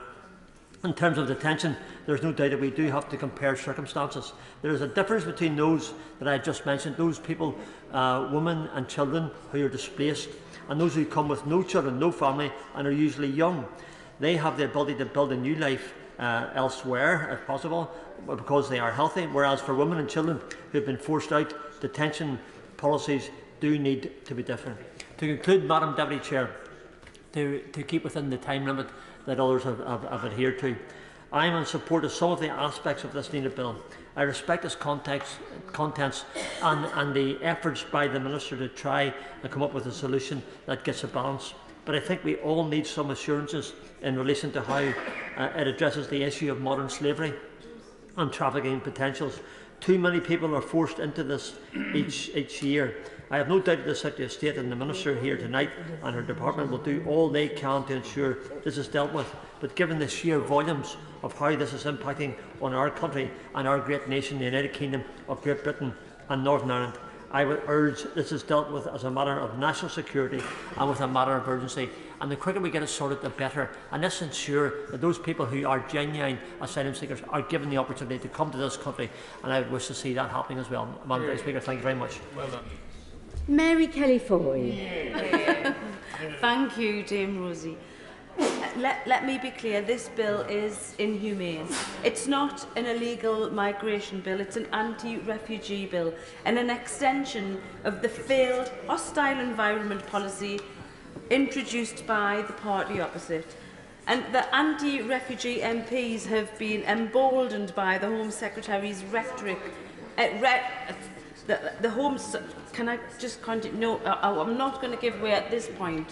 I've waited since 5:30 and I'm going to have my bit. Sorry, Bob. Anti-refugees have been emboldened in here today by the Home Secretary's rhetoric of hate. as we can see by the amendments and the clauses and by what we've heard by many of the members opposite. And unbelievably, the bill now has the potential to be even worse than when it came to the House on the second reading. And let's not forget, Chair, that the day after an immigration facility was literally attacked, it was firebombed, the Home Secretary spoke of an invasion of southern England. In fact, it's been reported today that the Home Secretary has even fuelled a rebellion against her own bill in order to introduce tougher amendments. And I want to put on record, Chair, that no migrant or refugee is responsible for the state our country is in right now. The crisis in our education system, in housing, in our NHS has been caused by the party opposite and 13 years of Tory failure, not those fleeing from conflict and climate change. And they deserve our compassion, not our contempt. Thankfully, my honourable friends, the members for Poplar and Limehouse, Sheffield Hallam and Streatham, proposed a number of new amendments and clauses that can drastically improve this bill, and they deserve the full support of this House. New Clause 10, tabled by the member for Sheffield Hallam, sets out a requirement to introduce a safe passage visa, which would give entry clearance to those already in Europe wishing to come to Britain to make an asylum claim. Critically, this can end the crisis in the English Channel by providing refugees with safe passages and safe routes. In its current form, the bill relies on the idea of deterrence to stop small boat crossings, but as we've seen time and time again, deterrence doesn't work. There's no robust evidence to support this idea. Dangerous crossings have continued even since the Nationality and Borders Act and the Rwanda Asylum Plan. And Chair, there's also an issue of parliamentary scrutiny. This bill may have significant implications for Britain's asylum system, the European Convention on Human Rights and our international legal obligations. But we only have 2 days in which to debate it, which isn't acceptable for a major piece of legislation. Detailed scrutiny is invaluable at picking up potential problems, of which this bill has many.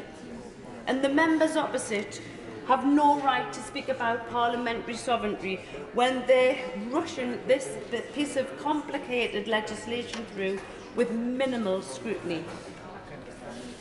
Madam Chair, I think about those 27 people who tragically died in November 2021 crossing the Channel, as well as those who've lost their lives crossing the Mediterranean seeking refuge. Their deaths could have been avoided if there'd been safe passages, a humanitarian corridor in place. We've had the opportunity this evening to do that, to introduce an amendment that can provide safe passage for our fellow human beings and reject the potentially fatal elements of this bill. Thank you. Minister Robert Jenrick. Well, thank you, Dame Rosie. And this has been an excellent debate covering the provisions of the bill relating to legal proceedings, the cap on the number of refugees to be admitted through new safe and legal routes, and safe countries of origin. Let me deal very briefly, Dame Rosie, with the substantive government amendments in this group. First, we have brought forward, if I could just finish this point, I'll happily come to the honourable gentleman in a moment. First of all, new clause 11 enables the senior president of tribunals to request first-tier tribunal judges, including employment tribunal judges, to sit as judges of the upper tribunal.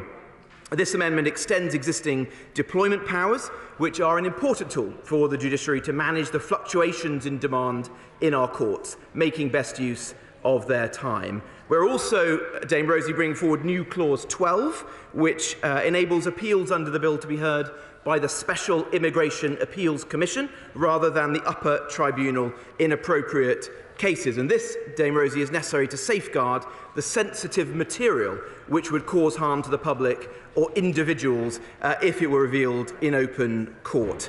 And the test for certifying suspensive claims will require that the Home Secretary certify the decision being taken relies partly or wholly on information which, in her opinion, should not be made public. So I hope that these government amendments will receive the support of the whole House, and I'll happily give way to the honourable gentleman. I thank the Minister very much for giving way. He'll recall that at the beginning of this debate, I raised a point of order about the fact that he, on the 19th of December, said that when Labour left office in 2010, the backlog was 450,000, the asylum backlog, his words. I have received a letter from the UK Statistics Authority completely debunking that claim, saying that in fact the backlog was 19,000 and the backlog now is 166,000. As he's at the dispatch box, I thought it would be a perfect opportunity for him to apologise to the House and to correct the record as per his duties under the Ministerial Code. Well, I'm grateful to the honourable gentleman for looking out for me, and it's understandable that there would be confusion on this point because, as I think my right honourable friend, the former Prime Minister, said in the second reading debate, the situation that we inherited in 2010 was a complete shambles. Indeed, the former Labour Home Secretary described the department as not fit for purpose. Now, what we were referring to was John Vine.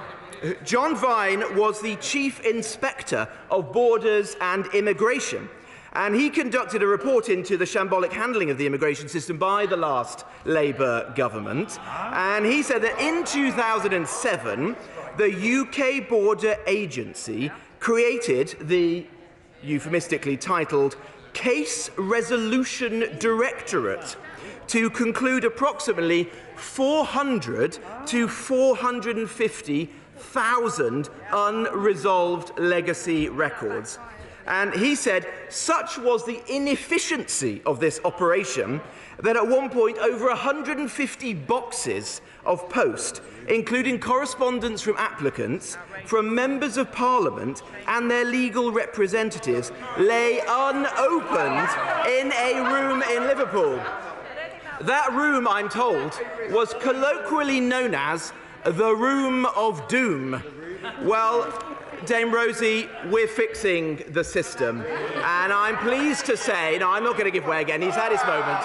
I'm pleased to say that as a result of the work that the Home Secretary, the Prime Minister and I have already done, the legacy backlog is falling rapidly, and we intend to meet our commitment to clear it over the course of the year. I won't give way to the honourable lady.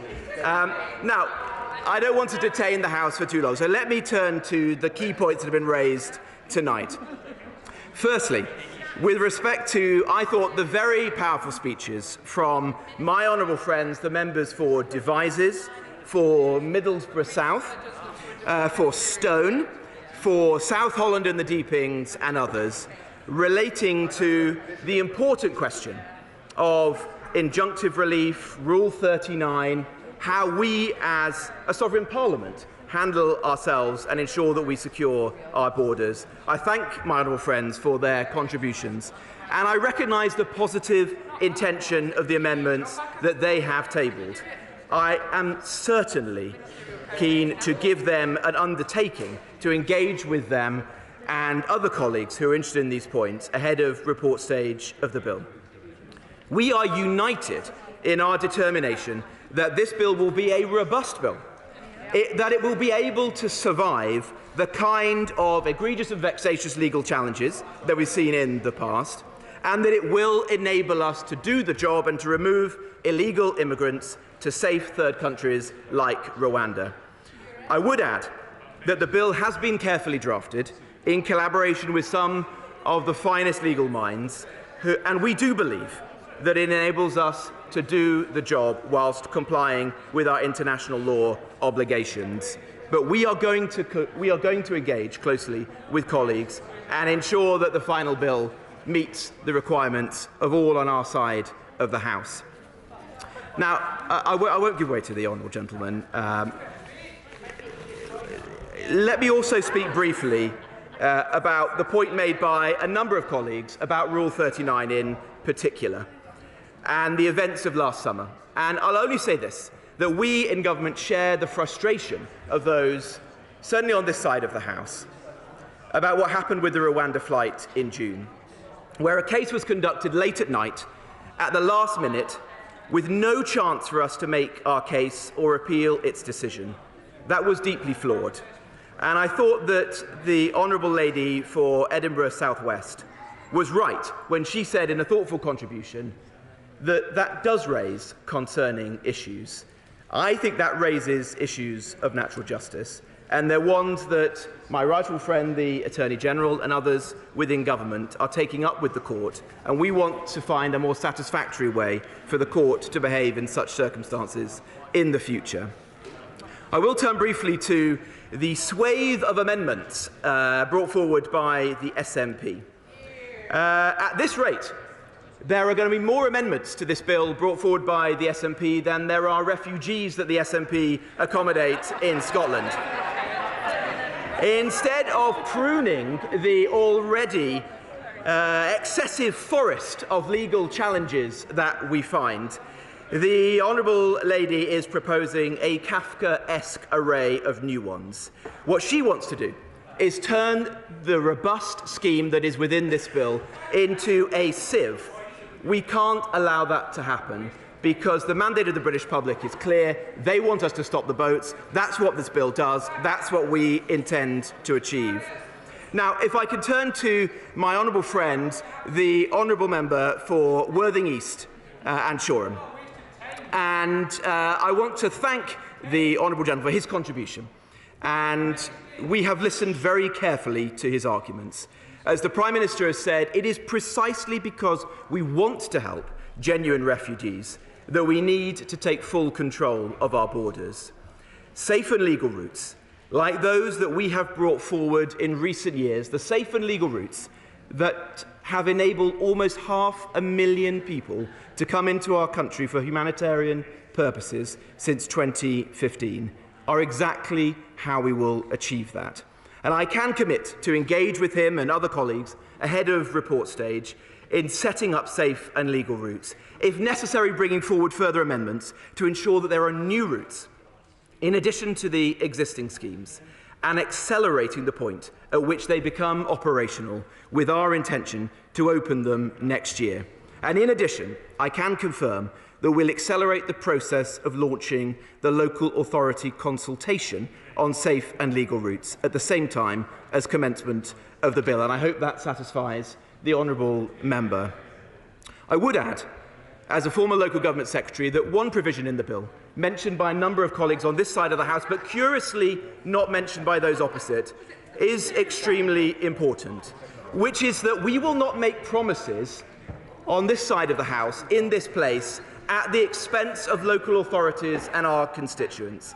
And so for the first time, not only will we bring forward more safe and legal routes, but we will consult with local communities and with local authorities first, so that those routes are not virtue signalling, but are wedded in the genuine capacity of our communities, the ability to house people, the ability to find GP surgery appointments, the ability to find school places, and the ability for our communities to sustainably bring those individuals into the country and ensure that community tensions are not unnecessarily raised. I won't give way to the honourable gentleman. And this is a critical distinction. This is a critical distinction. Well, I will give way to the honourable gentleman because in his remarks, at one point he said he was for the cap, then he said he was against the cap. So perhaps he can explain. No, he's making some very good points on local authority consultation. Will he therefore be supporting our new Clause 27 tomorrow, which makes it a legal requirement for the Home Office to consult with local authorities before deciding on hotels? Well, I think the honourable gentleman should read the bill. I mean, I thought we've been debating it for the last 5.5 hours, but he doesn't even seem to have read it. The bill says for the very first time that before we create a safe and legal route, we'll consult with local authorities. And I think that we all should see that as a good step forward, because the public are sick of their hotels being filled with illegal immigrants, and they don't want to see the well-being of illegal immigrants put above those of the British public. And that's a crucial change that we're making. So, Mr. Chairman, I shall close at that point by making a simple point, that the choice ahead of us today is this. Is it for the British Parliament to decide who enters this country, or is it for the people smuggling gangs? On this side of the House, we believe that without border controls, national security is compromised. The fabric of communities begins to fray, and public services come under intolerable pressure. We believe that whilst we should always be generous to those in need, there are limits on how much support we can provide. We believe that we should prioritise our finite resources, as in a powerful speech my honourable friend, the member for Ipswich, said, directly on those in conflict zones, not those who are fit enough and well enough and wealthy enough to get to a safe country like France and then cross the Channel. It is the members on this side of the House who are on the right side of the moral argument. And what of the party opposite, led by the member for Holborn and St Pancras? He campaigned to close removal centres. He wants to scrap our Rwanda partnership. He's the human rights lawyer who sided with foreign national offenders over the law-abiding British public. He's the prosecutor who votes against tougher sentences for the people smuggling gangs. It's clear for all to see that the British public can't rely on the Labour Party to stop the boats. They don't have a plan because they don't think there's a problem. They're too naive to understand what this country is up against and what's at stake. And they're too weak to take the tough but necessary measures to deter the crossings and fix our broken asylum system. That's why we brought forward this bill. That is the determination and the commitment of my right honourable friend, the Prime Minister, the Home Secretary and I. We will stop the votes. This bill begins that. MacDonald. For allowing me to speak again, Mr Chair, because what we've had today has been an absolute disgrace of a debate. The timetabling of this really important bill has been absolutely shocking. Whichever side of this debate you are on, we must understand that this is of incredible constitutional significance.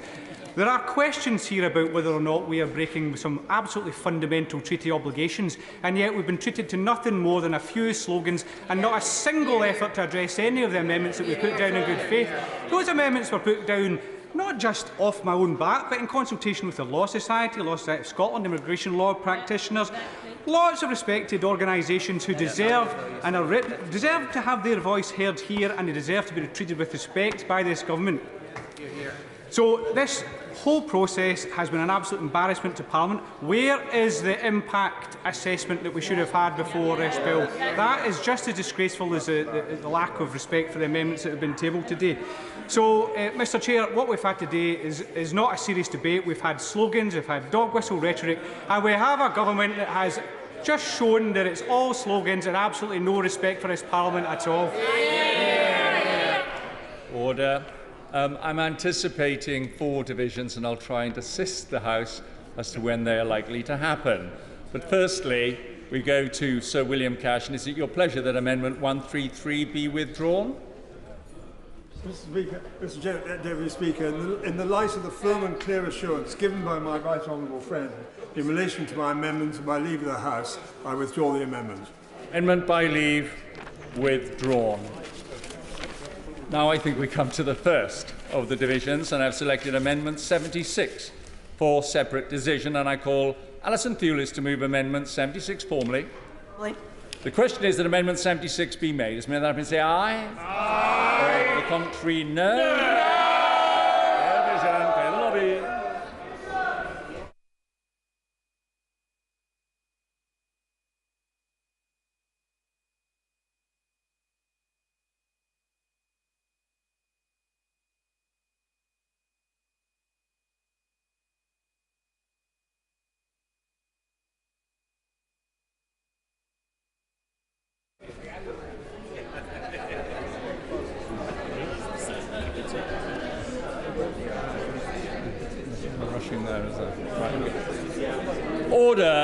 Order. The question is, Amendment 76 be made? As many of that opinion say aye. Contrary, no. No. Tell us for the ayes, Peter Grant and Marion Fellows. Tell us for the noes, Julie Marsden and Mike Wood.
Order.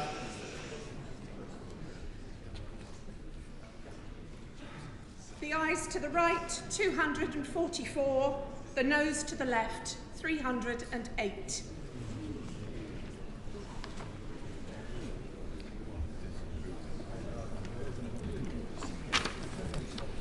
The ayes to the right were 244, the noes to the left 308, so the noes have it, the noes have it.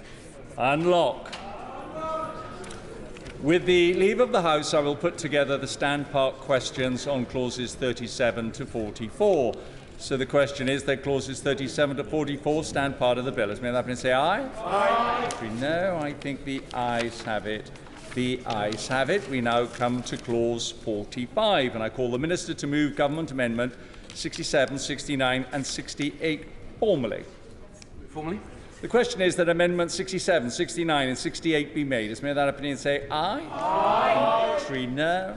I think the ayes have it. The ayes have it. With leave of the House, I will put together the stand part questions on clause 45 as amended and clauses 46 to 51. The question is that clause 45 is amended and clauses 46 to 51 stand part of the bill. May I say aye? Aye. Contrary, no. I think the ayes have it. The ayes have it. I call the Minister to move Government New Clause 11. Move formally. Government New Clause 11. Judges of First Tier Tribunal and Upper Tribunal. The question is that Government New Clause 11 be read a second time. As may that opinion say aye? Aye. Contrary, no. I think the ayes have it. The ayes have it. The question is that Government New Clause 11 be added to the bill. As many of that opinion say aye? Aye. Contrary, no. I think the ayes have it. The ayes have it. I call Minister to move Government New Clause 12. Minister. Government New Clause 12, Special Immigration Appeals Commission. The question is that Government New Clause 12 be read a second time. As many of that opinion say aye? Aye. Contrary, no. I think the ayes have it. The ayes have it. The question is that Government New Clause 12 be added to the bill. As many of that opinion say aye? Aye. Contrary, no. I think the ayes have it. The ayes have it. We now come to New Clause 6, which has been selected for separate decision. And can I ask who's going to move that? Tim Farron to move. New Clause 6, Safe Passage Pilot Scheme. The question is that New Clause 6 be read a second time. As many of that say aye. Aye. Of the contrary, no. No. Clear the lobby.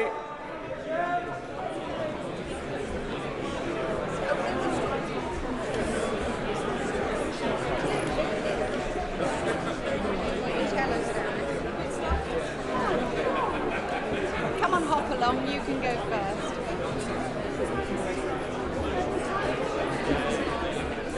So it's Alistair, Carmichael.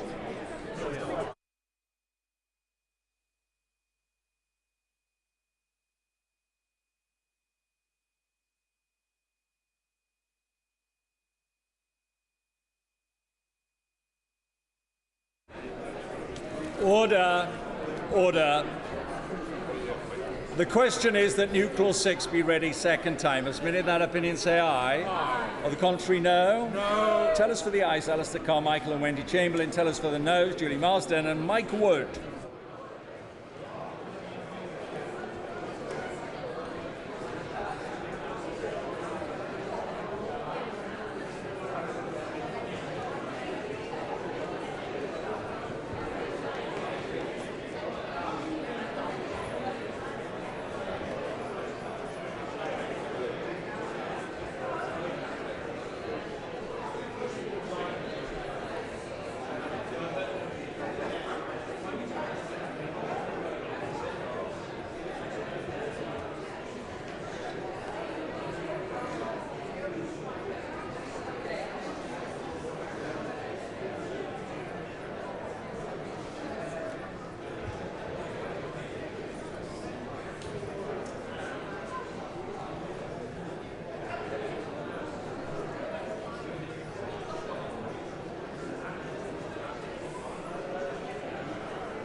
Order. Order. The ayes to the right, 67. The noes to the left, 307. Recount.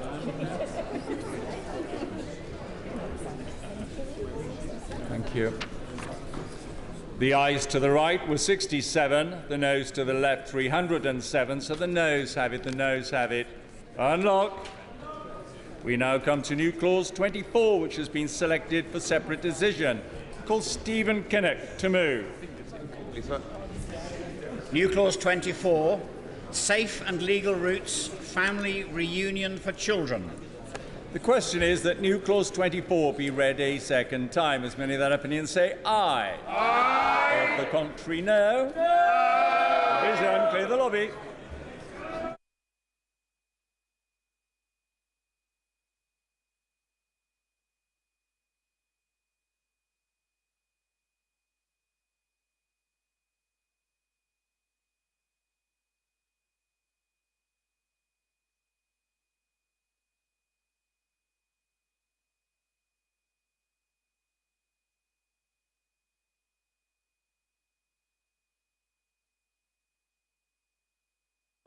Order. The question is that new clause 24 be read a second time. As many of that opinion say aye. On the contrary, no. No. Tell us for the ayes, Mary Glinton and Taiwo Otemi. Tell us for the noes, Julie Marsden and Mike Wood.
Order.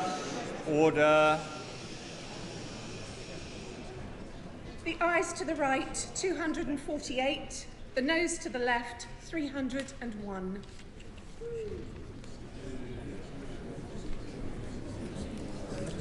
Thank you. The ayes to the right were 248. The noes to the left were 301. So the noes have it. The noes have it. Unlock.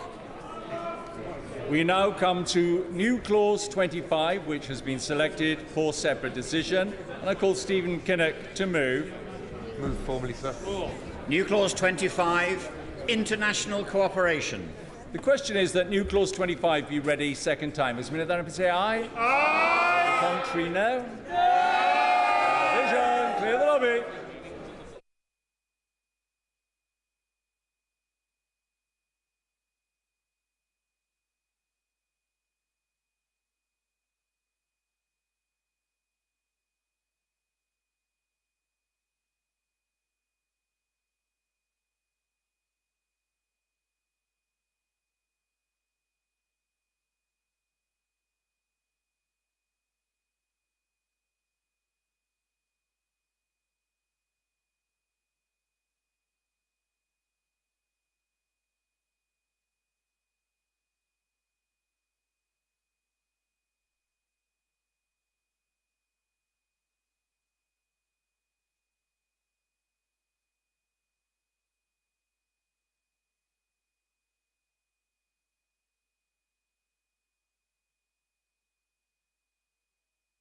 Question is that new clause 25 be read a second time. As many other say aye. Contrary, no. No. Tell us for the ayes, Taiwo Otemi and Mary Glindon. Tell us for the noes, Julie Marsden and Mike Word.